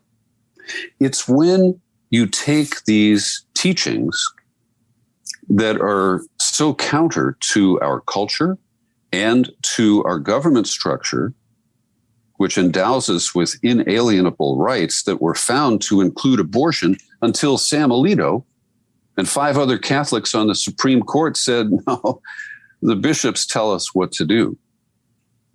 And we are going to, purge this nation of the dark forces who have supported abortion rights. And we're going to roll back without any scientific basis the claim, the point where we believe life begins to conception, or some people joke erection.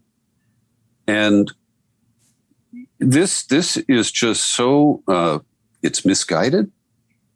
It is going to cause a lot of pain. We're going to have unwanted pregnancies, unwanted children.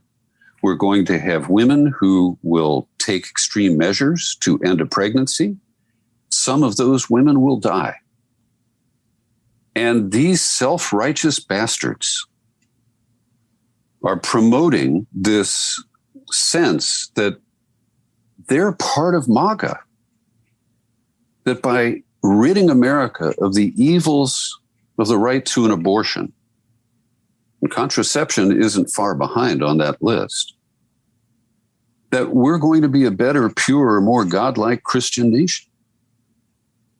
And I'm focusing, I don't want to totally dismiss the evils of the evangelical political right, but I want to focus today on the Catholics.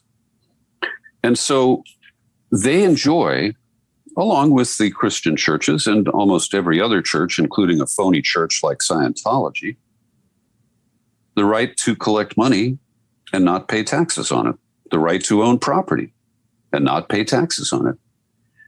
I, lived and worked in Chicago, and in the 1970s, the local newspaper, the Sun-Times, reported that the Archdiocese of Chicago was the biggest landowner in the Loop, the center of commerce in Chicago. I believe they owned a major department store. I think it was Carson Peary Scott. They owned the land and the building. And they received income from that was tax-free. So do you mind if I just... Go ahead. Yeah, and please hold your thought. I understand what you're saying. I just want to point out that there are 1.5 billion Catholics around the world. and that the Vatican, much like Apple, is running a big Roman Empire, so to speak. And I'm looking at the stats here, 45,000 secondary schools, 95,200 primary schools around the world, and 5,500 hospitals. My mother was in one, and I feel obligated to tell you that there is a Catholic hospital that my mother frequented in her old age that was absolutely perfect. And so I understand. I'm not trying to sound like an apologist for organized religion. I think there are many problems with the Catholic Church. The rape of the children, the treatment of indigenous Canadians and indigenous Americans, satanic. I can't justify that.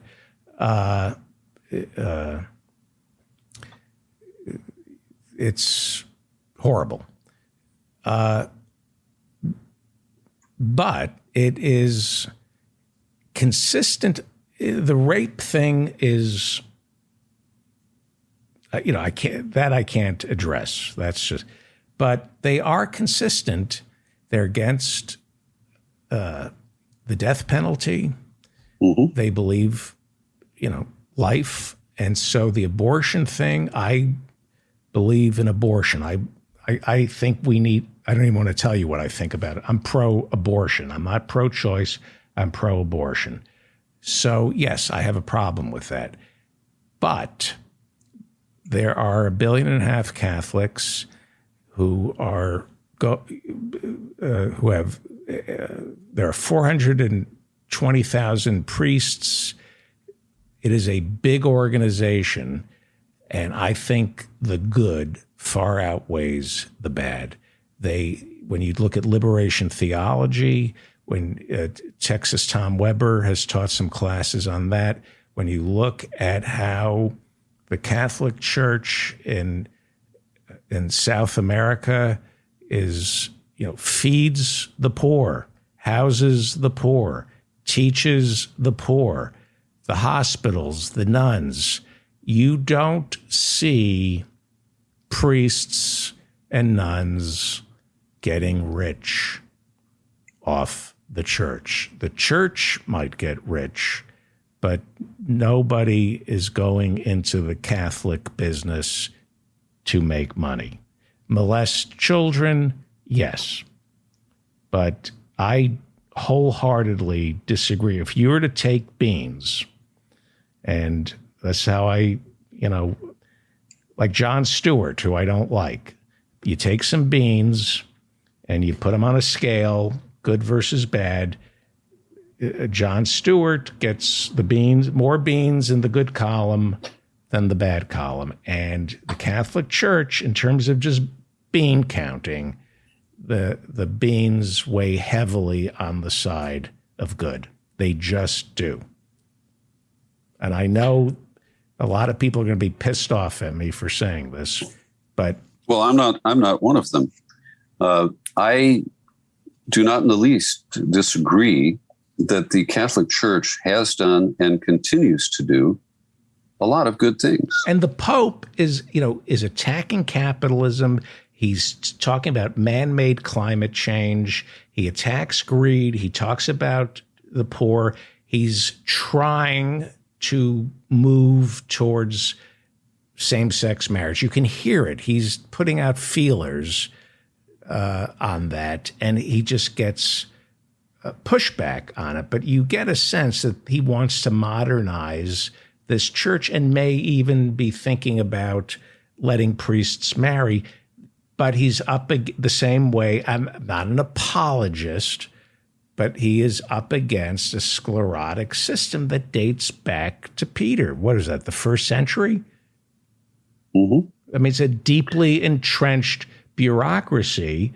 When you look at most bureaucracies, it is a miracle that the Catholic Church has survived, 2,000 years? I mean, how many? Well, David, I want IBM maybe can claim that. Just build on what you're saying here. But I don't believe Get on that your this knees, Henry, and pray with me like Nixon and Kissinger. Go ahead. I'm sorry. Well, I need a few drinks to get to Nixon and Kissinger. Right. I want to use the Catholic Church's own value system to disagree with what you just said, without disputing that Catholic charities in the U.S. and other parts of the world do work that no one else does. Yes, the Church has advocated against the death penalty, but not nearly with the fervor that they try to snuff out abortion rights in this country. Right. And I don't believe that this can be reduced to beans, because the rank hypocrisy of the leadership of the Church and the way that misleads the flock is the fundamental failing here. Right. And so the hospital that took care of your mother also will deny an abortion to a woman who needs it and who lives in that area. And that's how she died. They refused to perform an abortion on her. So I'm not touching that one. She's laughing. That was Feldman. She laughed. My mother had to go ahead. So once again, the Church feels free to impose its sense of morality on people who are not Catholics. And it really is the corruption at the top. And Francis has tried to fix some of that, much more than his predecessor, Benedict, who was Cardinal Ratzinger before he was elevated to the papacy, directly managed the cover-ups of the pedophilia scandals. He personally told the Archbishop of Oakland that he could not transfer or defrock a priest who was a serial rapist of children. He didn't want bad publicity. He thought it would be bad for the image and the optics of the Church. And what Jesus taught, and Catholics still practice, David, I got to finish. He was just giving orders. Come on. Okay. Well, and he's the one who was a brown shirt Nazi youth growing up. But the way that they can go into a massive denial about the criminal behavior that wasn't isolated to a few bad apples. It was known, it was tolerated, payoffs were made. And I want to take a minute to talk about your cardinal in New York, Timothy Dolan. Dolan is driving the political action of the Catholic Church. They've got dark money super PACs. They've got lobbyists in Washington. This is not just an amateur operation where they occasionally dump money into an initiative in Kansas. And Dolan was the Archbishop of Milwaukee, where one of the worst pedophilia scandals became known.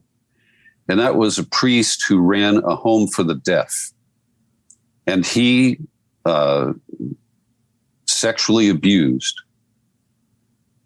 reportedly, more than 100 children, and he was never moved out. And after it was all exposed, they did relieve him of his priestly duties, but they put him up in a pretty nice lake house to live out his final years.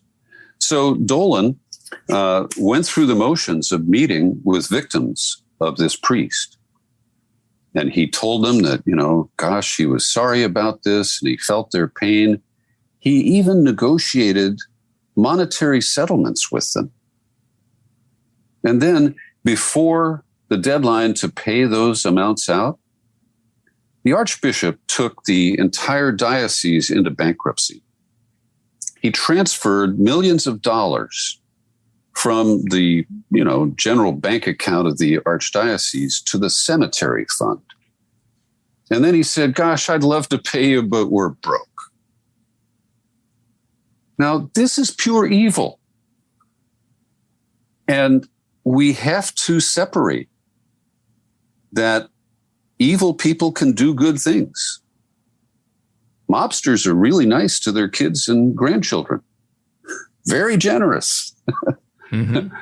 But the good works of the church do not erase what I consider to be, very evil things.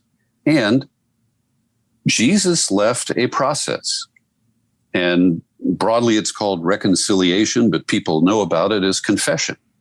That's where the priest sits in a box and you go into the door and you kneel down and you say, Father, forgive me, I have sinned. And you lay out what you've done and he gives you some Hail Marys. And once you've said those, you're clean and ready to sin again.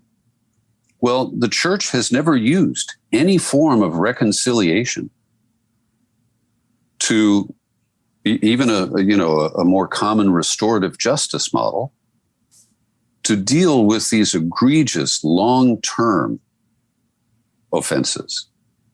And if they did, I'd sit up and applaud, and I'd pay attention, and I would endorse that effort. But when I see that this church is attracting new members who are politically right, who do, to some extent, identify with the current ascendance of the power of the church in the United States to Trump, this is a really toxic combination. And so that's what I wanted to say today. I just believe that people need to understand before they, join a clique that becomes part of a church, that they understand the dimensions of what they're embracing.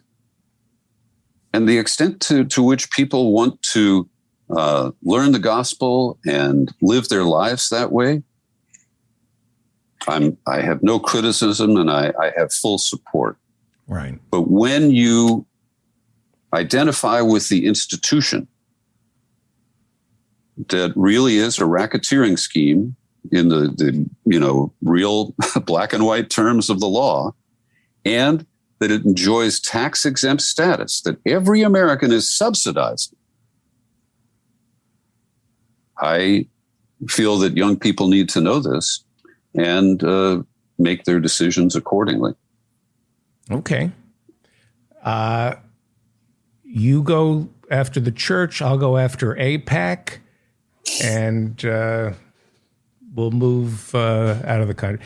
Yeah, I mean, I'm more concerned. Personally, I'm angrier at AIPAC for doing similar things, supporting how many insurrectionists, but there were about 120 Republican Congress people who refuse to certify for Biden, and they're getting endorsements and money from dark AIPAC groups and AIPAC. Well, you and I are in full accord on AIPAC. Yeah. It is an illegal, unregistered foreign lobby that uses different legal dodges to raise money that is perceived as coming from AIPAC directly, even though they use a dark money super PAC, and they don't actually use Israeli money. They use money raised from American Jews.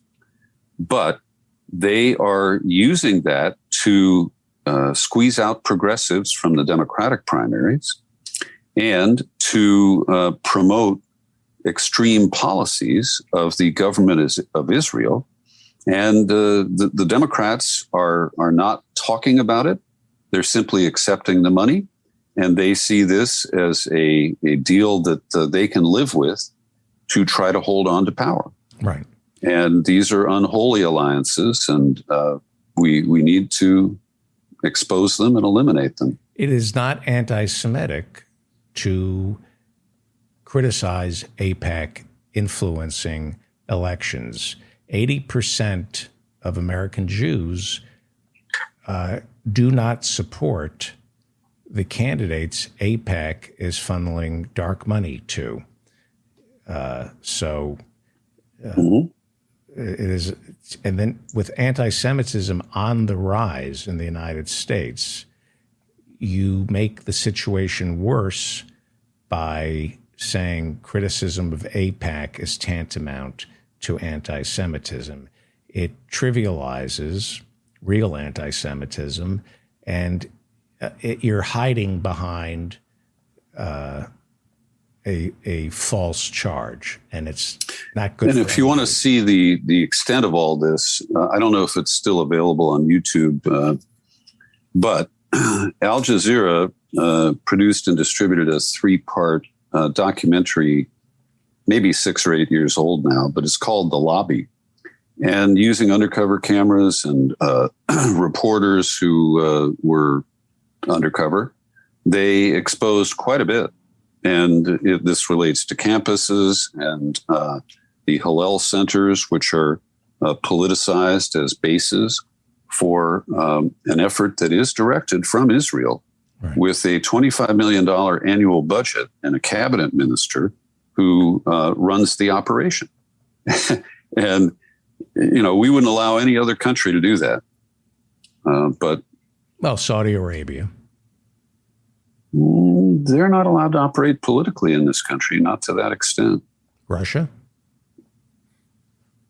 No, we've taken care of that. Hey, Ross Douthat in the New York Times on Sunday admitted that Russiagate was a bunch of bullshit without tagging the Times, Rachel Maddow, or anybody else who promoted it. But he's brilliant. Brilliant. But he's a conservative. That's okay. All right. Excellent. Let's bring in Professor Mary Ann Cummings. She is a particle physicist. Sorry to keep you waiting. We're running behind schedule. Sorry about that. And we know who to blame. What do you now? You are a particle physicist, Professor Mary Ann Cummings. You look at the photographs emanating from the Webb telescope, and you can conclude things that are light years. You're going back, you're looking at clouds from the Big Bang, 4 billion years old. We're trying to ascertain what is going up and down to the left of Peter B. Collins' screen. And it's the string theory of everything, the spaghetti monster string theory of everything. The one unifying principle I can get behind.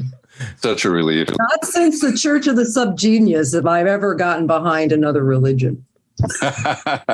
So would you like to venture a guess? He's not going to tell us tonight what it is. I said it looks like he's fishing. Isn't that just, your little earphone wire? I can't confirm or deny that. I'm sorry, Professor. I can't because it goes off the screen. We cannot either. So it'll just have to I think hang there in the air, so to speak. Although I think the particle physicist, I think that's the answer, but we'll never know. I think he may be right. Also here in this is my home office, which doubles as our guest quarters.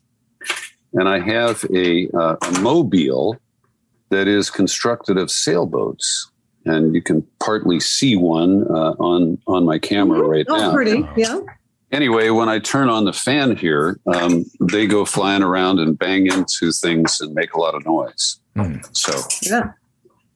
And David, I just want to check in. Is it true you don't have air conditioning in your apartment? Why don't turn it on during the show? Oh, but you do have.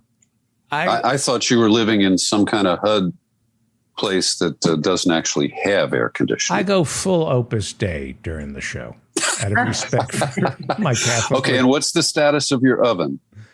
No oven. I have a portable convection oven that I finally bought. Mm-hmm. But I live an ascetic lifestyle.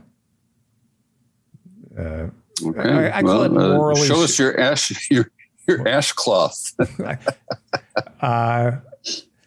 I consider myself morally superior to everybody.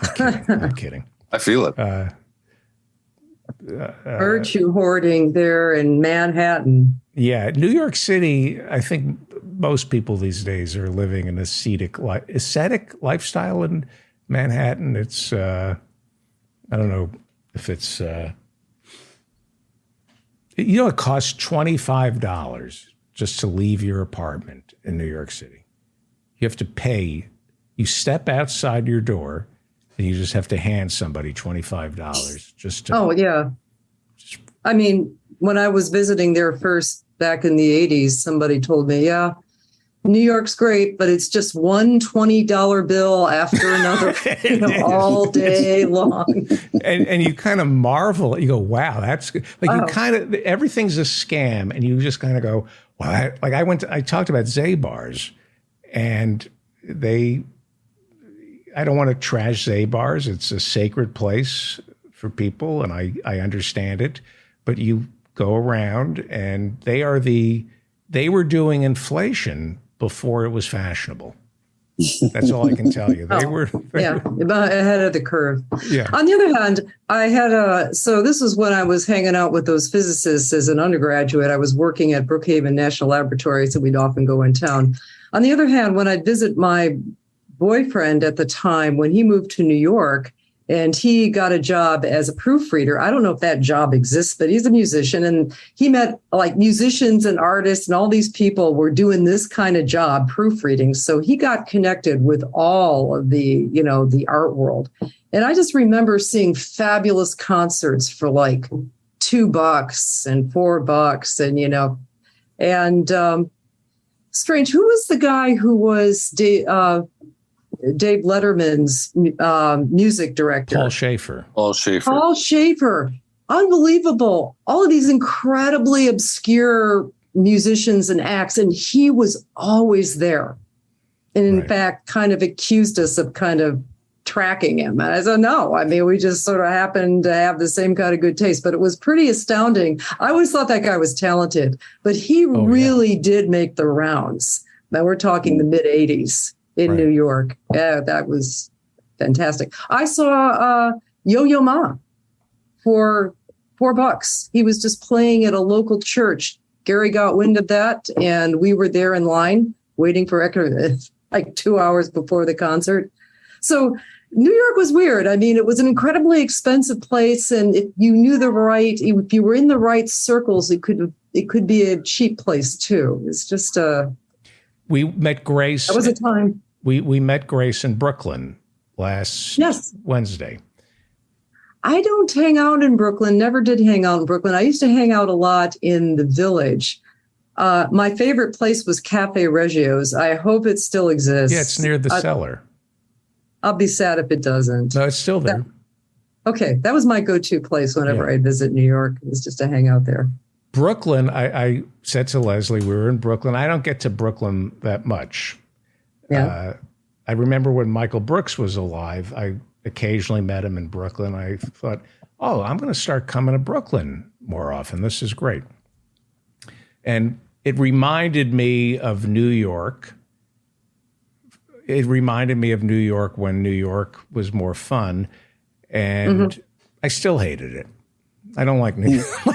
Isn't it like impossibly gentrified now? Yeah, it was like a lot of young kids, and they were out on the street drinking. And I thought, this place is really happening. And I hate these people. I grew up to compare with my life, your life right now. I love saying Grace and actually Brooklyn, in all honesty. And then I'll change the subject. Here's what is, and my daughter lives in Brooklyn. It truly is another country. It is, there are things in Brooklyn that you see that you can't see anywhere else. And it feels safe ideologically. You can just see people whose mindset has been shaped by Brooklyn and a freedom of thought that And that includes all types of people. There's just something about Brooklyn. Anyway, I'm rambling. Thank you, Peter. But so do you think that Senator Sanders is a real son of Brooklyn?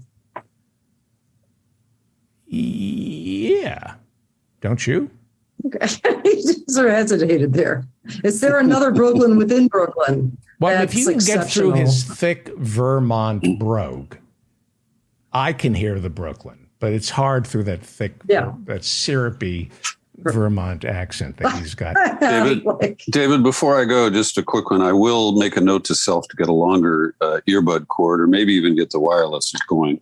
But I just wanted to know what you are handicapping for tomorrow. I was just going to ask you. No, I'm asking you. You're in New York. Is Mondaire going to win, and is Jerry going to beat Carolyn? Well, I wanted to ask you, do I vote for Carolyn or Jerry? Well, it's where you live, dude. I try not to tell people how to vote.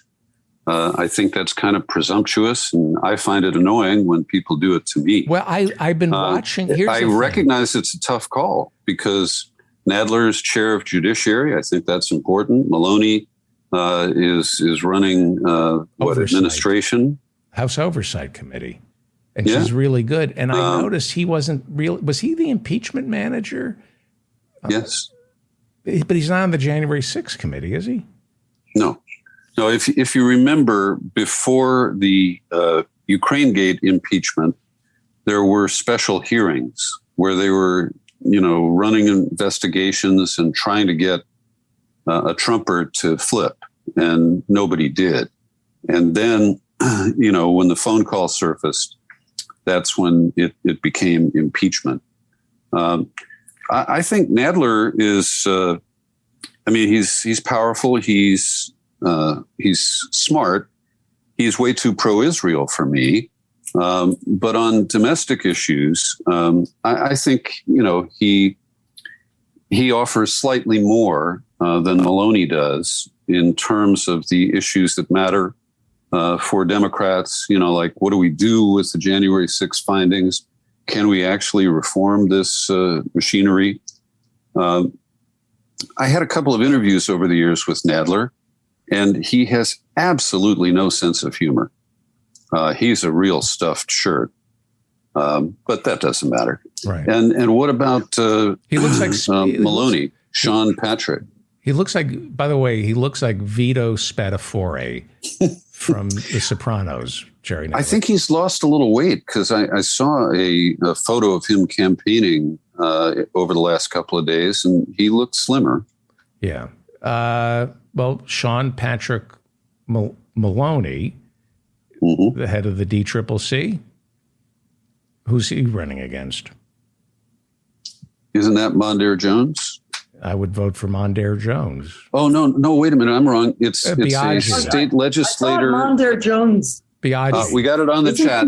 Alessandra Biaggi. Right. Yeah. Mondaire's in a completely different district. Yeah, Biaggi. I know from Howie Klein not to support the head of the DCCC. So that's pure evil. We're running behind. I think let me get out of the way here. Marianne, great to see you. David, thank you very much. Great to see you, Peter. Go to peterbcollins.com for this brilliant man's radio shows, podcasts, interviews. He always has great guests. One politician on this show, Professor Marianne Cummings, is a parks commissioner, elected parks commissioner from Aurora, Illinois. How are you? Oh, I'm doing well. What's going on? Doing real well. What's going on in Illinois that we should know about? Well, we're of course we're gearing up toward election season, and I am on one campaign, and that is Rachel Ventura's campaign, and she better man than I will ever be, that Rachel Ventura, because she has the patience of Job to deal with Illinois Democrats in a way that I just wouldn't be able to handle it. But to recap, the Democratic Party spent almost $1 million through their PACs and through their organizations in a primary, in a state Senate primary to defeat Rachel. And lost definitively. She won by 15 percentage points. And now they are kind of concluding that, well, it's a safe district, so you don't need any money. And so she's had to she knows how to work politically. So she has gotten many Democratic state senators on board who really did not like the old regime, even though Madigan is gone. I mean, his political apparatus is still intact, although considerably less. It's considerably less formidable. And I think people just realize that it wasn't the unbeatable machine. Really, when it started cracking, it kind of collapsed pretty quickly. But he still has his people there.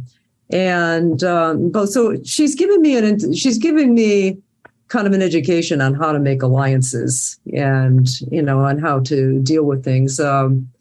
She's distressed. She put out, a rah-rah on the Inflation Reduction Act, even though, she finds it just a disgrace. I mean, a disgrace mostly in, lost opportunity that we don't have. I caught a little bit of your show earlier. The Republicans, hey, my former student is working for Chevron down in Houston. She says, yeah, we kind of have earthquakes now. They're kind of regular. People don't used to remember because they're fracking the hell out of that area. It's like, oh, that's fantastic. Can you get earthquake insurance down there? It's just not really. But anyway, so I don't respect anything. I don't expect at all anything from the Republicans, but it is just gut-wrenching when this is what we were all supposed to be working toward, getting Democrats elected. They had the power, and this is all they're able to do. And although I think a lot of Democrats who aren't really deep into the issues are feeling like, they can rest now, relax. We've got the problem. People are on the problem right now. That's all we have to do is just elect Democrats. And it's just. Well, when you look at, disabuse me, when you look at the Inflation Reduction Act, and we've been over everything that's wrong with it, but can it be transformative? Can it? You'd have to have a different Democratic Party. I mean, or at least you have to have a real cell of disruption within the Democratic Party to sort of make it work. I tell people that bills. The thing that passed, the thing that was signed into law last week. The thing that passed is that it gave. Not only was it a massive giveaway to the fossil fuel industry, which is just right then and there. I mean, it's just like it's locking in extraction of fossil fuel. I'm going to challenge you on that. I'm going to challenge you on that, but go ahead. But the thing is, it's also, I tell people to look at timelines for things. So it's like, I think Peter was talking about this a little last week, like the fossil fuel industry gets first dib at any at leasing on any public lands it wants, and it has to do that before the provision for sustainable renewable energy kicks in. But they're not going to buy or lease that land. They're not going to do that. They're not going to buy it. They're not going to lease it. But they're going to use it as leverage for getting everything else they want. The other thing, it's the usual thing. When you look at these bills, who gets what they want? Who gets the power up front? And then, for instance, NAFTA is a great example. I mean, there were a lot of provisions for labor protections and environmental protections in NAFTA. The problem is that the players at the table get everything they want. They've been pushing the politics on this bill, on whatever bill they want. And then when they get what they want, the things that are supposed to come out later, there's no political will to fully implement. Well, I mean, now, nobody's giving. nobody's giving. Okay.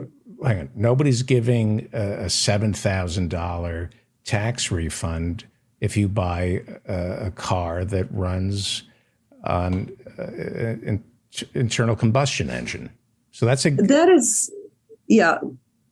And, for this is the other problem we were discussing with the tax incentive when this needs to be a national mobilization. Like nobody in my neighborhood is going to buy an electric car. Not anytime soon. I mean, nice idea. If you want to talk about like a real effort, like putting millions of people to work on an energy grid, that would be a step in the right direction. But there's investment in fossil fuel companies and in wind and solar. And wind and solar aren't going to do it without the necessary infrastructure in place. And the wind and solar, again, you need a national mobilization. You can't let marketplace, you can't let companies, they'll just, do what they do with fossil fuel, is that they'll have an oligarchy or they'll be entrenched in a certain technology, that is really not long-term sustainable in the case of photovoltaics and in the case of solar. And, you don't, when what we really need is just money to national labs. You need a real Manhattan project, real serious investment in R&D. But isn't that the CHIPS Act? There is the R&D. There is some money for nuclear. little silver lining in all this. There's about $30 billion going to nuclear energy to keep nuclear plants going. I'm afraid that our California friends are going to be really unhappy, but there's federal money to the state for keeping, dangling in front of the state legislature and the governor there to keep Diablo Canyon going. But there's also $2 billion for research. That could make a difference if we get that. I mean, we don't even know is that $2 billion over 10 years? Is that program going to start immediately? Same way with with bargaining. Being able to negotiate prescription drug prices.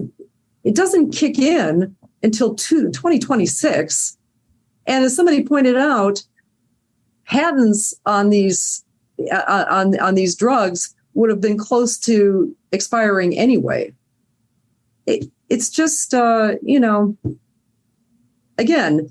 if you have a really dedicated cell of people within the Democratic Party who would be willing morning, noon, and night to, hold the whole Democratic caucus hostage in order to get things in this that are theoretically in this bill that would be good implemented, then you could do it.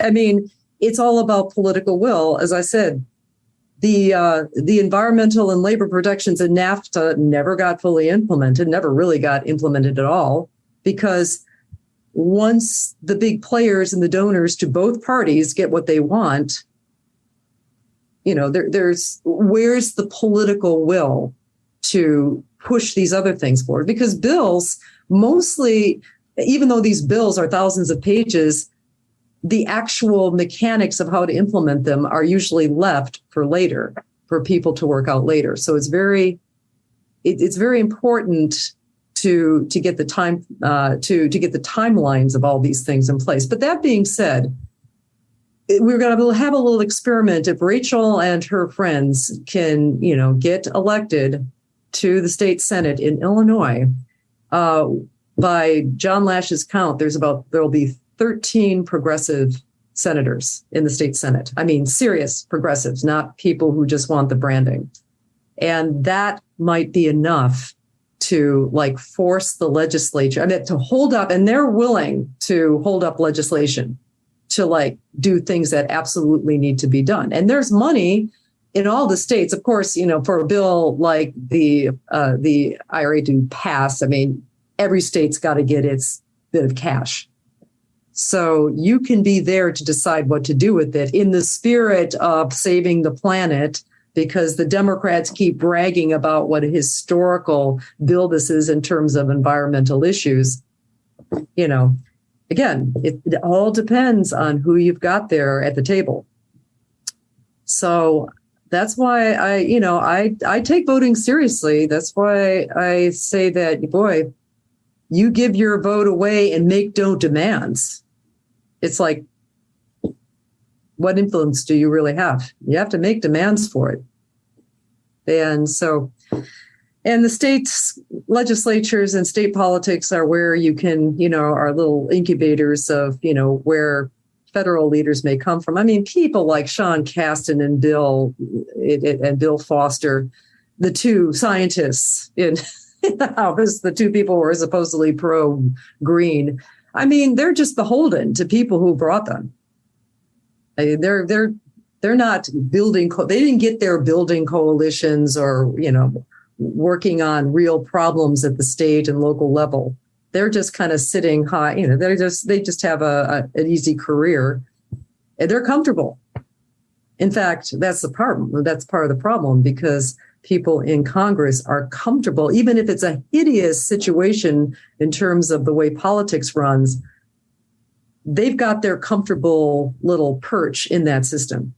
And if you start talking about disrupting that system, even if it's to save the planet, you're not going to get people like that on board. And furthermore, I really think that these rich guys think, yeah, it might be unfortunate. I mean, already people are dying because of climate change, but it's mostly in the global south. It's going to be coming, but it's going to be coming here. It is coming here. Actually, what am I saying? It's already here. I mean, the temperatures are getting more extreme, the forest fires, but people who are wealthy really feel like immune to all this. Like they can move. Mm-hmm. They can afford their bunkers or whatever they think they're going to be living in. Move where? When the planet changes, and there is, you don't even have to have people starving. All you have to have is the fear that there might be food shortages, and just watch how things go nonlinear. Particularly in a country of people who are used to at least having food available, although increasingly, apparently, like 9% of the households are feeling food insecure. So that even might be changing. What's the percentage on that? Like 9%, I thought. 9% of the kids are in households that food insecure. It's like 20%. 9. No, 20.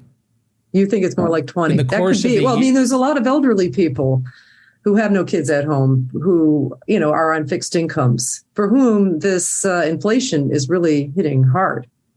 So, I don't want to speak to it because I don't really have hard numbers. I was just reading an article about the problem facing a lot of kids in school is just basically one of hunger. So, Gavin Newsom feels he's got to at least present as progressive, and I guess he's signed a law where all the schools public schools have to provide lunch for kids. I mean, so yeah, it's such a disappointment that you don't have leaders. And we don't have leaders. I mean, we have careerists, we have politicians, we have people who are, trying their best to get a bead on the people for whom they are just completely disconnected with, from Pappy Bush, not knowing how a scanner worked or not knowing the price of bread or things like that, to people who literally, people who never have to worry about fighting with an insurance company, to cover, a cost associated with an emergency. That's frustrating.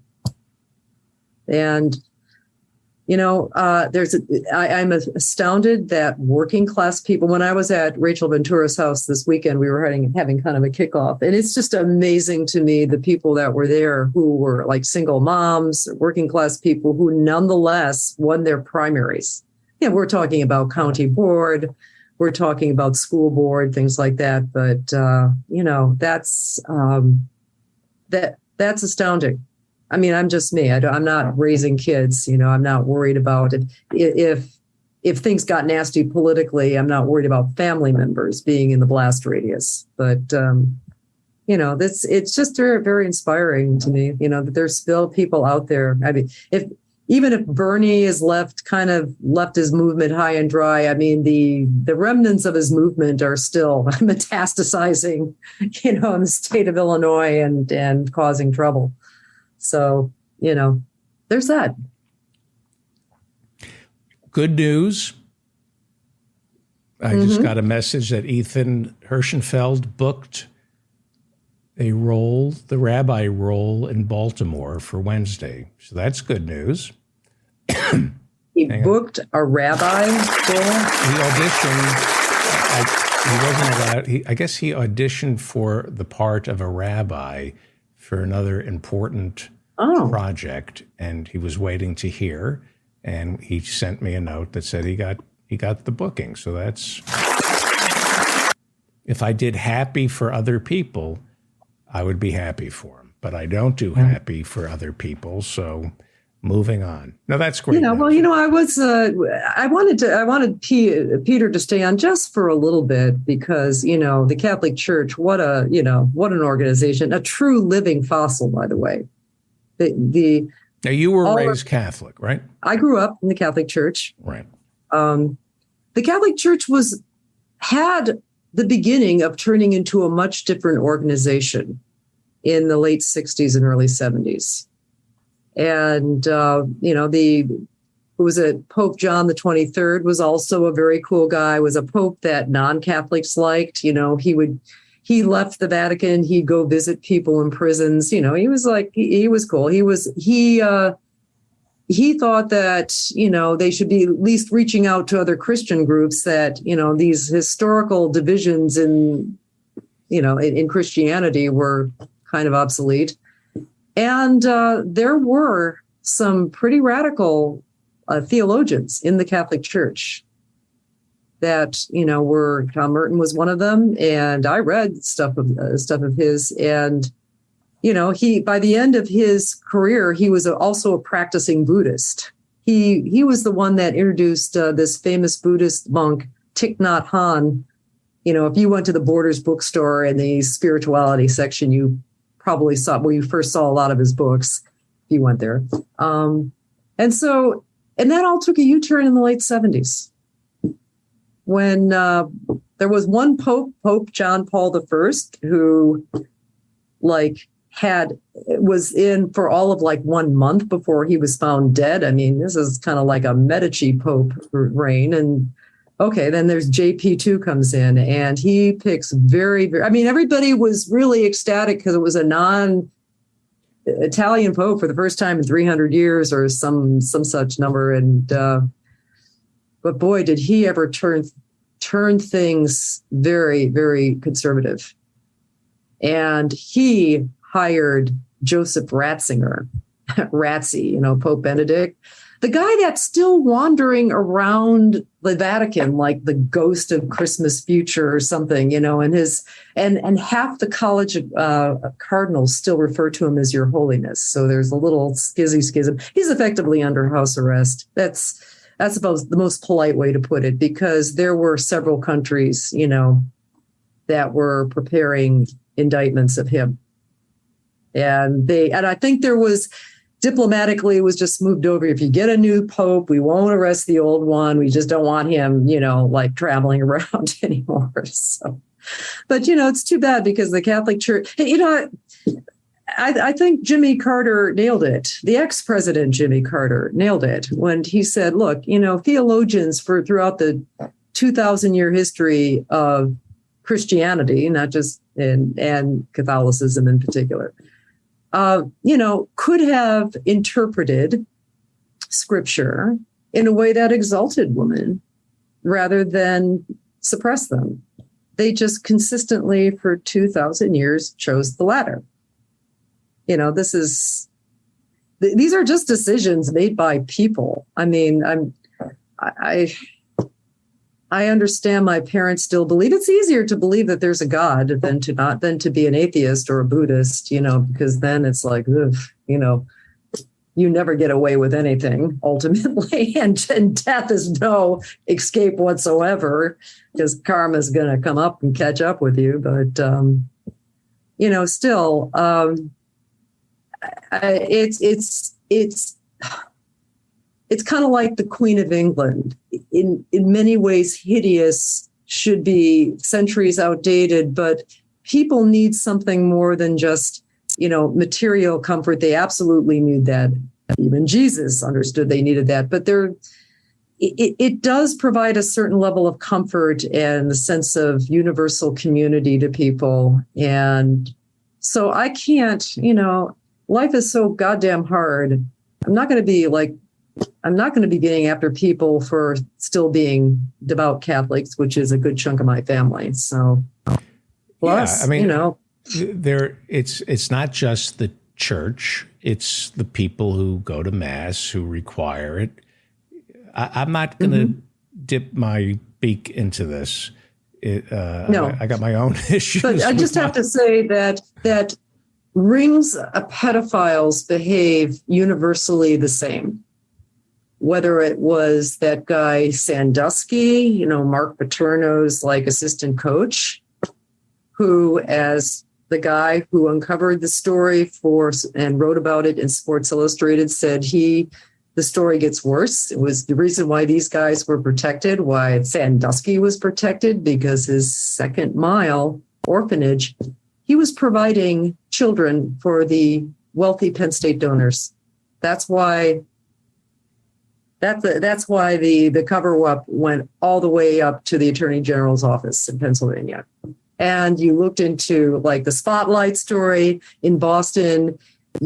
There's a Netflix series called The Watchers, which was a similar situation in Baltimore. And, again, it was the same everywhere. And my great aunt, who was Mother Superior of the Dominican Order out of the Adrian House, Adrian, Michigan, she was onto that too.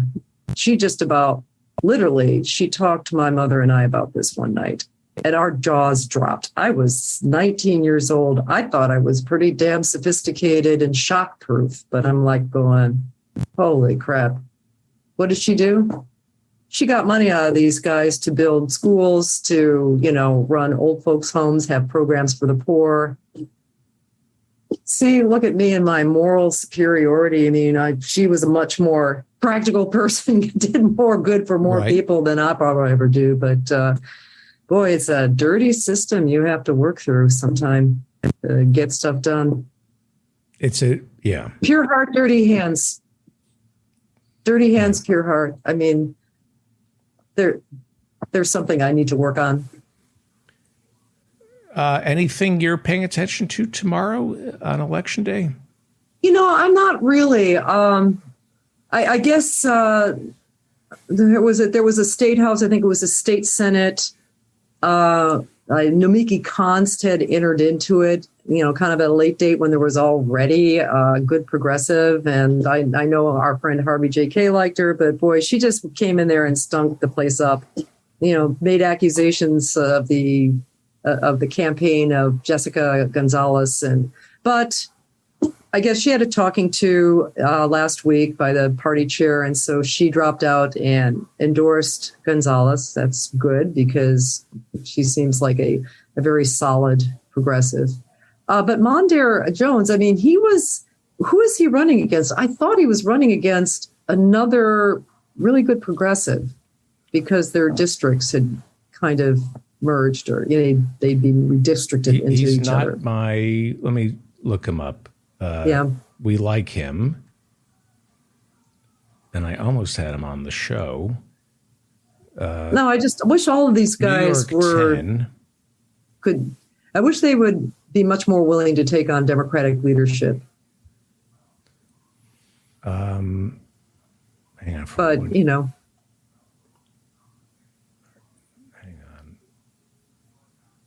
I guess there were a few things I was watching, and I guess after last week, I guess I was really hoping that Jason Call would get into the top two over in Washington's 2nd district, and he missed. And so I was kind of Hey, I had a I apologize for not knowing this. Oh, okay. Mondaire Jones is going up against Dan Goldman, the Levi Strauss heir who Donald Trump endorsed. Oh, okay. So he's not going up against. Okay, so no, Maloney's going up against Biaggi. Okay. All right. Yeah. So I guess there'll be no real surprises in New York. I mean, I would like to see Jessica Gonzalez win her state Senate seat.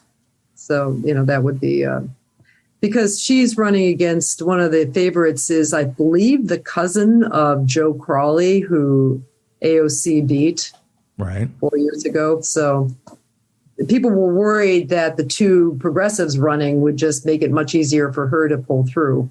So we'll see if that all congeals. And Professor Marianne Cummings is a particle physicist. We'll talk about the Webb, the telescope next week. Yeah, let's do that because there's a lot of interesting things coming up. So turns out the sun revolves around the Earth. I didn't know that. Technically speaking, they revolve around each other. That's what I've heard. It's just that the sun is much bigger mass, so you don't see it move much. Okay. Thank you, Professor Marianne Cummings. Okay. Marianne. Yes. I've been meaning to thank you for something for many months. In 2019, we have family up in Warrenville. And my wife's kind of researched something that we could all do. It's a pretty big family. They have 3 kids and spouses and stuff. And we were up. I was doing a workshop at Vandercook Music, which is at ITT. IIT. IIT is downtown Chicago. Yeah, south. It's on the south side. By the way, their visitor parking lot, best kept secret for Chicago White Sox parking on night games. Oh yeah, it's very close, very close. But I did a workshop there many years. The first year I did it, I stayed in a dorm right there, and of course it's in it's gotten better and more gentrified over the years. I'll get back to my original story, but anyway, so I went out to some bodega and I got a beer and stuff, and I was going back into my dorm, and all of a sudden I heard pow pow pow pow pow pow pow pow. And I ducked and everything, and then I realized somebody hit a home run at White Sox Park. Yeah, I thought I was in a. Oh, that's right. Yeah, I think shoot up. Yeah, I think those infamous Robert Taylor homes are no more. I think a few years, but no, it's gotten. By 2000, last year time I did it, 19. It's very gentrified all the way to there, but it was the ghetto like.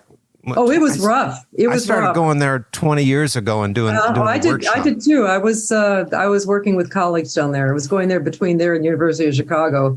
And yeah, that was, there was a Chicago police presence when we'd saunter on over the Dan Ryan to the architecture there is very important. Mies van der Rohe, and it's really ugly. But anyway, I know. Oh my God! Thank you. I'm sitting there. Terrible. They're terrible, and there's. Is this like temporary kind of building for this? Well, everybody, are you kidding? No, people come out from all over the world to look at this place. What's important about it is the buildings are hung. Like the student union looks just like a regular boxy cement building. Yeah. And then you see these big iron things above it. It's actually suspended. It isn't. Oh. Anyway, that's part of the design. But anyway, we were in Warrenville, and my wife researched that there was Shakespeare in the Park in your town. In Aurora? Yeah. And we went over to they had a stage set up on the river there. Yeah, that's the River Park. Yes, yeah. Yeah, and there was a really cool restaurant across the street. The Roundhouse? Yeah, we went to the Roundhouse, and then we. Oh, you did? Okay. Yeah. And then we went and we sat there, and it was kind of hot, but it got cool. It cooled down. We're from Texas. We don't care. But anyway, it was great. And thank you so much, because that was really well done drama, and it was free. Yeah. It was totally free. Anyway, thank you for doing that as a parks commissioner. Are they still doing it? They're still doing the Shakespeare. It's the Shakespeare that happens. Yeah, I don't Lincoln think they're Park. doing it. They were doing a Shakespeare in the Round at the Roundhouse a few years back. Okay. They are slowly opening up all their programs. I went and saw a projection of Shrek about 2 weeks ago, and I was stunned how good it was. I'm It was sorry about that. Oh, okay. It was actually. I was like, because I've been involved in theater and like set design and direction, and I'm like going, damn, this is This is my park district. That's a real. Well, they've got a good great, on you for having. I think that was really important, and it was well attended. It was packed. Oh yeah. By the time I think we had to. Maybe it cost something. I'm not sure, but we had to. I can't remember. We got there really early. I haven't been to the ones seats. over. You might have had to pay something, but it was very reasonable. Before COVID, there was like Shakespeare in the Round, which was inside the round courtyard inside the Roundhouse. This was it. But this was before COVID. It was summer of 19. I just retired, and we went over there. But it was great. Thank you for doing that. Anyway. Okay. Yeah. I aim to please. Yeah. Oh, great. Peace out. All right. Thank you, Professor Marianne. Joining us is Professor Mike Steinel, the author of Saving Charlie Parker, a novel. Go to savingcharlieparker.com. Buy the book. It gets the Feldman guarantee. If you don't enjoy it, I will reimburse you. And you came in heavy today. Before we talk about the bold and the beautiful. Yes, sir. You had some flash flooding. Yeah, it rained hard all night long. We didn't get the brunt of it. I mean, my backyard's got standing water, but it always has. If you get any sort of, the drainage is really bad here. But, there was, it really flooded. People driving in it, and I don't think there were any fatalities. No, they did a pretty good job. The one good thing that I'm reading about climate catastrophe is we are getting better at saving people. Yeah, they warn people don't drive into deep in any kind of water, because you don't know how deep it is, So where were you throughout all that? We were inside here. I was going to play golf this morning. I was a little disappointed with the rain. But we really needed the moisture. It was so weird. I was seeing the reports about Lake Mead, and the Colorado River. Oh, that's oh my goodness, what are they going to do if that doesn't fill up? It's a problem. Well, Rick Perry prayed for it. I enjoyed your news. I had to step out to do some shopping, and I missed the dust up. I'll be watching that tomorrow. Right. I was going after Texas, and I was thinking, well, people who listen to me in Texas must have loved that. Oh yeah. Oh, I mean, you're absolutely right. We have a cruelty of our governor and his ability to pass it off as something normal, like sending all those immigrants to New York. That's juvenile. Yeah. It costs, just give them some housing here, But I do think that New York's kind of showing him up because they're going no, okay, we'll take him, Well, not really. Not really. Yeah, it's a political football with human lives, and I know it's horrible. It is absolutely horrible to do that.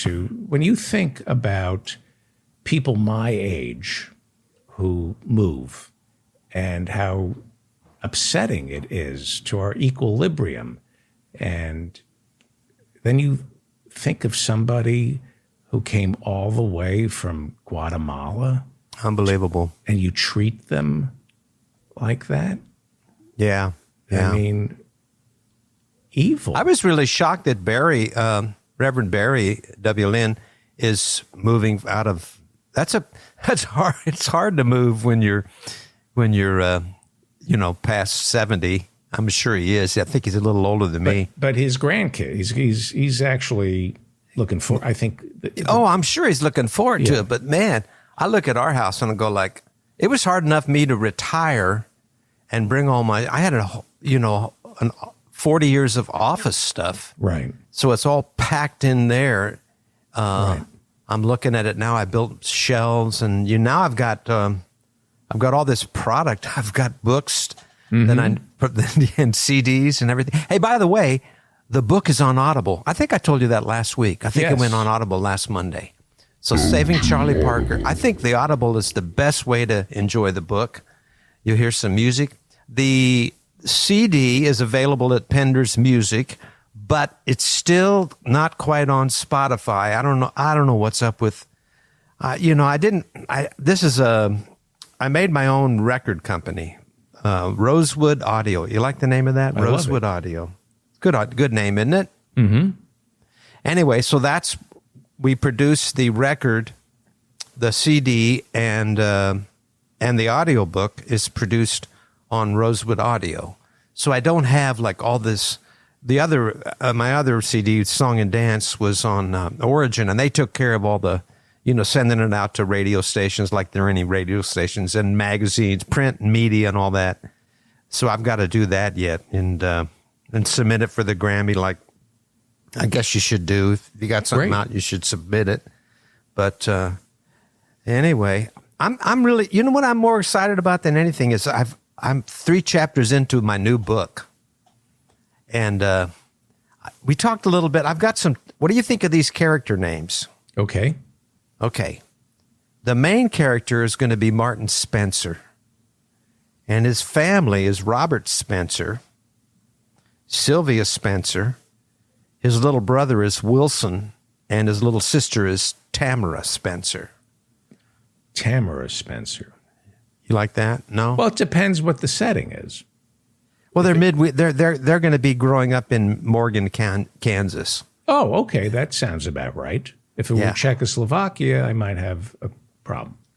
But Martin's birth father, his biological father, is a guy from a gangster family in Kansas City called Tony Corello, who's a musician who gets murdered in 1949 on 52nd Street.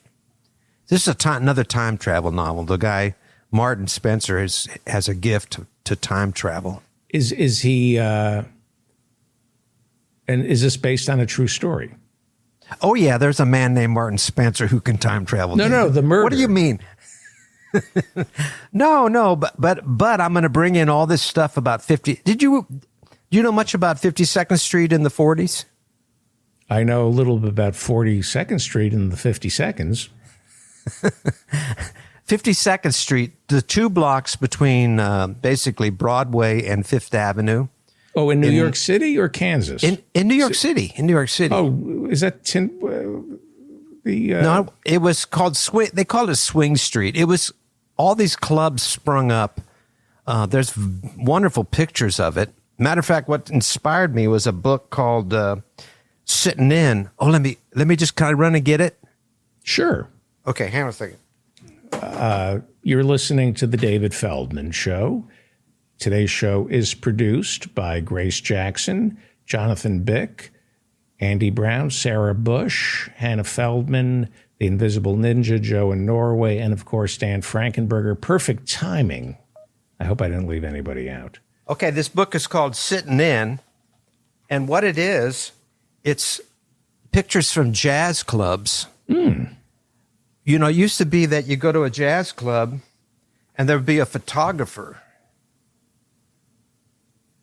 and they would take a souvenir photograph. Oh. And so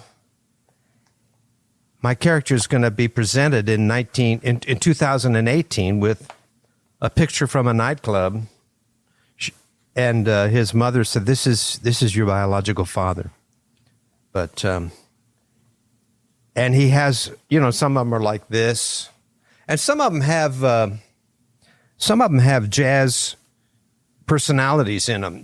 Every club had a photographer, and then they had they would give you a little folio, a folder. Mm-hmm. It would look like that. There's a place called the Harlem Club. But anyway, this is a great book, and the pictures are so cool. And I thought, oh, this is good. This. But my character, and I've refined my. Saving Charlie Parker is a time travel novel, but I've refined my explanation of time travel, and I think it makes a little more sense. But, in what way? Let me ask you something.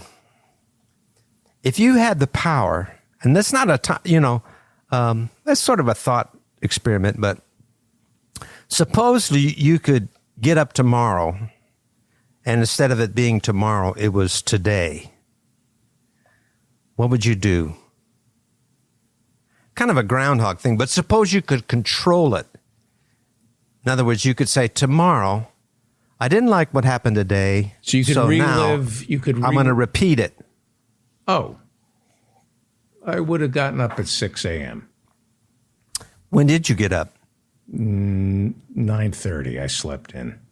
Yeah, I got up at 5:30. I've been up a long time. I can't sleep anymore. Well, I think I'm thinking about the book and everything. It's the murders when you have when you've committed crimes the way you have. It's hard to sleep. I think it would be a big burden having that gift to be able to repeat a day, and I'm gonna just I'm kind of giving away the next. I'm into chapter 4, and my character is going to try it. The first thing he did was he just. He did an experiment to see if he could go back 5 minutes because he senses he can do this. And there's a way that he does it. That's in the story. And, by the way, he's a clinical psychologist who spends his whole life basically trying to find anybody who has the same affliction or gift, how you want to think about it. And he comes up to a guy, his name is Thomas Gaylord. You like that? Who's in he's in a home for the criminally insane because he has but he sets him straight and he explains what's going on with the gift, Thomas Gaylord. That's a pretty good name, huh? Yeah. Yeah. If I could put your name in it, you want to be in my book? You should sell that. Sell what? People with the naming rights to characters. Oh. I've already put some people, I put some former students who I really liked into the last book. Just incidental characters, But then you have to put the disclaimer, has no, I may have opened myself up to a lawsuit right there. But if you could go back in time in the 20th century, where would you go? Oh, I'd go to the 1940s when bebop was starting. I would go to 52nd Street. That's what got me interested. So he'll go back and he'll try to, his father's been murdered on 52nd Street. Matter of fact, he's been murdered in front of Birdland. I'm going to call it Murder at Birdland. I better buy that website tonight before somebody else gets it. Now people in the chat are going to go purchase that website. Please don't. Murder at Birdland or something like that. But he's going to die at Birdland. And that was on Broadway. You know that area? You know where the Paley Center for the Arts is and 21? Well, I'm always at 21. 21 closed. Have you ever been to... No, it's open still, isn't it? I think it just closed. Just now? Well, they took the jockeys down, that's for sure. Yeah, I think 21 closed. You know what's amazing is that they started in 1920 or something like that. Isn't it in The Great Gatsby? Isn't the 21 Club? Isn't that where... Well, maybe so. Let me just see if it closed. I've never been there. It's pretty expensive. It was expensive way back in the 20s. It was expensive. It was started as a speakeasy. You went down the steps and through a hall and up the steps, and then there was a door, and you had to give the password. It's closed. Ah, dang it. Well, I can still. I'm setting this in the present time is I got to write, it's pre-pandemic. The pandemic part of the Saving Charlie Parker became problematic because I had to remember, oh yeah, you can't really do this because there's a pandemic going on. But right. Yeah. Anyway, so that's what I've been getting excited about. And so I wake up early in the morning. Today I woke up and I recorded your song. You came in heavy today. Yeah, it's a song about it's the ballad of Sheila Carter. If people are watching, this is that's Sheila Carter right there. She's the villain on Bold and Beautiful. Well, are you going to give us an update on? You know what? It's in the song. Oh. But I can give you I'll give you the outline. Okay. This goes back to New Year's Eve when Sheila Carter spiked the drink for Brooke that made her kiss Deacon, her ex-husband, and wake up in bed with him, and that freaked her out. They didn't know exactly what happened. Ridge was gone, the husband, but when he found out, it caused a huge problem, and he kind of went over to his first wife, Taylor. But anyway, meanwhile, this whole thing kind of unwound, and Steffi knew what was going on. Steffi was Finn's wife, and so Steffi confronted Sheila in the alley behind the club, and Sheila was going to shoot Steffi, but Finn shows up, the husband, and jumps in front of the bullet, and then she shoots Finn. But then Steffi's going to call the police, so she shoots Steffi. But everybody's got a coma, and supposedly Finn didn't make it. But finally they do. It does come out, and they have to track down Sheila. Meanwhile, you think that Finn is dead, but it turns out that his adopted mother, Lee, right there, has snuck him out of the hospital and keeping him alive in her hotel. Now, Sheila gets out of jail. They did put her in jail. She gets out of jail, and she confronts Lee, and then they have a fight, and she pushes Lee into the ocean, and the car's on fire. Now, you think that's over, but Lee eventually shows up as a homeless woman with amnesia, of course, because it's the Bold and Beautiful. And she has, she finally figures it out that, oh yeah, she's got a son and he's in the part. They go there, and Sheila gets away yet again.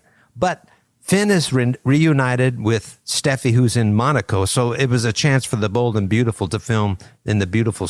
I'd love to go to Monaco. It looks amazing. And anyway, and there's a lot of kissing and hugging there. And this show is almost softcore pornography. There's a lot of jumping in and out of bed with half-closed people. But anyway, so you think Sheila is on the loose, and then it shows up that the police find her clothes bloody, her hair bloody, and a toe. And they think that she's been eaten by a bear. And then I'm gonna take you up that far, and then the last verse of the song shows what happened last week. I may get addicted to this.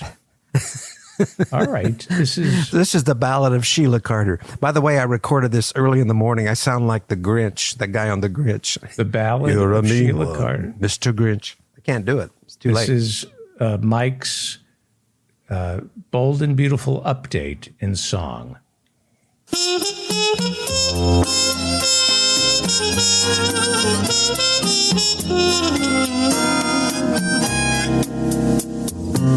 This is a song about evil Sheila Carter. She's on Bold and Beautiful, and she's a real trouble starter. She shot both Finn and Steffi and left them for dead.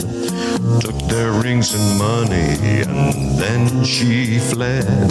The police tracked her down and put her in the slammer. Seemed like any minute justice would lower the hammer. But Sheila got out somehow. She's really very tricky. The plot didn't make much sense, but let's not be picky, 'cause it's bold and beautiful, not bold and logical. Finn could not be saved, or so they said. If you watched the show each day, you figured he was dead. Lee, his adopted mother, would not give up so soon. She snuck him out and took him home and kept him in a room. But he was very alive, he was hooked to a machine. He was breathing kinda bad, he was looking kinda green. Sheila showed up, and there was an awful lot of commotion. It ended with his car being plunged into the ocean. That car was on fire.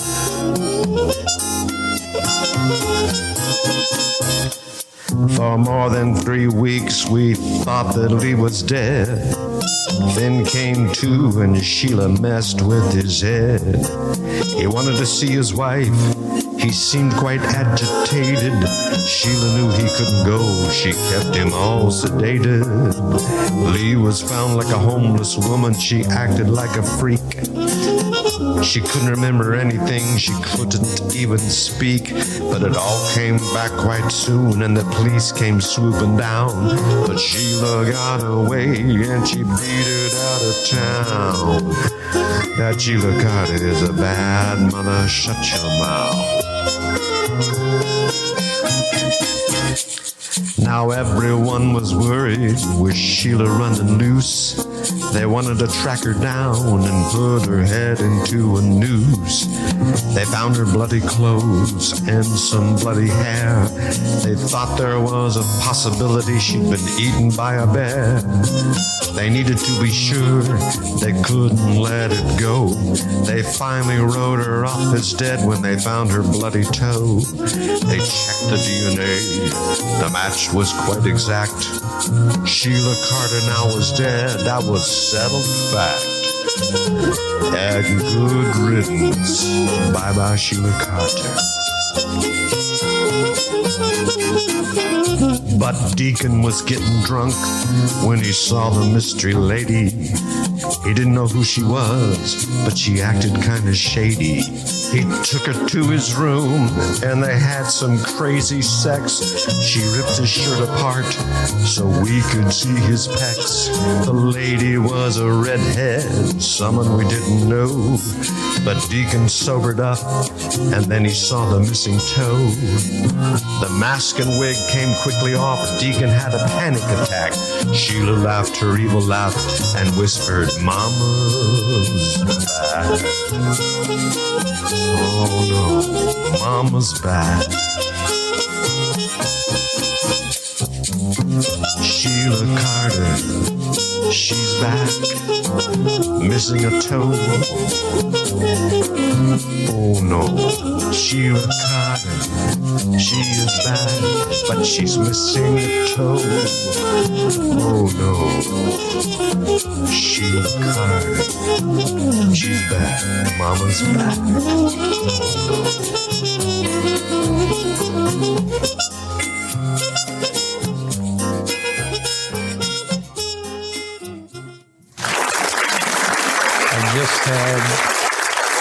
I just had an idea.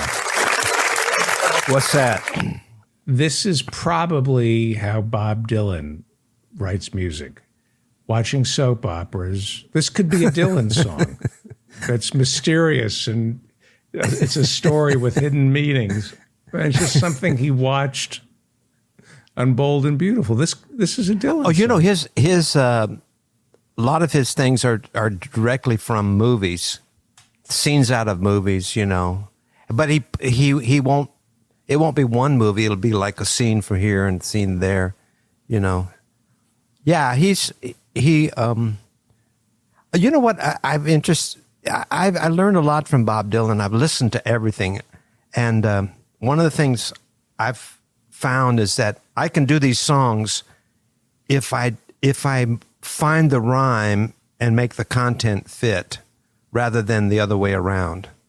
So when I start to go with the content, I want to say this and I want to say that, and it never works. So I have to find I like the rhyming thing. I know it's old fashioned, but I think people enjoy it. I saw an interview with Stephen Sondheim over the weekend saying, "Of course I use a rhyming dictionary." Why wouldn't I? What I do, here's what I do sometimes. If I have a difficult rhyme, I can't rhyme this word, then I use Rhyme Zone and I click on what is it? It sounds the same. The word that sounds the same. Homophones. Homophones? A synonym. I click on the synonym and I find a synonym. Oh, maybe that'll rhyme with something, Right. So something that means the same. I go back and forth between Rhyme Zone and the synonym thing, many, many times. You know what's hard to write? I was going to write a song called "I Know a Man Named Feldman. He Has a Show." I actually had the track ready to go. It's the same stuff. I was gonna do this. I know a man named Feldman. He has a show. It's way too long. He has this guy from Texas on about a half an hour before he said he would. But that's okay because his name is Feldman. Anyway, nothing rhymes with Feldman, David. You right. Got a lot of nerve to have that kind of name. Bellman. Bellman. What's that? Yeah, I could say Bellman. What's that smell, man? But that's man. Oh, God. That's good. Garbage can. Oh, that's really good. Flim flan. No. Garbage can. Oh, man, this is good. Garbage can. What's that smell, man? Oh, that is beautiful. Not a single fan. You're hot. What's that smell? By the way, did you watch Saul all the way to the end? The Odenkirk thing? Better Call Saul? Oh, you know what? I don't have time. You got to watch it. You need to watch it. It's good. Yeah. What's that smell, man? Are you jealous of his fame? No, I'm happy for him. I really am. He's one of those guys, like, Chappelle was one of those people before he made it. Everybody said, how come Dave Chappelle has never, and then he made it. Usually when they say, how come he's never made it, they never make it. And Odenkirk was one of those guys. So, yeah. It's really good. They took the last half of the last season took a strange turn, and don't want to spoil it for anybody, but I was doubtful whether they could pull it off. But anyway, you know what? The last episode, you know what they called it? Saul Gone. That's funny. Well, Saul Goodman was, hey man, Saul Goodman. That's where he got the name. Like he said, what do you mean Saul Goodman? Oh, it's like they say, Saul Goodman. Okay, so you watch The Bold and the Beautiful. Give me Yes. some shows to watch. I just don't. You know what? I have these guests on, and I watch them, and I go, how the F do they know all this shite? And I don't know anything. And I wrap up. You're not. You shouldn't. No, you know everything. You're au courant. Nah, I need to be reading more. Hey, speaking of reading, they changed it. It's not Sunday Review anymore. Yes, Sunday Opinion. It's Sunday Opinion. Why'd they do that? I don't know. I find myself... Just a more accurate name. It was always Opinion anyway, wasn't it? Yeah. What television do you watch? You watch Bold and the Beautiful, Better Call Saul. What else? I watch a little MSNBC. I like Chris Hayes. I'll work. I'll get up in the morning and I'll work on the book or do some music or something. MSNBC, it's just cat and mouse it's Tom and Jerry. Will we catch Trump today? We really got him this time. It's the road. The frustrating thing is that it's basically the recycling the same people for all the shows. There's a couple of, I think Chris Hayes does interesting takes, Rachel only does one day a week now. Yeah. And I used to like the show at 10, the 11th hour with Brian Williams. Yeah. But I just thought he was pretty smooth. I knew he was a liar and everything, but he was pretty smooth in terms of he was the snark. In terms of anchor people, just in terms of doing the anchor job, I think he was one of the best. I agree. Yeah. I agree. He was like if you could manufacture a perfect anchor person, I think he would be it. And I saw him on interviews, and he was very funny off the cuff. Yeah, and a brilliant writer in terms of writing news. It had a bounce. There was pep and zest. Yeah, he didn't go to college, right? He had no college background. No, I talked about that on the show today, and I know I came across as a snob, but I wasn't trying to come across as a snob. Well, I heard part of that, and I was disturbed to know that I was part of the college cartel. Yeah. And all I could think, what disturbed me is if I was part of the college cartel, yeah, I should have had a bigger check all along, don't you think? You were working for El Cheapo instead of El Chapo. El Cheapo instead of El Chapo. El Cheapo. That's good. That's a good song. It's a song I'm part of the college cartel. I'm going to write this down. El College Cheapo. cartel. I know people are going to. All I was saying, God, I'm so hot and tired. That people should, if they can somehow get a college education, it's become too expensive. It teaches you, and I'm being serious, how to waste time, how to just lounge around with your friends and read. And unfortunately, you have to work your way through college now, so you don't have that luxury. Well, some people, a lot, but a lot don't. A lot don't have to work, you know. Right. There was a time where you could pretty much go to college and you didn't have to work your way through. It teaches you that. I have canceled checks for tuition that were $200 in 1969. Right. $200 for a state education. You know, I don't know what the dorm was. I can't remember how that worked, but I remember writing a check and it was $200. It's disgraceful what they're doing now. Yeah. But I was bringing up people like Charlie Kirk and Rush Limbaugh. Yeah, I heard that. And Joe That was good. Rogan. That was good information. They're taught by one person.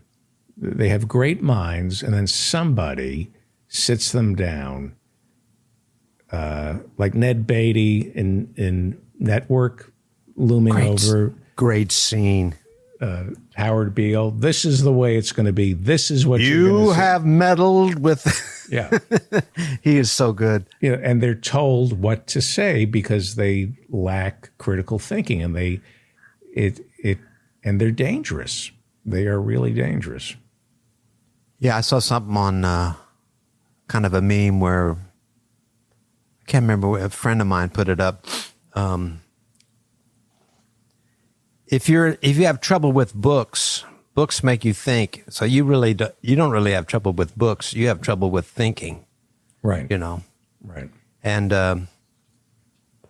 yeah, it's the fact who he is bankrolled by is pretty amazing. You know. Well, yeah. we have to wrap it up. Yeah, we do. Everybody go to savingcharlieparker.com, savingcharlieparker.com. Buy this book. If it doesn't thrill you, let me know, and I will reimburse you. Great job as always, sir. I'm glad you liked it. Great. All right, David. I'll see you next week, I hope. I hope so. Stay dry. I will try to do that. Okay. I love you. I said it first. No problem. That's Ron, No problem. That's Rich Brown's joke. Rich Brown, great comedian. Rich Brown. You always give credit to the joke. That's a comedy writer. Oh my God, I would hate to. You wouldn't want to steal it? No, I would want to steal it. I just feel horrible if I did. So that's good. That's a good sign. Yeah. All right, man. See you later. Thank you so much, Rodrigo. Money to National Latin. Rodrigo? Hi, David. Sorry, I was trying to listen to the show at 1.75x, and it was enjoyable at that speed. Oh, you're listening to the show sped up? Yes. Ah. I usually do. Really, it's a little slow today. That's the wrong voice. What's on your mind today, Rodrigo? I'm finding it a little hard to separate what I wanted to say from the argument you had with Jason earlier, but I'm gonna try. There's a new anime called Extreme Hearts that is about a girl who wants to become a famous singer and ends up joining a league called Extreme Sports. Let me tell you about this before I tell you what's wrong with it. In the beginning, this 12, maybe 13-year-old girl has moved to the big city by herself to try to become an idol. A catch-all term in Japan for someone who does acting, singing, dancing, and is basically a slave to their label. This girl has been dropped by her label because she couldn't take off in popularity, and her manager has recommended that she join Extreme Sports as a last chance. In this league, you use special gear to perform superhuman feats, and you have to play different sports in each game as you advance. This means you have to play competitive baseball, handball, basketball, soccer, and learn each sport. The reward for winning your local league to represent your region is to be able to sing for 10 minutes in front of the audience that came to see your last game. Now, there's a lot of hand waving to dismiss all the dangers of shooting a soccer ball through a 12-year-old girl, but the point I want to make here is that you ask anyone in Japan about this new series, and they will tell you that she probably won't become a professional, but the work ethic will serve her well once she gives up on her dream and becomes a salaryman. Salaryman, incidentally, is how most people in Japan can be described, but that's for another time. What you will not find outside of a few lost lefties is a single person who thinks there's something wrong with moving on your own, becoming responsible for your own grades, cooking and cleaning, spending all the hours you're not at school trying to find idol-type jobs. And this is what I mean when I say that conservatives have taken from us the ability to think about certain things. When people in the United States hear about Medicare for All, they literally cannot think that it could happen. They can't understand what it consists of, and they can even understand that it's between $2 trillion and $5 trillion cheaper than the current system at some level, but they don't understand that the government owes them to be treated like it treats millionaires. They understand that they have a right to complain about gas prices being high, but they don't understand that the rise in gas prices is completely disconnected from the billions big oil gets in subsidies. I could go on, but I hope I made the point that we have a failure of imagination in terms of the things we believe are possible in the real world, and we have to fight that before people are ready to follow Bernie beyond the first time someone gets in his way. People just don't understand what the long haul involves. And regarding the disagreement you had with Jason early, I'll only say that it's curious how children are allowed to see people dying in their shows, sometimes in very graphic ways, but God forbid they watch straight people having sex, or worse, two women kissing chastely for a whole second. Thank you. Thank you. Do you watch mixed martial arts? Not often. I've seen some things. I would agree with Jason that it's not only for poor people. In fact, poor people generally can't afford the kind of training that goes into MMA, unlike they can boxing, for example. Do you think it's moves the needle forward, MMA?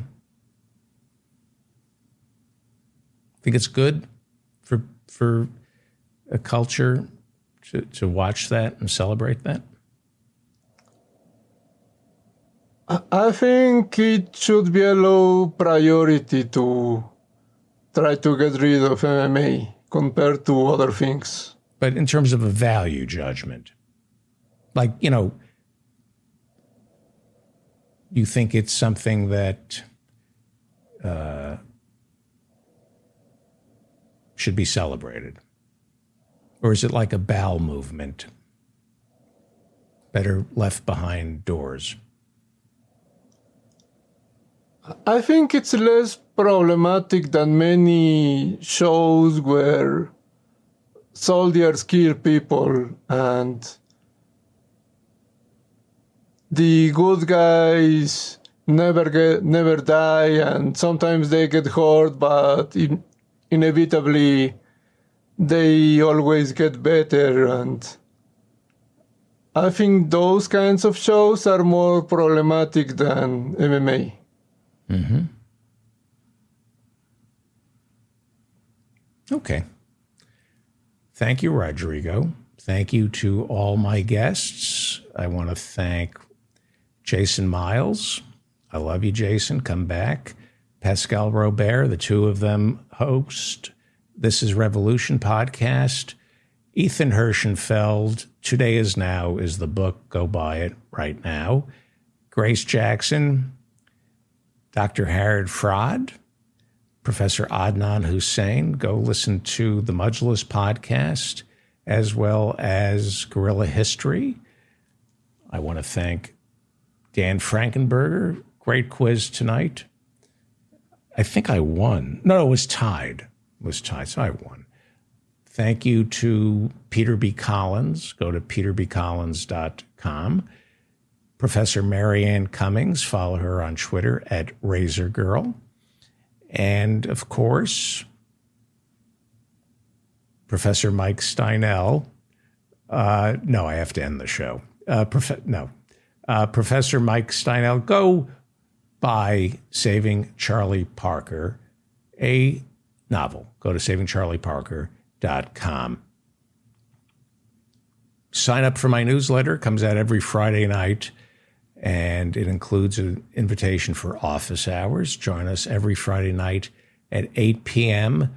for office hours.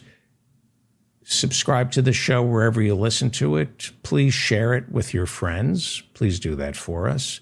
And we have a YouTube channel. Thank you to the moderators. I need a list of our moderators, so I don't thank them enough.